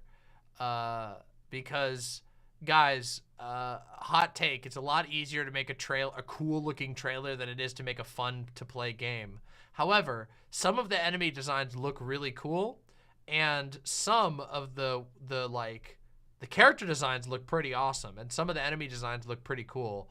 But that's also true about Code Vein, and Code Vein fucking sucked. So I don't know about that. Yeah. We'll see, though. I might give it a try. I also just don't know why it's Pinocchio themed. Like, it's one of those things where I'm like, why Pinocchio? Like, I guess you just can't, it kind of feels like you're not allowed to, like one of those situations where people perceive they're not allowed to make an original title anymore, and maybe they weren't. Maybe they had to make it a Pinocchio thing. Because, I mean, there's been like 6 Pinocchio remakes in recent memory, so maybe it was like, no, guys, people love Pinocchio. Look, there's been like 6 Pinocchio remakes. We can make it if we make it Pinocchio themed.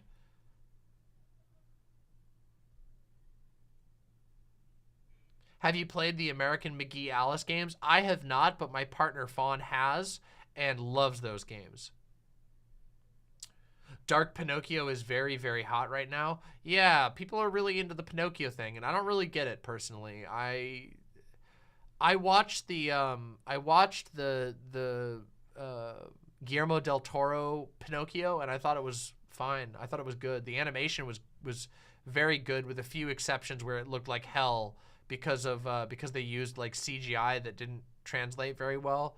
But it was fine. It wasn't like a groundbreaking film, in my opinion. It was just fine. I don't get the draw to Pinocchio. He seems like a especially for this type of game. It seems very weird to me to be like, yeah, let's make a Bloodborne game where you play as Pinocchio. Oh, thank you so much, XLR. That's really nice. Thank you. Yeah, American McGee got completely screwed over. It really sucks.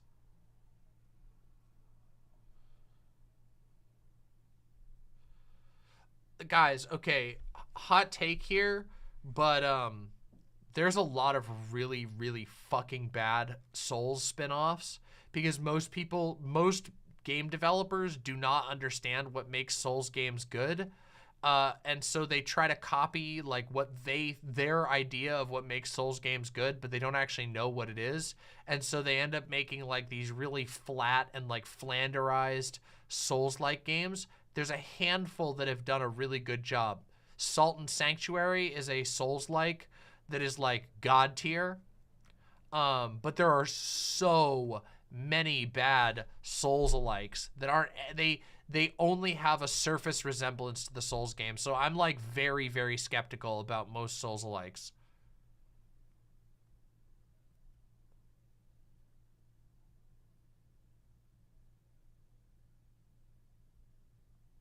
There was a game, what was it called? Hold on.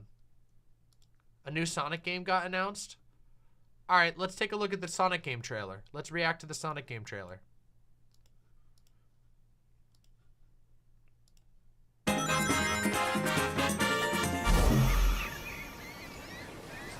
Oh, cute! What the heck? He looks cute! I love 3D Sonic. What the heck? He looks so cute there. Why is it so low quality? Why is it, what the fuck's going on here? Give me my, there we go. Thank God. What the hell was going on with the quality there?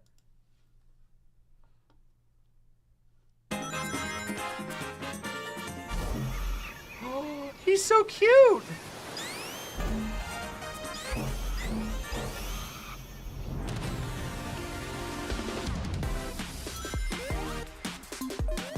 This looks adorable.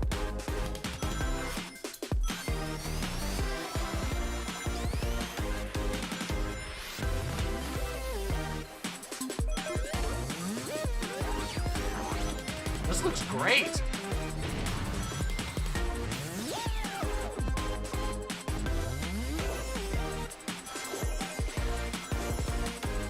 Oh my God.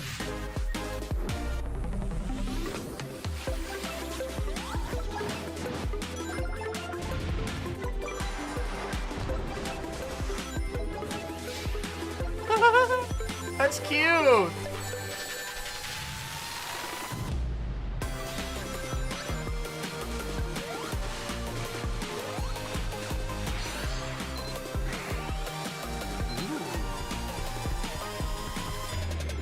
I love these.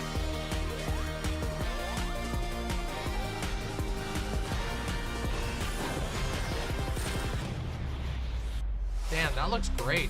I'm not gonna lie, that looks really, really good. That looks really cute.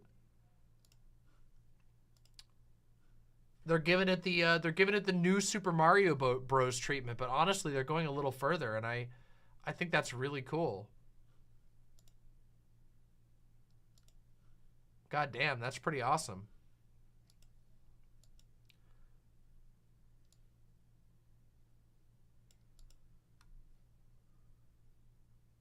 Classic Amy? I don't know what that means. I don't know enough about what it means to be classic Amy.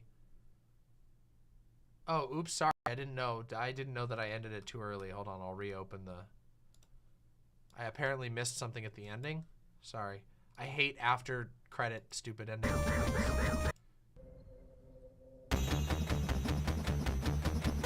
Oh my God! It's Gumshoe Fox! I love Gumshoe Fox!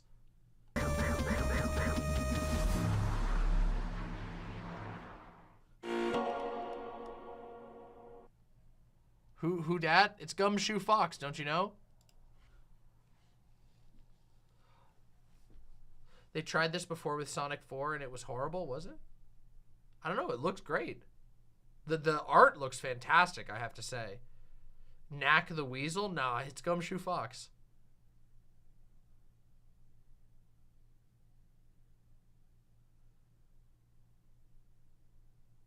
This looks nothing like Sonic 4. I don't remember what Sonic 4 was. What's Sonic 4? I don't remember this game barely at all.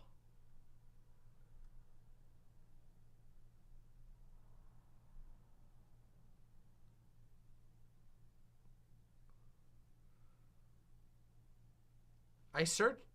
No. Okay. I'm very skeptical of any new Sonic property. The only Sonic game that I've been satisfied with post-Genesis is Sonic Mania. Sonic Mania is really good. I own Sonic Mania. I played that one. It's really good. Zan Raid incoming. Well, that's awesome. We'll welcome in the Zan Raid. That'll be fun as hell. Welcome, all of the Xanderholics. Come on over. Come on over to demonmama.com/live. We'd love to have you in the website chat. We're going to be hanging out a little bit longer. I just talked about my critical review of Tears of the Kingdom. And before that, I talked about former President Donald Trump absolutely bungling everything in the funniest manner imaginable, and we were laughing really hard. And before that, I was covering some really funny drama between President Sunday and notsoErudite. So come on in and get comfy. We're hanging out a bit more. We're probably gonna do something goofy. Maybe I might watch a conspiracy video. We'll see how much energy I have.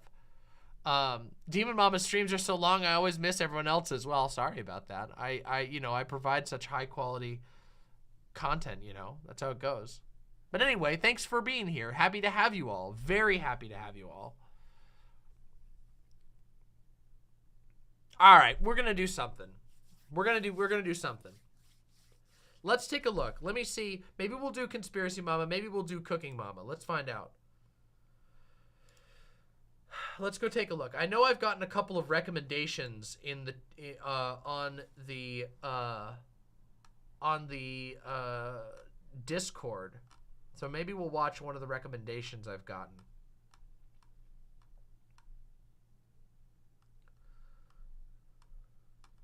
You want to know something that I watched a whole bunch recently? I watched a whole bunch of people playing the Golem game, and I couldn't stop laughing at how bad it was.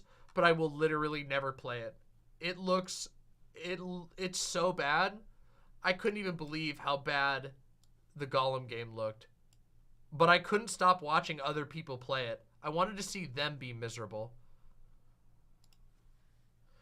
Do you want to watch a conspiracy video about the cargo cult that starts saying it goes nuts right at the end? No. I think I'd prefer to watch one that's just nuts generally.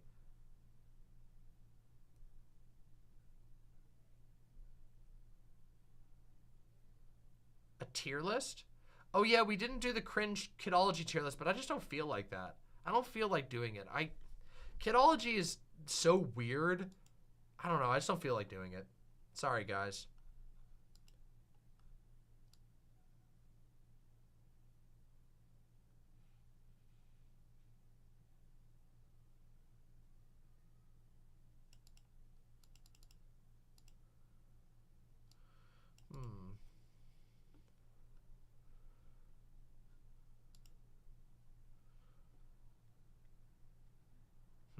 Winby, thank you so much for the tier 1 sub. Deeply appreciate that. Ever look into Kent Hovind? I was personally counseled by Kent Hovind when I was younger. I am unfortunately intimately familiar with Kent Hovind. He's a very, very weird guy. Hold on.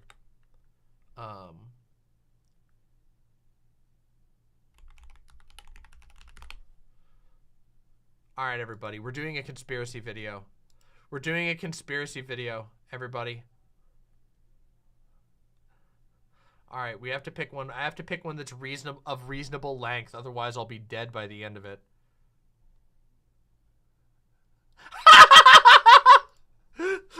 Tartaria Explained Part 10, Waste Management and Poop Fuel. That's it. We found our video. It's time.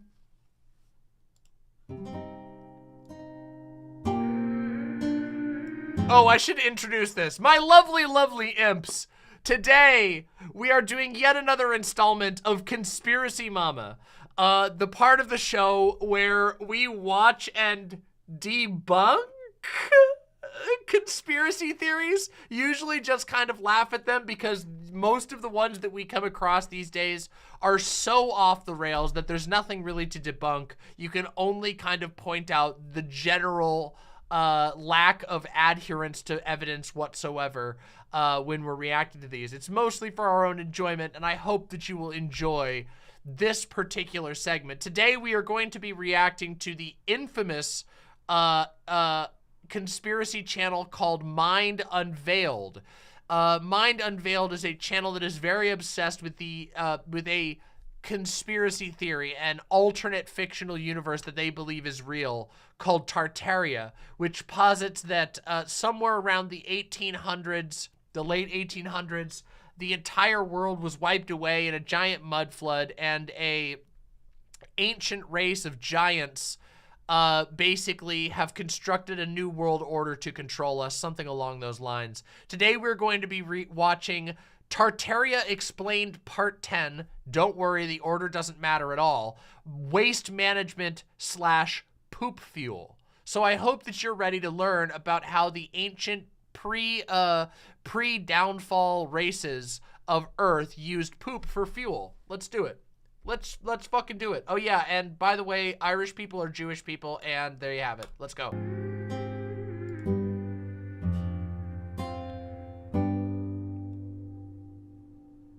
Hey everyone, we have a really interesting video for you guys today. Kind of out there, but we actually referenced this on Tartaria Part 2 and never really explained it. Before beginning, I just wanted to give a big shout out to Conspiracy RS. We've been mentioning his video on waste management for years, and we just wanted to have a resource here on the channel where we can ask these questions and try to understand what's going on. The reason we're questioning waste management is because throughout the last 300 years, there have been severe issues with how we manage getting rid of mass amounts of human waste.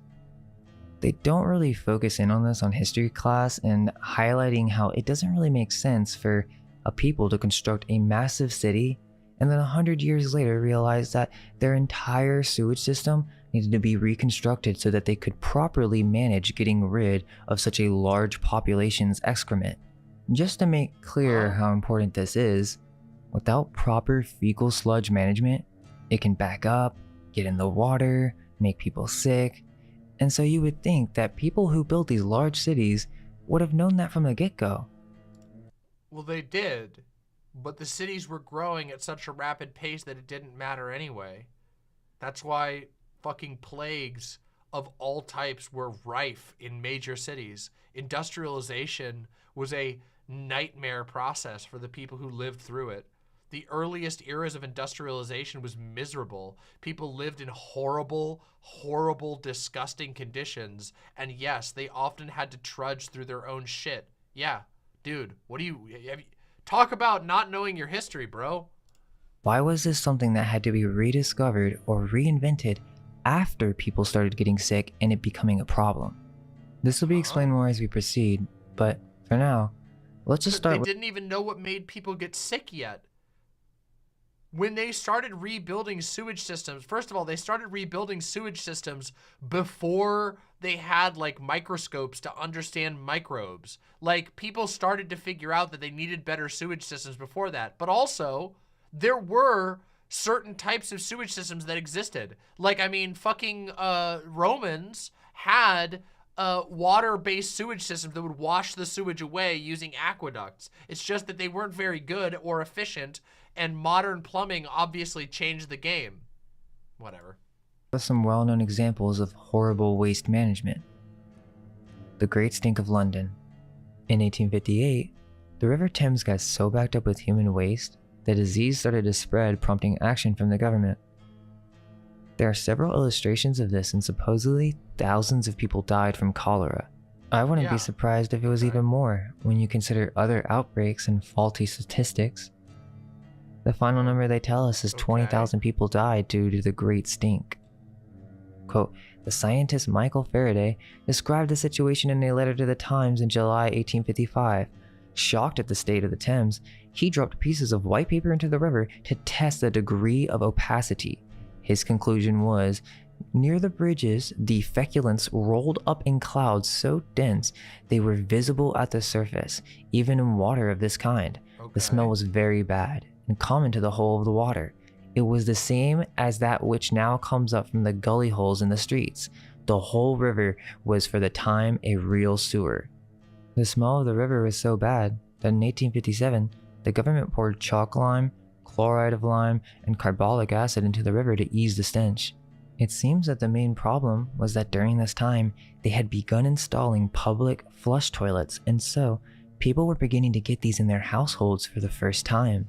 According to the official history, the first public toilets were not invented until the 1850s, where they were showcased in the Great Exhibition of 1851 in London. In many of these events of such horrible waste management, such as with the Great Stink, they want to blame it on hot weather, but no, it has nothing to do with mass amounts of people flooding their waste into pipes that are designed only for rainwater. What? I'm sorry. I'm not understanding what his argument is here. I'm actually not understanding what he's talking about. Like, yeah, he's setting it up, I guess. It's just, it's very weird so far. So far, he's like, yeah, there were too many people pooping in one place. Convenient that a toilet was invented in 1851, right? All right, let's go. Let's continue. So it seems that London, from all the history that we know, has never had a good relationship with waste management. As literally true, obviously. Yes, London is one of the most infamous, one of the most infamously filthy fucking cities in the entire planet when it comes to waste management. Yes, that's like universally recognized, my man. People suspect that it had a role in the plague that wiped out a quarter of the population in just 18 months in 1665. So it took until the 19th century for them to start looking into ways of proper waste management. It's interesting that some of these earliest sewers were made of brick, and I wonder if this is something that was lost or forgotten, but just consider this for later. The city of London had over 200,000 cesspits that leaked methane gas, which usually caught fire and or exploded. Yeah. So just keep that in mind. But before we look into other examples, let's take a look at how this worked in America. So, colonial America used wastewater management where they would literally get rid of the waste and water together, either through dumping it into the yard, street, gutter, or an open channel serving as a sewer. The story goes, this is just how they dealt with things until the 1850s. The majority of people just accepted the sanitation problems as a necessary part of urban life. But it wasn't until... Yeah, and they hated it. It's so funny. Sometimes these people are... They're like, they can't acknowledge the idea that, like, wait, industrialization was a horrifying and nightmare-inducing process for every single person who lived through it. They fucking hated it. It was miserable. People, peasants being forcibly displaced off the land and forced to move into cities where they had to live in fucking excrement, and it was horrible and made them live terrible, terrible lives. Wow. God forbid. No, that can't be the truth. They had to have secret alien technology that let them get rid of the poop and turn it into fuel. That's where this is going. Major epidemics began happening, they decided to start inventing sewage systems. So let me get this straight. This is what Chicago looked like in 1860, and we're supposed to believe that they had this entire city built out, and they waited 100 years to even think of proper waste management? It's as if large amounts of humans having to empty their bowels never so much as cross their minds.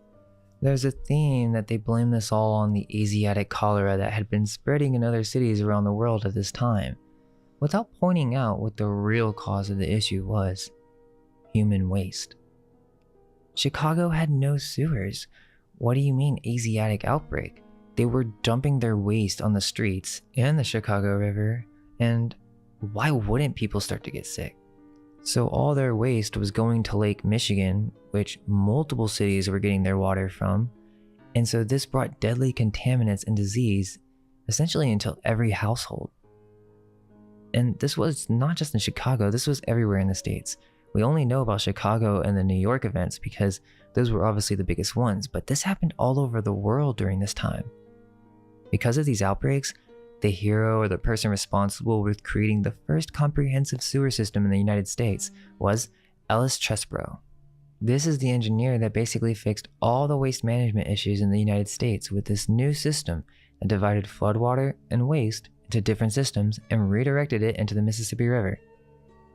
That's the thing that you'll see with all these stories, is that they never even really fix it. It's just that they redirect it to some other area that probably causes issues in other small towns. Also, Chicago was flooded during this point, which... I'm getting such mixed messages so far. So far, he's simultaneously agreeing with and disagreeing with the historical narrative at random. He's like, convenient. And then he just goes on to say, wow, they were living in their own shit. Convenient. I'm like, huh? I'm so confused so far. This is all over the place right now. Was another reason they needed waste management. So it wasn't just swamp water, you know, with the whole story that they had to rise the entire city by 15 feet.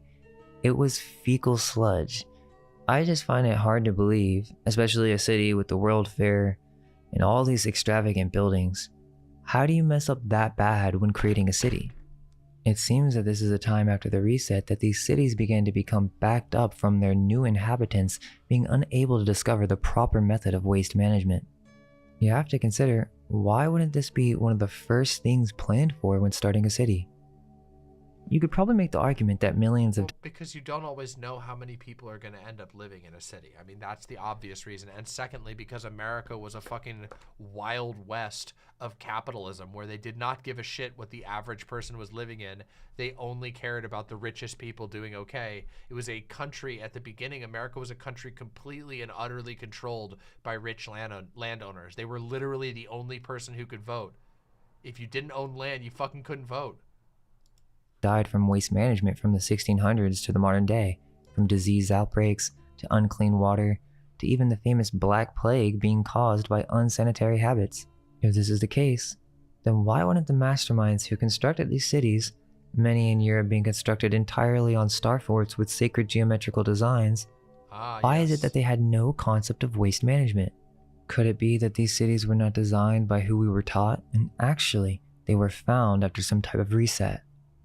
After being repopulated, these inhabitants had to rediscover how to grow food, reverse engineer leftover inventions, and they also needed to accommodate for their different ways of living. It could very well be that most of the inhabitants of these cities were orphans, and a ruling class raised them as the working class, taught them everything they needed to know, and didn't care one way or another if they were living in filth. Oh, but that's not capitalism though, okay? The ruling class was the giants. Not capitalism. There's no problem with capitalism. It's the ruling class was the giants.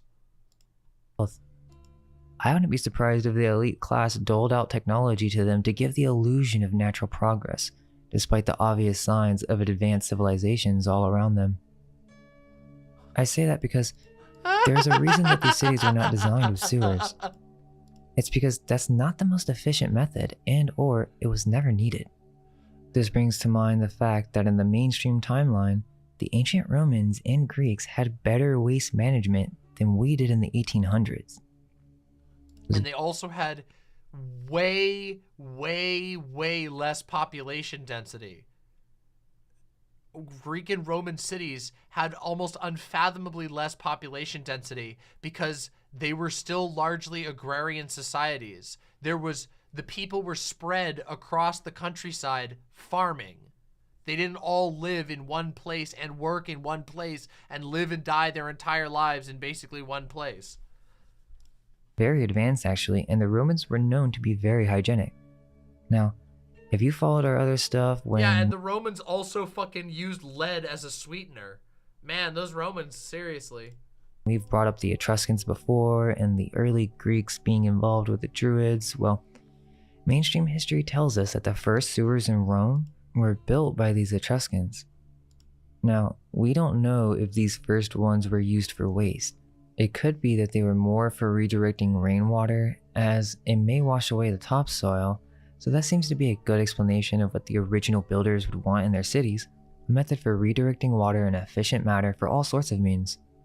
If this is true, then the Romans had advanced aqueducts that we can't even replicate today. Yes, we literally can.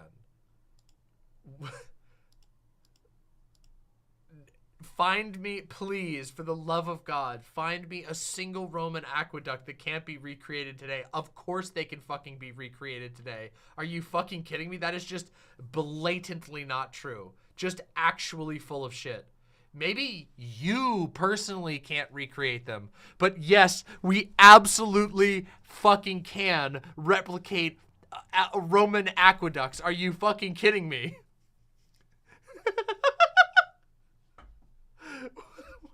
What the fuck? Okay, everybody. If you're enjoying this so far, please make sure that you're subscribed. Press the subscribe button and ring the bell below, because you're hearing the signal here with Demon Mama. And also, make sure that you press like. Likes ensure that these videos get as many views as possible, which means more friends for you all to hang out with and chat. And it means the world to me, because it means I get to keep making a living doing fun stuff like this, like frying my brain with poop fuel. Anyway, press like, press subscribe. Let's continue the video. These would deliver fresh water around the city, and there are even engravings showing this process. I remember seeing one picture that showed there was this device above this small little home showing that there may have been electricity involved in this process. What? Another thing to consider is Cloaca Maxima. Which again, I'm sorry, can we go back to that? Home showing that there may have one picture that showed there was this. I couldn't find it. It was on FEB's stream. He knows. This was made without mortar. Segovia. I'm not kidding you. It says I couldn't. Hold on. I have to move my frame for a second so you guys can see that I'm not lying right now. Oh, wait, that's not the right one. Where's my frame? Overlay. Here we go. Hide the overlay. I couldn't find it. It was on FEB's stream. He knows. This was made without mortar.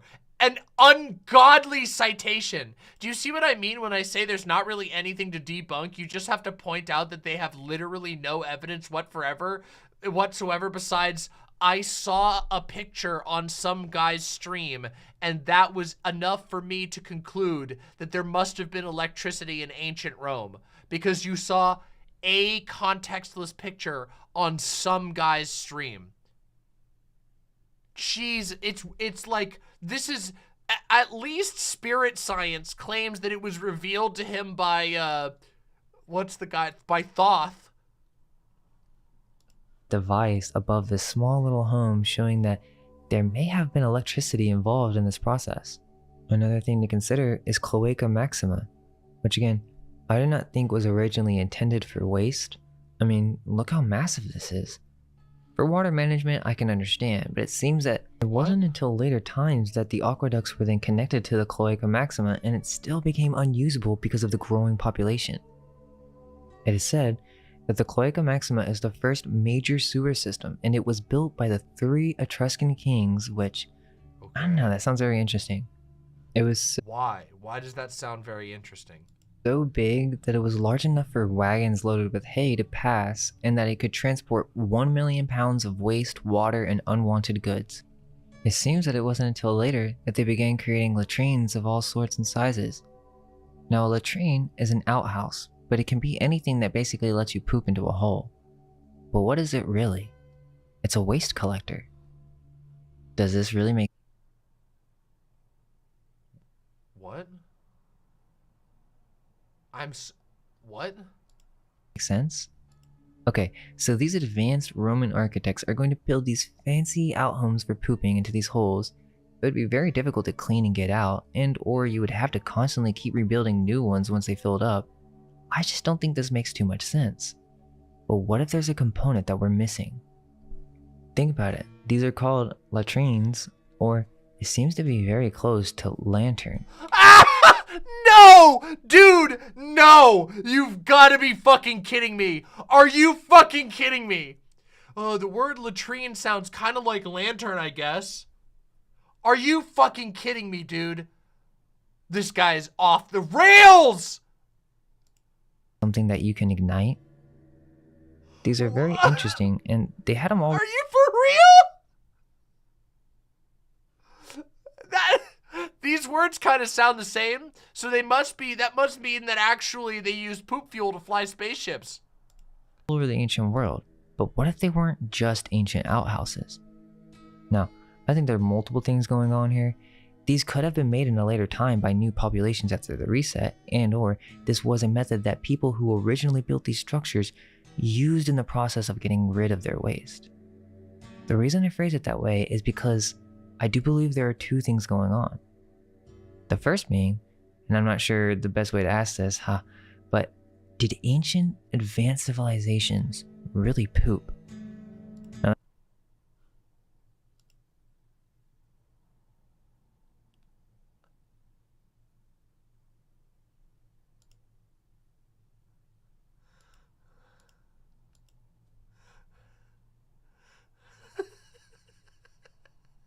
I treat you all so well. I deliver you guys such amazing, no pun intended shit, okay? I deliver you all the best shit. I swear to fucking God. Let's just hear that again. Can we just hear that again?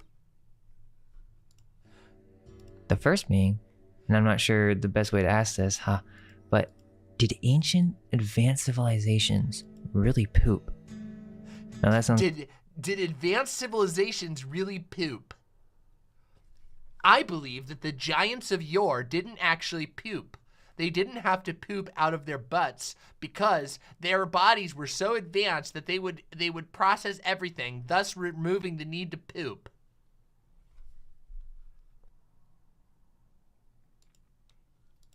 It's crazy. And yes, there's more to explain, as many of these old world buildings and mansions from around the world actually do not contain bathrooms. I do believe that this is a possible explanation, and in our ancient...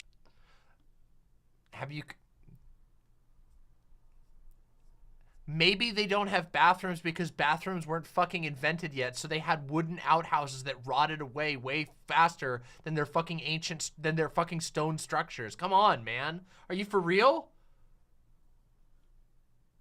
Viet Pam says, today I graduated as valedictorian in a class of 710 students. Thank you for offering a sense of stability during my freshman, sophomore, and junior year of high school. Slay. Viet Pam, that is amazing! Holy shit, can we just real quick take a moment from the brain rot of this conspiracy stuff and give some massive love to Viet Pam in chat? That is amazing. First of all, you're welcome, but second of all, congratulations. That is genuinely awesome. Valedictorian out of 710 people is a hell of an achievement. Congratulations. You are more than welcome for what little entertainment or whatever entertainment I have been able to provide for you. I'm more than happy to do it. Congratulations. You rock, and you should be proud of yourself. Everybody send some love to Viet Pam. That is awesome.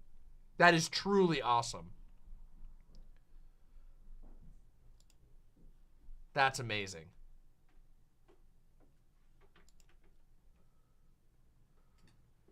Hello.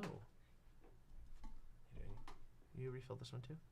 We're watching, we just discovered our minds have been unveiled by finding out that the ancient peoples of the earth didn't have to poop. They didn't have to poop? No, they didn't have to poop. What'd they do? I don't know yet. We haven't found that answer yet, but he doesn't believe that they had to poop. Is it like Harry Potter where they teleported away? Teleports out of their butthole? No, that's not how it works. They would shit their pants and then teleport it. for the warm feeling. It's because they didn't have internal heating, so they had to help themselves keep warm by fires. What's that? They had fires. No, they didn't. Shut up. Shut up. Shut the fuck up. Doe just doesn't understand, okay? Would Doe ever want to like sit down for a bit and react to a video? Probably. I'm sure that we'll have Doe do that sometime. It's just I want to make some changes to my studio, but it's gonna be a little bit before I can do that. So yeah, in the future. Anyway, let's continue, shall we? Let's continue. In past, we did not need to eat in the same way that we do now. The other explanation that many may find more plausible is that there was some type of ancient technology for efficiently converting poop into electricity. The other explanation that many may find. There's a little tiny dragon in here. Did they poop on top of the dragon? It says hermaphroditism. What the fuck is that supposed to mean? Why does it say hermaphroditism here? Find more plausible is that there was some type of ancient technology for efficiently converting poop into electricity. And what? Which one is it? Oh my god, dude. No, I don't think that sounds crazy, as this is what is happening today. From the BBC, dog poo powers Malvern Hills street lamps. Quote, dog walkers on the Malvern Hills are being encouraged to drop the waste into an anaerobic digester which converts it into methane to fuel the lamp. From The Guardian, Thames Water turns to poo power for renewable electricity generation. Quote, the company estimates that 16% of its electricity needs will be met in the current financial year by burning sewage flakes. From The Washington Post, quote, burning humanity's poop could yield up to 9.5 billion. I could keep going, there are many of these articles, but just type in poop fuel and you'll get your answer. Not only is it possible. Here's a hot take. They did use poop for fuel in the past. Just not in the way that this guy thinks. It's not some miracle technology. It just turns out certain types of poop can burn. Yeah, actually in the past, dried out animal poop, specifically like what's it called? Fucking like cows and shit like that. Their poop can be burned. So yeah, it was a thing that people could do. You could use it as a starter. You could literally throw like a piece of dried poop and set it on fire. Yeah, that's been done. It's just not magic. It's not some magical space technology. It's just something you do. And also it has limitations because it makes your house smell like shit. We know that yes, poop can be turned into energy. Before continuing down that thought train, let's what is this supposed to be? What the fuck is going on here? Explore some examples of architecture that you would think would be constructed with bathrooms or some type of plumbing system, yet they tell us that the first plumbing systems didn't really come into play until 1850. 1850? That seems pretty late to just be figuring out plumbing, yet you're building massive cities all around the United States? This wasn't new. These people knew uncleanliness led to disease. This has been happening for aeons. It's instinct at this point. If everyone was so sick and weak, then how the hell did they build these cities? The excuse is that it's only after these cities started thriving that disease came. Yeah, because the disease doesn't thrive when there's not a high concentration of people. Yes, the more people that go into a city, the more the disease becomes a problem. Otherwise, more simple methods of getting rid of the waste are simple. He's answered his own problem before.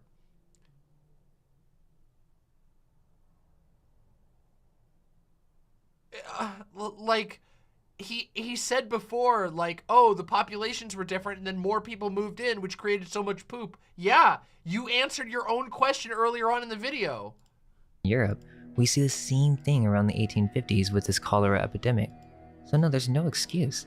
London and France had plenty of time in developing a plumbing system.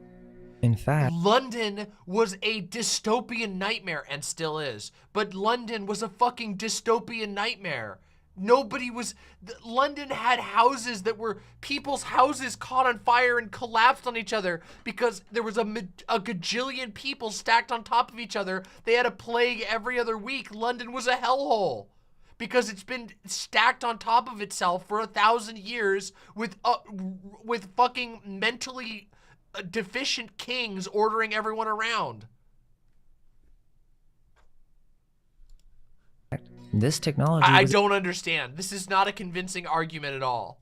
Apparently there in the early 1600s, and that's in mainstream history. The Palace of Versailles is said to have been built in 1623, first beginning from a hunting lodge, and they have this whole story too, that Louis XIII was into hunting and he was not fit to be a king or something about this place being in a wooded wetland, which is kind of interesting. But there were also many cases of smallpox at this time, which, yes, I believe has to do with the filth and not some imaginary V word. This palace is incredible for this time period it is said to be built. Not only do the early engravings show that it was built on a star fort, but this looks like some type of self-contained city. Kind of like the asylums in America, but mixed in with fancy mansions, possibly some type of government building from some prior age. I'll explain more on that shortly when we talk about the Gilded Age. But the weird thing about this place, well, I mean, there are a bunch of weird things, but there are no bathrooms. I mean, look at how— Citation needed. I don't believe that. I think he's just lying. I think he's lying. I bet that there's evidence of outhouses. I bet there's evidence of fucking fucking shit, of latrines. I bet he's just lying. I don't think this is true. Hold on, Versailles, hold on.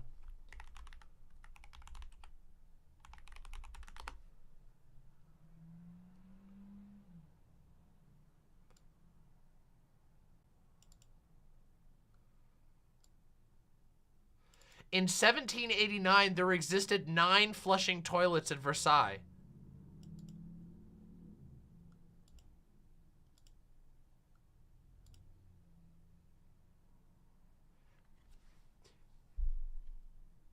In Versailles. Okay, wait, actually, hold on. He might actually be slightly telling truth.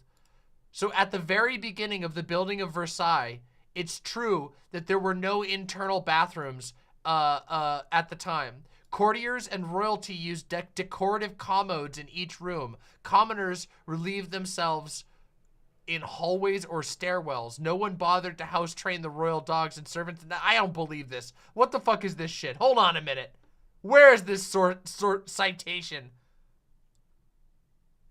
Wait, nope. This is the hold on, here we go. This is an official website. Hold on a second. I'm going to the official website for this one.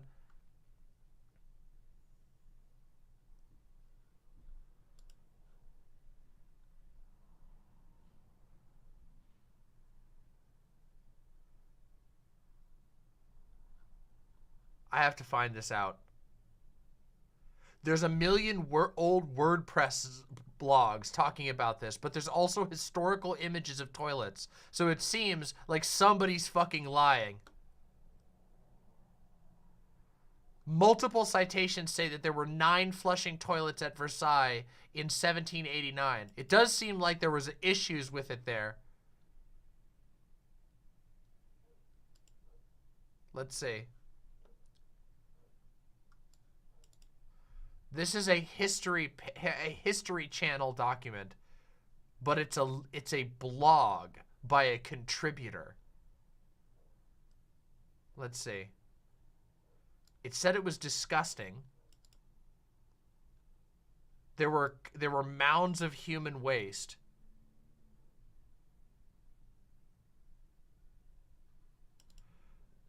Royal parties would result in poorly discarded food, animal waste, and human waste.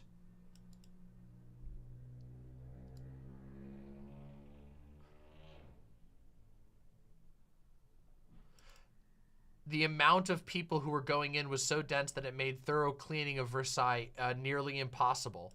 Cleanliness standards were subpar throughout medieval, Renaissance, and Regency eras. But royal courts were actually typically dirtier than the average small cabin or home.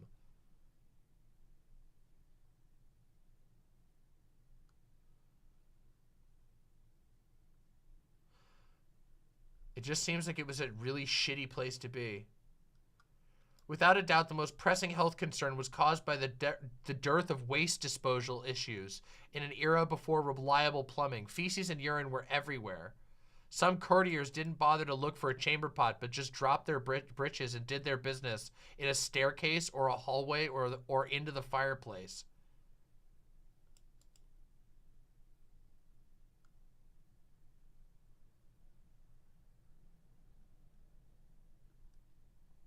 Okay, so all I'm learning from this is that the French are disgusting. Kaz Rowe debunks this. Ooh, let's check out the debunk.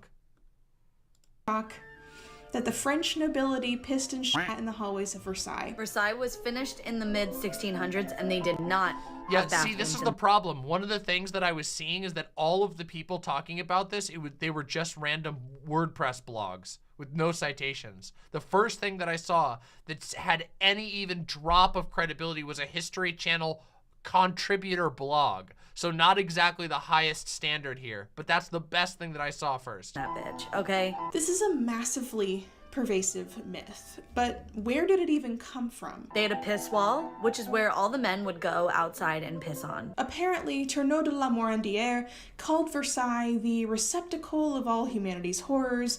The passageways, corridors, and courtyards are filled with urine and fecal matter. Another quote from the same source claimed, "The unpleasant odors in the park, gardens, and even the chateau make one's gorge rise.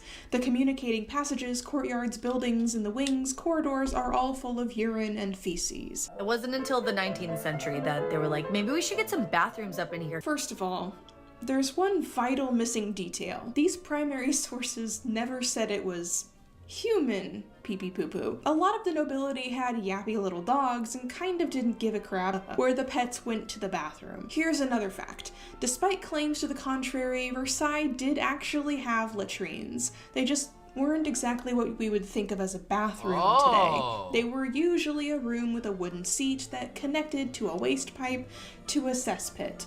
In certain eras, it was a chaise room that had curtains or screens for people to do their business behind using a chamber pot.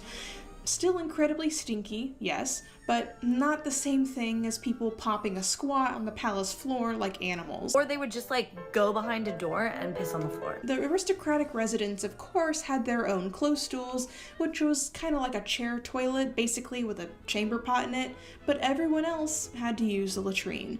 This isn't helped by the fact that Versailles was apparently built on a smelly marsh, so in general, the entire place just kind of smelled bad by nature of being in a marsh. There were some rare recorded incidents of human people, usually men and usually the servants, relieving themselves on the walls of the palace, however, but these were always an unusual or offensive enough occurrence that people were very loudly complaining about it. There was at least one incident where— It's weird that people would complain about it if it was just the normal thing. Convenient. See, I can do the conspiracy thing too. Convenient. If it was so normal to piss and shit everywhere, why did people complain about it in their journals? Anyway, let's get back to it. I'm glad that we were able to find something to this. So it sounds like it's just a pervasive myth that people repeat forever. And anyway, I found, even on the Wikipedia page, it says that they had flush toilets by 1798.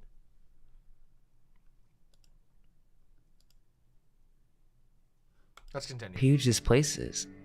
Why is it that with all these massive mansions, essentially, based on the story that they give us, I mean, so they built this place and then Louis XIII dies and they just left this place deserted for 10 years? There was also some type of corruption going on, as it seems Louis XIII had bad monetary practices, whatever that means. There was even a supposed battle over this original chateau. Some type of intense prince battle? I mean, they're telling you that different parties were fighting over the ownership. But yeah, this place had over 2,300 rooms, but not one bathroom. It's also weird how the people of France absolutely hated this place because think about what the mainline story is saying. These were rich aristocrats essentially just blowing their money without a care in the world while the rest of the population just got the scraps. Now, I'm sure that did actually happen, but why is it that the story every time with these palaces and mansions is the same thing? Just seems strange. What do you mean the same thing? What are you talking about? The same thing? What's the same thing? What's the same thing? Wait, what's the same thing? What? I'm sorry, did I miss something? But why is it that the story every time with these palaces and mansions is the same thing? Just seems strange. I was looking at some of these rooms too, like the king's bedchamber and the queen's apartment and all, and I just don't believe people actually lived here. Just highly doubt it. And I mean, look at all this gold. That's one of the things about Versailles. It has an insane amount of gold, unlike any palace for this time. Okay. Where did they get all this gold? It's gold paint. It's gold paint, my man. It's gold paint. I'm gonna keep going, but I thought this was interesting as well. Between 1925 and 1928, American philanthropist John D. Rockefeller gave $2.1 million, or $30 million today, to refurbish the palace. Wait, what? And nothing weird is supposed to be going on here? Again. What? What is that supposed to prove? Like, fuck John D. Rockefeller, but what are you talking about? What's he gave money to restore the palace? What do you mean? What are you talking about? And same theme. Wealthy philanthropists getting involved. To drive my point home, basically, there are a bunch of weird things about this palace and its history that does not line up, but not only did it not have bathrooms, which makes zero sense if this was where all the aristocrats were living with rooms completely gilded in gold, not only did they 100% have the money to afford building bathrooms, they had the technology. The first and most important part about this whole palace was the gardens. For some reason, this was so important to them. Not only did they need gilded mansions, they needed the most amazing... Maybe gardens are important because living inside when you don't have proper sewage is no fun. And so you go outside where it doesn't smell like shit and where if you piss or shit, it gets washed away by the rain. Maybe that's why gardens are important. Huh? Have you considered that? That even fits in with your own fucking story. Fountains for its time. So amazing that new technology needed to be invented to facilitate this process. Forget about inventing a plumbing system or better waste management so that we can all start to get rid of disease that's been plaguing our civilization. No, let's not do that. Let's spend all this effort making massive artistic fountains. Okay, so we know they spent a bunch of money building this palace with all this gold and stuff. Not only did Louis the... Yeah, wait, hold on, dude. Royals building something self-serving and extravagant for themselves instead of... Okay, I don't get the point. I don't understand. I don't get it. 14th somehow got all this money to expand his father's chateau, but he also hired engineers Arnold DeVille and Renquin Solom to just build this machine de Marly, which they say took $30 million to build, and they did it in 4 years. This was a massive advanced hydraulic system designed to pump water from the Seine up a steep elevation to an aqueduct so that it could be used in the Palace of Versailles. They did this, all of this, just for the fountains. But they didn't think to use this technology to get rid of the waste. When was this built? Sorry, hold on. Hold on, I gotta look this up. There's something to Marley.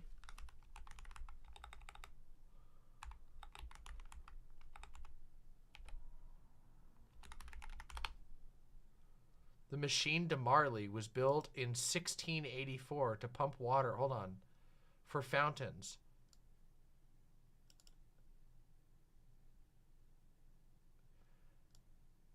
Most of the water pumped by the Marley machine ended up being used to develop a new garden. So it ended up just being used as a irrigation machine. It was supposed to bring water to the fountains, but it didn't actually work that way, so they just used it for irrigation. Also, it constantly broke down. I'm reading this directly from Wikipedia. This is just available on Wikipedia. I don't understand where we're going with this. So it barely worked, and it didn't work for the fountains anyway. So they just used it for irrigation. But they didn't think to use this technology to get rid of the waste? Before this machine... Puerto Rican musician says, Karl Marx had an entire theory on the problems that capitalism causes with ecological issues, including human waste and feces, called metabolic rift. This guy refuses to acknowledge how bad capitalism is, but instead wants to just continue talking about dog whistling towards ancient aliens and giants. Yes, of course, it's always a distraction from the real problems. It's just escaping to a weird fantasy world where you don't have to actually condemn the issues at hand, and you can instead talk about how giants are pulling your strings and making you poop in making you poop in your pants. was built, they were literally taking all the water supply from Paris just to supply these fountains. They realized they needed more, so they built this machine, pumped around 850,000 gallons of water, and ironically, it still wasn't enough as they needed 4 times the amount of water. This machine to Marley is pretty insane too. It had 14 gigantic wheels and 250 pumps to bring water uphill 600 feet. Yeah, and it didn't work. No. Wait, you just cited the Wikipedia. Read the rest of the Wikipedia, dude. It didn't work. It didn't work for the fountains. It barely pumped enough water, and it didn't make the fountains work, so they just used it to pump irrigation for the gardens instead. Read the rest of the article, bro. I don't necessarily think that this machine is ancient tech. I think it was something designed to try to figure out how to work with the architecture and technology that was already there, like the fountains, but over time, the machine just started to fail and there wasn't enough water, so I'm not sure if this was really the original source. But I bring it up because it shows that the technology was there at this time. So why? Why, if they already had so much experience with civil engineering, they understood that sickness came from filth, the tech was there, they had the money to spend, then why were there so many issues with waste management? You're talking about fucking King Henry. You're talking about fucking King Henry. The dude was fucking nuts. Sorry, King Louis. Sorry, King Louis the 14th. You're talking about fucking King Louis. These guys are fucking crazy. That's why. Because they were fucking crazy people. All they cared about was eating fucking goose and jellied goose liver and fucking liver pies. I mean, eel pies. I meant to say, whatever. You understand. Fuck you. Management. Why were there no bathrooms in this marvelous place? Because they're idiots. That's why. Because they're idiots. That's the easy answer. They're rich, stupid idiots. That's the reason why. It's not because of giants or aliens. It's because rich people are fucking stupid. You know what they tell us in mainstream history? They were just dirty. These aristocrats would relieve themselves in the hallways or... Okay, but that part we've already debunked. That isn't actually true.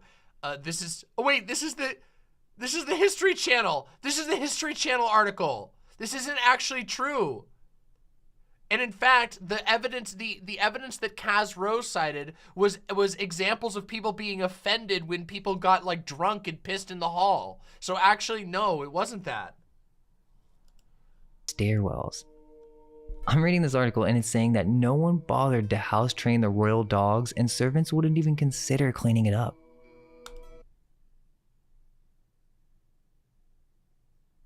Remember when Kaz Rowe pointed out that people conflate humans shitting on the floor versus the animals? Yeah, as it turns out, people didn't really think about animal filth in the same way. They didn't even give a shit about like rat shit. Does that sound right to you? Because for one moment, let's just forget about whether this palace was capable of being built during this time period, which possibly, but not by these people. You're saying they spent all this money to build this palace and just gleefully shat all over the place? No. Come on. I'm saying, obviously you're incorrect, dude. Yes, that's the easy answer, is that you're just wrong, that you misread and didn't read your sources very well. We found that out in like less than 10 minutes of going, really, did they actually shit like that? No, actually, it turns out they didn't. It turns out they weren't very clean, but they didn't just shit in the hall. They were rich weirdos, they were really fucking dirty, but they didn't fucking shit in the halls. It gets even worse. So, I have to be real careful here. So I don't recommend looking this up, but I think it's crucial to understanding my point. There's this famous French artist from this very time period, and he wasn't just an artist, he was a nobleman, a revolutionary politician, but he's known because he drew these erotic, almost BDSM type engravings of these aristocrats basically experimenting with sex in the most foul, extreme way possible. I mean, I'm being moderate with my descriptions, I kid you not. I literally can't even show them in this video. Just type in Marquis de Sade or Marquise de Sade. I can't even believe that this exists, and people think that these are the same people who built these structures, but it's almost as if they're just discovering that they have buttholes. Not only that, there's... What? What? How is that your conclusion? How the fuck is that your conclusion? Are you fucking serious? No, I shouldn't even ask that question. Of course this guy's An serious. engraving with these women having an orgy with a goat. It's extremely graphic, so please forgive me, I can't really show it, but yes, it is on Google Images. So anyways, yeah, these fountains were amazing. You know, it's also weird that they call Louis Oh yeah, they fucked a goat. By the way, the fountains were amazing. the 14th the Sun King. But yeah, he needed to have these amazing fountains with all this deep symbolism ingrained. He was a man of science, yet they were cool with just going to the bathroom right in the halls. To move on, this is not the only instance of these palaces having no bathrooms. Buckingham Palace is said to have 78 bathrooms if you look this up, but they won't tell you that this wasn't originally the case. These were added later. I mean, there are 775 rooms. If you have that many people, you need more bathrooms. Not only that, but This other example does have bathrooms. Well, if you believe them. those are for staff and royalty, but visitors don't have access to a single toilet in the palace. You really have to think about this. These palaces are conceptualized by and for these wealthy aristocrats, and I mean, you're going to be having thousands of people in here supposedly eating very extravagant food every single day.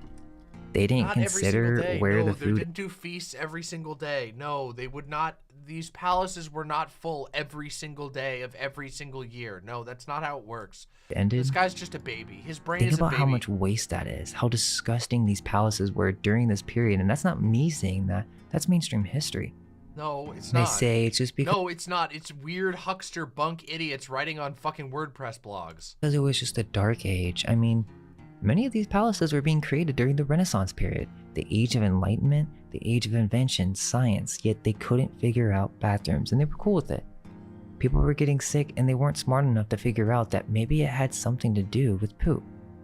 I could keep going and showing you multiple examples of palaces like this, but to sum it up, if you look at these palaces from around the 16th to 18th centuries, they have this weird theme of being overly extravagant, spiritually and symbolically aligned, yet they don't have proper waste management, and the elite that mainstream history tells us built these buildings were okay with just allowing their occupants to poop all over their beautiful creation. That they didn't do that. They didn't do that anywhere. Even the most stunning example that you have of Versailles, where it did get particularly disgusting because it was built on a swamp, that's not even the truth. It's especially not true anywhere else. They had fucking outhouses. They had fucking chamber pots that would be taken out and emptied elsewhere. Like, you're just wrong about everything. This is just stupid. So stupid. Or maybe there's something else going on. Oh yeah, Now, here before comes we the Giants, everybody. Here we go. Here comes the get Giants. to that. This brings us to the Gilded Age, because it's not just with these European palaces in from the 19th and early 20th century. We have another strange theme that pops up in America. You have all these rich mansions or palaces being built that look very similar to the palaces in Europe.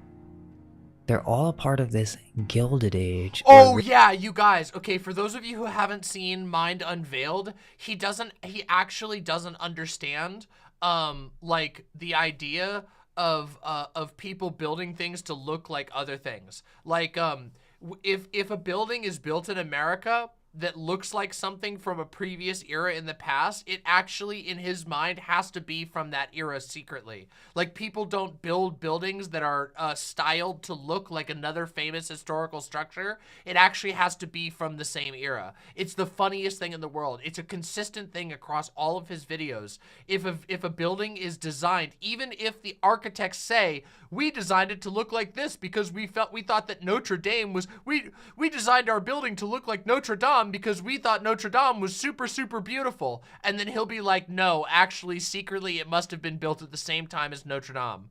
It's so fucking stupid. I do not understand where in his brain he doesn't like understand the idea that like architects would pull from other stuff and deliberately design their buildings to look a certain way when they were going for a certain style. Yeah, of course, in the last video we watched of this guy, he did, as Puerto Rican musician points out, he did point at a random rock wall in the woods and said that it didn't look like anything he'd ever seen before, so it must be thousands of years old and have been built by giants. really another piece of propaganda that was sold to us from historical writers like Mark Twain under the guise of fighting against corruption? Or was it just another Marxist attempt to persuade the populace into accepting their new overlords? I'm sorry, what did he just say? Like Mark Twain under the guise of fighting against corruption? Or was it just another Marxist attempt to persuade the populace into accepting their new overlords? What? What are you talking about? Where did that even come from? I'm sorry, how did we get there? Apparently, designing buildings that looked like buildings from another era is a Marxist attempt to convince people to accept their new overlords. We don't even know who their new overlords are supposed to be yet. He hasn't actually said what the new overlords are or why designing buildings that look like old buildings would do that. Just fucking what? Real quick to explain that, Mark Twain was a fake. First off, his real name was Samuel Longhorn Clemens, and he was a slaveholder. So he grew his way to riches, probably because of his family, right? He was literally a symbol of the American dream. Oh my God. Does he think that Marxist means that it was written by somebody named Mark? Is that why he said Marxist?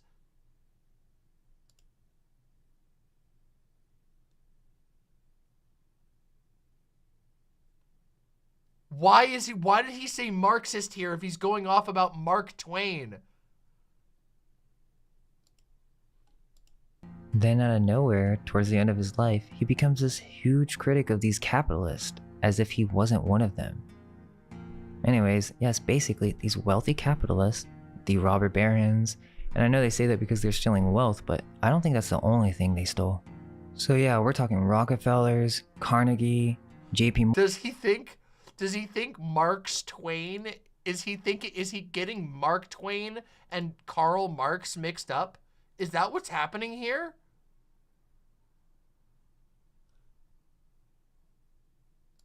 Morgan, Henry Ford, Vanderbilts, and many other families that most of them were not even American. They were plants and connected with secret societies in Europe. Not only that, but they were connected to famous writers as well, such as H.G. Wells and the Fabian Society. They created our entire worldview. They wanted us to see them as wealthy capitalists because that was really a lie. That was crony capitalism. They were plants. They were... Oh my God. Remember how I said, do you guys remember how I said that this guy can simply not acknowledge that capitalism is the problem with almost everything that he brought up? That like, oh yeah, why didn't cities prioritize building new sewage systems? Well, because the rich people didn't have to deal with it and poor people didn't have a choice but to deal with it. And he's like, no, that's not a problem with capitalism. That's not a problem with inequality. That's just crony capitalism, which is created by the giants. I mean, yeah. Hijackers. And how, if you look into this whole Gilded Age and robber baron fiasco, you see that they all started spending a bunch of money on these enormous mansions, some of which have never really... Yeah, because they're rich fucks. Because they're fucking literally they were fucking monopolists and had tons of money and they built themselves palaces. Wow, same thing as fucking nobles did in the past. Dude, what are you talking about, man? What are you fucking talking about? Been replicated today. These buildings contain these amazing, expensive artworks, and I know these people were rich, but where did they get all this money from? What do you mean? There's Where did they get the money from? Maybe it was from the fact that they literally owned entire industries under monopoly because there was literally no regulation whatsoever. There was no challenging them whatsoever. They inherited wealth. Many of them inherited wealth directly from nobility at the changing of monarchy into democratic systems and republics and democratic systems. And then they just began to rebuild the exact same system. What are you fucking talking about, my man? Where the fuck is this guy's brain? Support that many of these old and buildings... what does this have to do with the poop? ...had some type of special tech that was lost. The fireplaces in these buildings do not seem to be for burning wood, being as extravagant as they are. There are always these strange devices that are seen in these older fireplaces from this Gilded Age time period. Were these some type of heating system that came with the original building, and so after being repurposed, they began burning wood and just... Oh yeah, this guy doesn't believe that any mansions were actually... He doesn't believe that any buildings are original. Even though you can actually find photos of these buildings being built as originals, he believes every building is actually a repurposing of a giant structure from the past. There's no such thing in his mind, except for when there is. But most of the time, he just off the cuff will insist that every building is actually a repurposed version of a giant's building. Ruining these places. Now, it's not to say that some of these buildings may have been truly built at this time. Even though these building techniques are ancient, in some cases it is fully possible with the right resources to construct some of these buildings. Dude, most of these buildings have formal records of when they were built. They were just built in the style of older buildings. Oh my God, he's so stupid. So fucking stupid. But in the large... Do you remember? It's funny that he says this immediately after I just said he doesn't really believe that new buildings are built. He believes that they're all repurposed. And then he goes, well, yeah, actually, some of them might have been if you had the right resources, but most of them are just repurposed from giants. Insane. Majority of the cases, many aspects of the story do not line up, and these buildings may not be ancient, but it's possible that they were not built in the fashion that we have been told. I think it's odd that so many of these photos had vanilla skies, and that compositing and photo manipulation was actually a crucial part of the process. It was just called photo retouching back then. But you don't think they can do this with architecture? Absolutely. And if we consider what we know about the history of waste management in these robber barons, it's very possible that there was some sort of hijacking that took place. In the official narrative, it even tells us that these European palaces had multiple battles taking place over the ownership of the buildings. What? How do we know that the winners didn't just make up some history? Well, one good example, and there are several that would each make their own good... How do we know that? Well, that's a good question, because historians do a lot of work to figure that out. Actually, as it turns out, historians do a fuckload of work to try and verify the actual histories of things. There's a whole process for that, my man. Videos, but many of these buildings were... Rhodes says, Demon Mama, just admit you're a Marxist Twainist already. We know you're bought out by Big Butthole. It's fucking true. Demolished. And there were several of these on the famous 5th Avenue, the Vanderbilt mansions. I bring this up because not only is this very European looking, but the amount of art and wealth put into this place is insane. It was a massive French Renaissance palace called Petit Chateau. Interesting. The Vanderbilts What's interesting about that? What was it? What do you mean interesting? What do you mean? What do you mean interesting? What do you fucking mean interesting? Hundreds of properties. I really don't buy the official narrative at all. When you look at 5th Avenue, right? This is also where St. Patrick's Cathedral is. If you're one of those, but they're construction photos people. Yeah, I know. There isn't that much though. The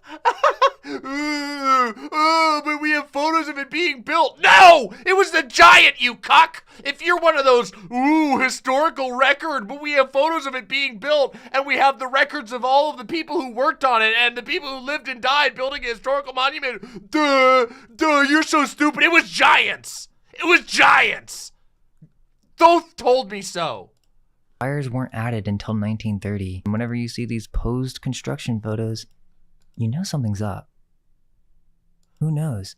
But it's very odd, and I'm sure they could add on and build on top of these structures, but it's always the same thing of showing it once it's already been constructed.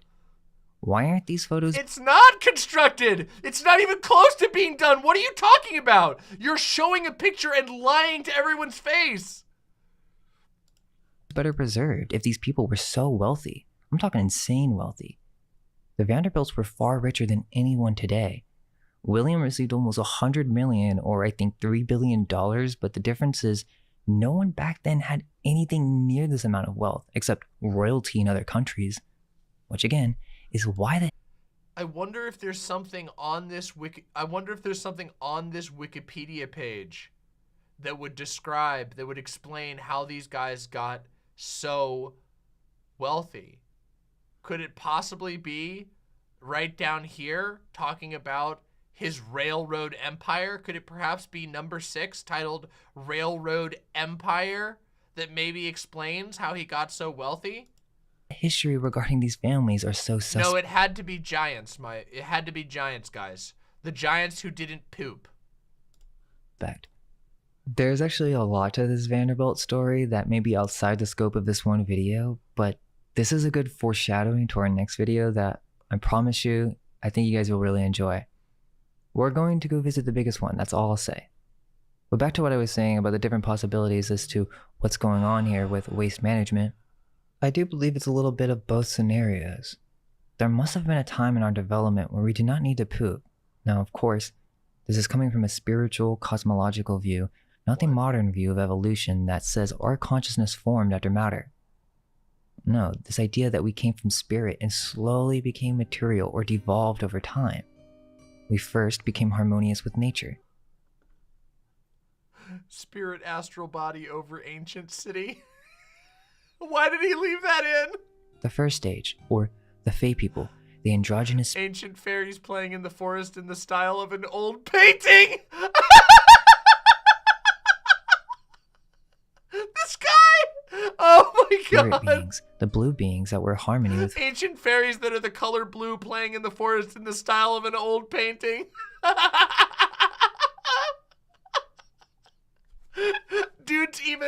Dude can't even come up with it. He doesn't even know what type of painting he wants. Just old. Give me an old painting, bro. Yeah, old one. Forest.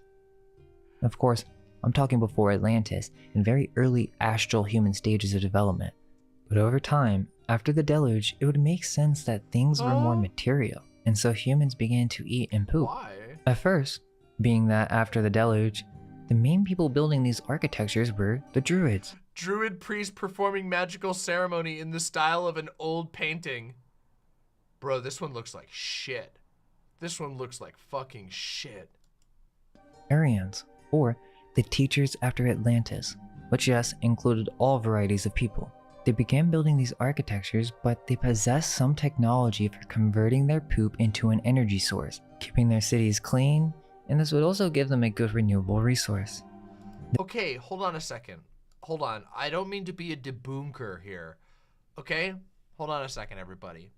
Remember how almost this entire video was him claiming that there's no evidence that they had bathrooms in any of these towers? Or in any of these palaces or cities?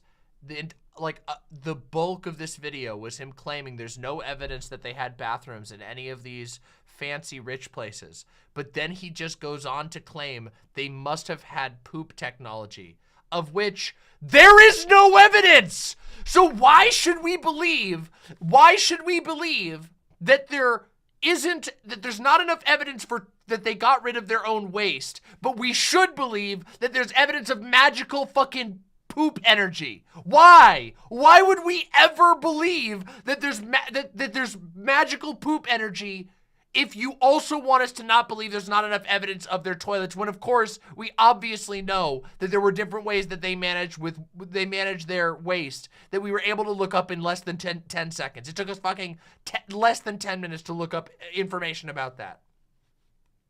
There's no other explanation, guys. Trust me, you should believe without any evidence my claims that they didn't have toilets, and therefore it must mean that they had alien poop magic and or didn't have to poop. This is the intelligence I would expect from the minds behind these palaces. All it would take is these latrines or lanterns that can collect a vast amount of fecal matter and then convert the methane or gas into a fuel source. Don't think it's that advanced of a tech, and this would be another fuel source that they would do it, bro. Then do it. Then make a lantern. Have access to. Maybe this is what they did for a while, possibly then learning about aether technology and atmospheric electricity, which then could have been another factor involving the cataclysms occurring during this time. After the cataclysms... Yeah, you know, guys, first they discovered the poop energy, and then they entered into the aether realm. Then they had aether energy after that. It was first they used poo power, and then they transitioned over to the aether ectoplasmo energy. It's really simple. fucking 30 minutes going, I don't know about these toilets, guys. And then in the last 10 minutes, yeah, they used poop energy to be able to power their advanced civilization while they switched over to the aethero ectoplasmic network, which you can see by these buildings up here. There you go, guys. Bye. People began moving into these cities, as in with Europe. They started to reverse engineer these leftover cities.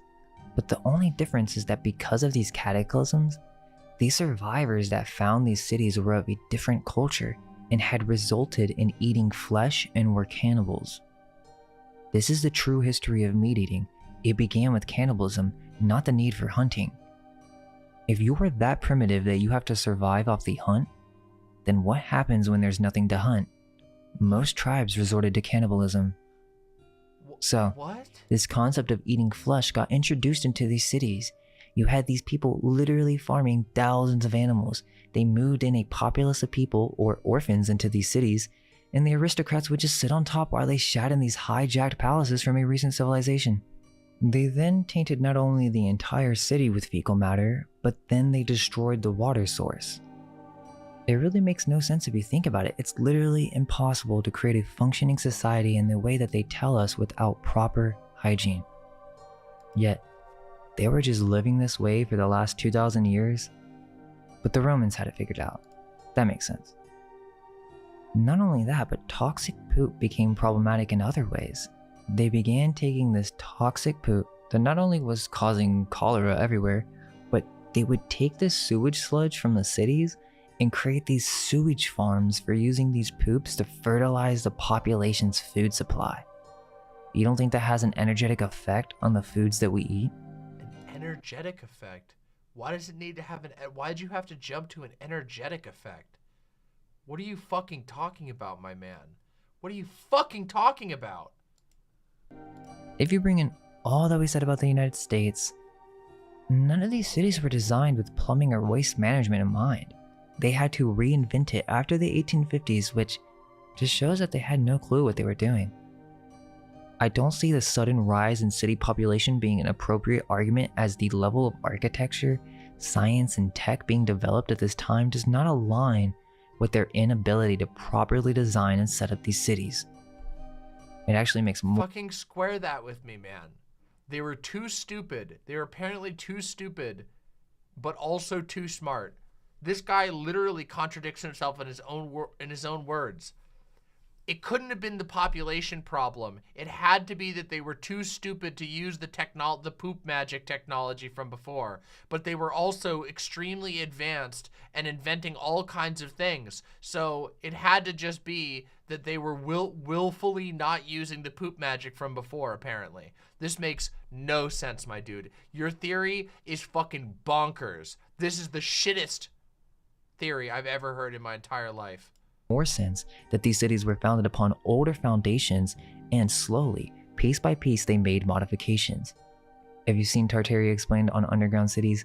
Almost every American city has an entire underground component or old city beneath them all.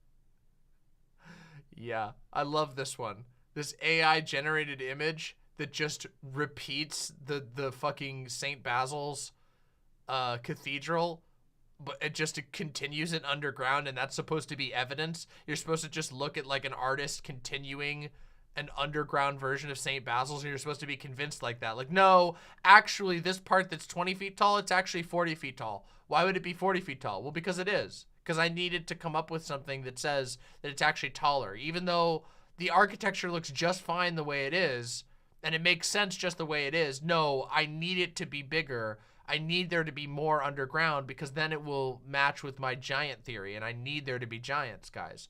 I need the world to have giants in it, because that allows me to continue living in a fantasy instead of dealing with reality. Modern one.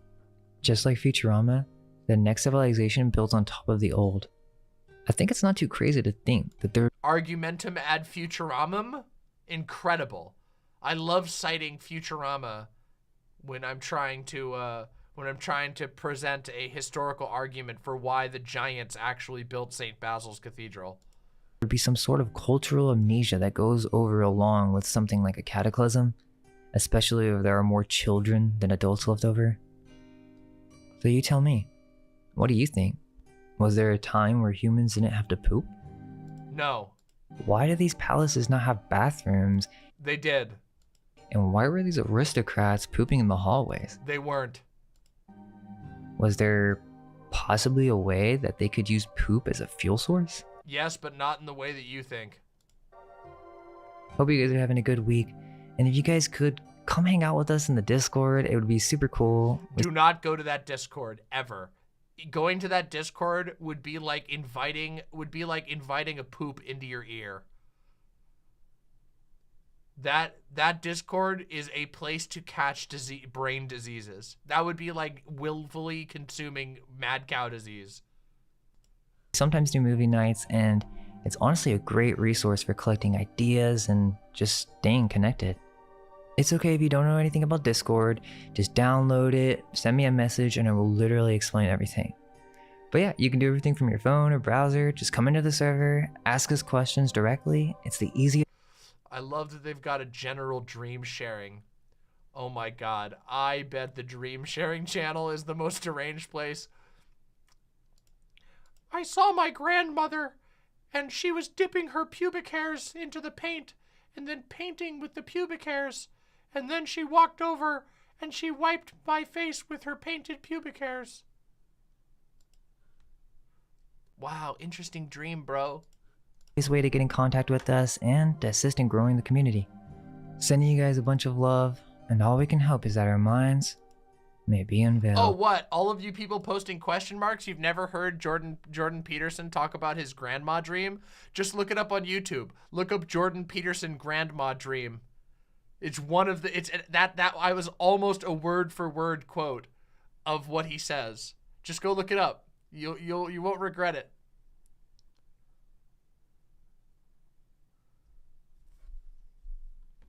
You definitely won't regret it. Let go of everything you think to be true. Relax the mind and ask the question, do I truly understand what this reality is? No, you don't, dude. You definitely do not. Not even a little bit. Not even a little bit, my man.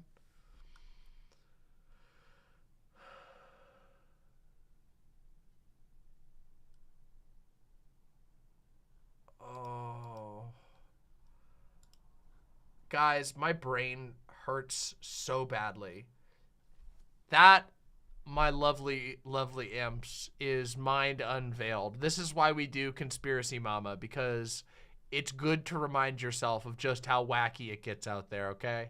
That there are people who roam this earth who cannot imagine that somebody would ever design a building that looks like another building, specifically design a building that looks like another historically relevant building, and instead they must secretly have actually both been built by giants in an ancient era where they used where they simultaneously didn't poop but also pooped and use it to fuel their advanced technologies so that they could build the Aethernet, which is not something from Final Fantasy, but is actually definitely a real thing that the giants would use to control the minds of the people. And John D. Rockefeller, Versailles, Bilderbergers, the Freemasons, Illuminaughtii. Sorry. Anyway, if you enjoyed that, please press like and subscribe below, and tell me if you have conspiracy videos you want me to react to. Please leave them in the comments below, or come on to my Discord where we don't have a dream share, admittedly, but it's a lot more fun and there's a lot less poop related conversation.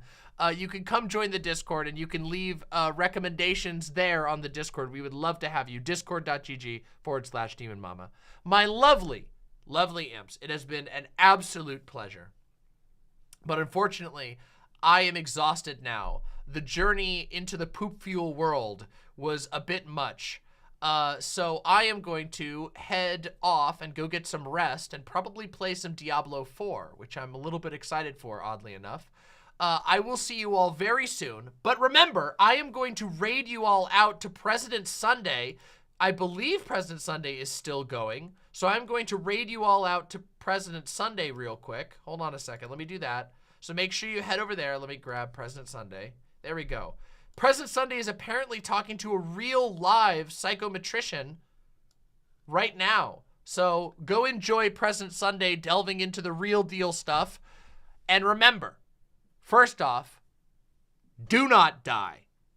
Do not fucking die. And secondly, thank you all very, very much and have a wonderful, wonderful night, my lovely, lovely imps. Good night.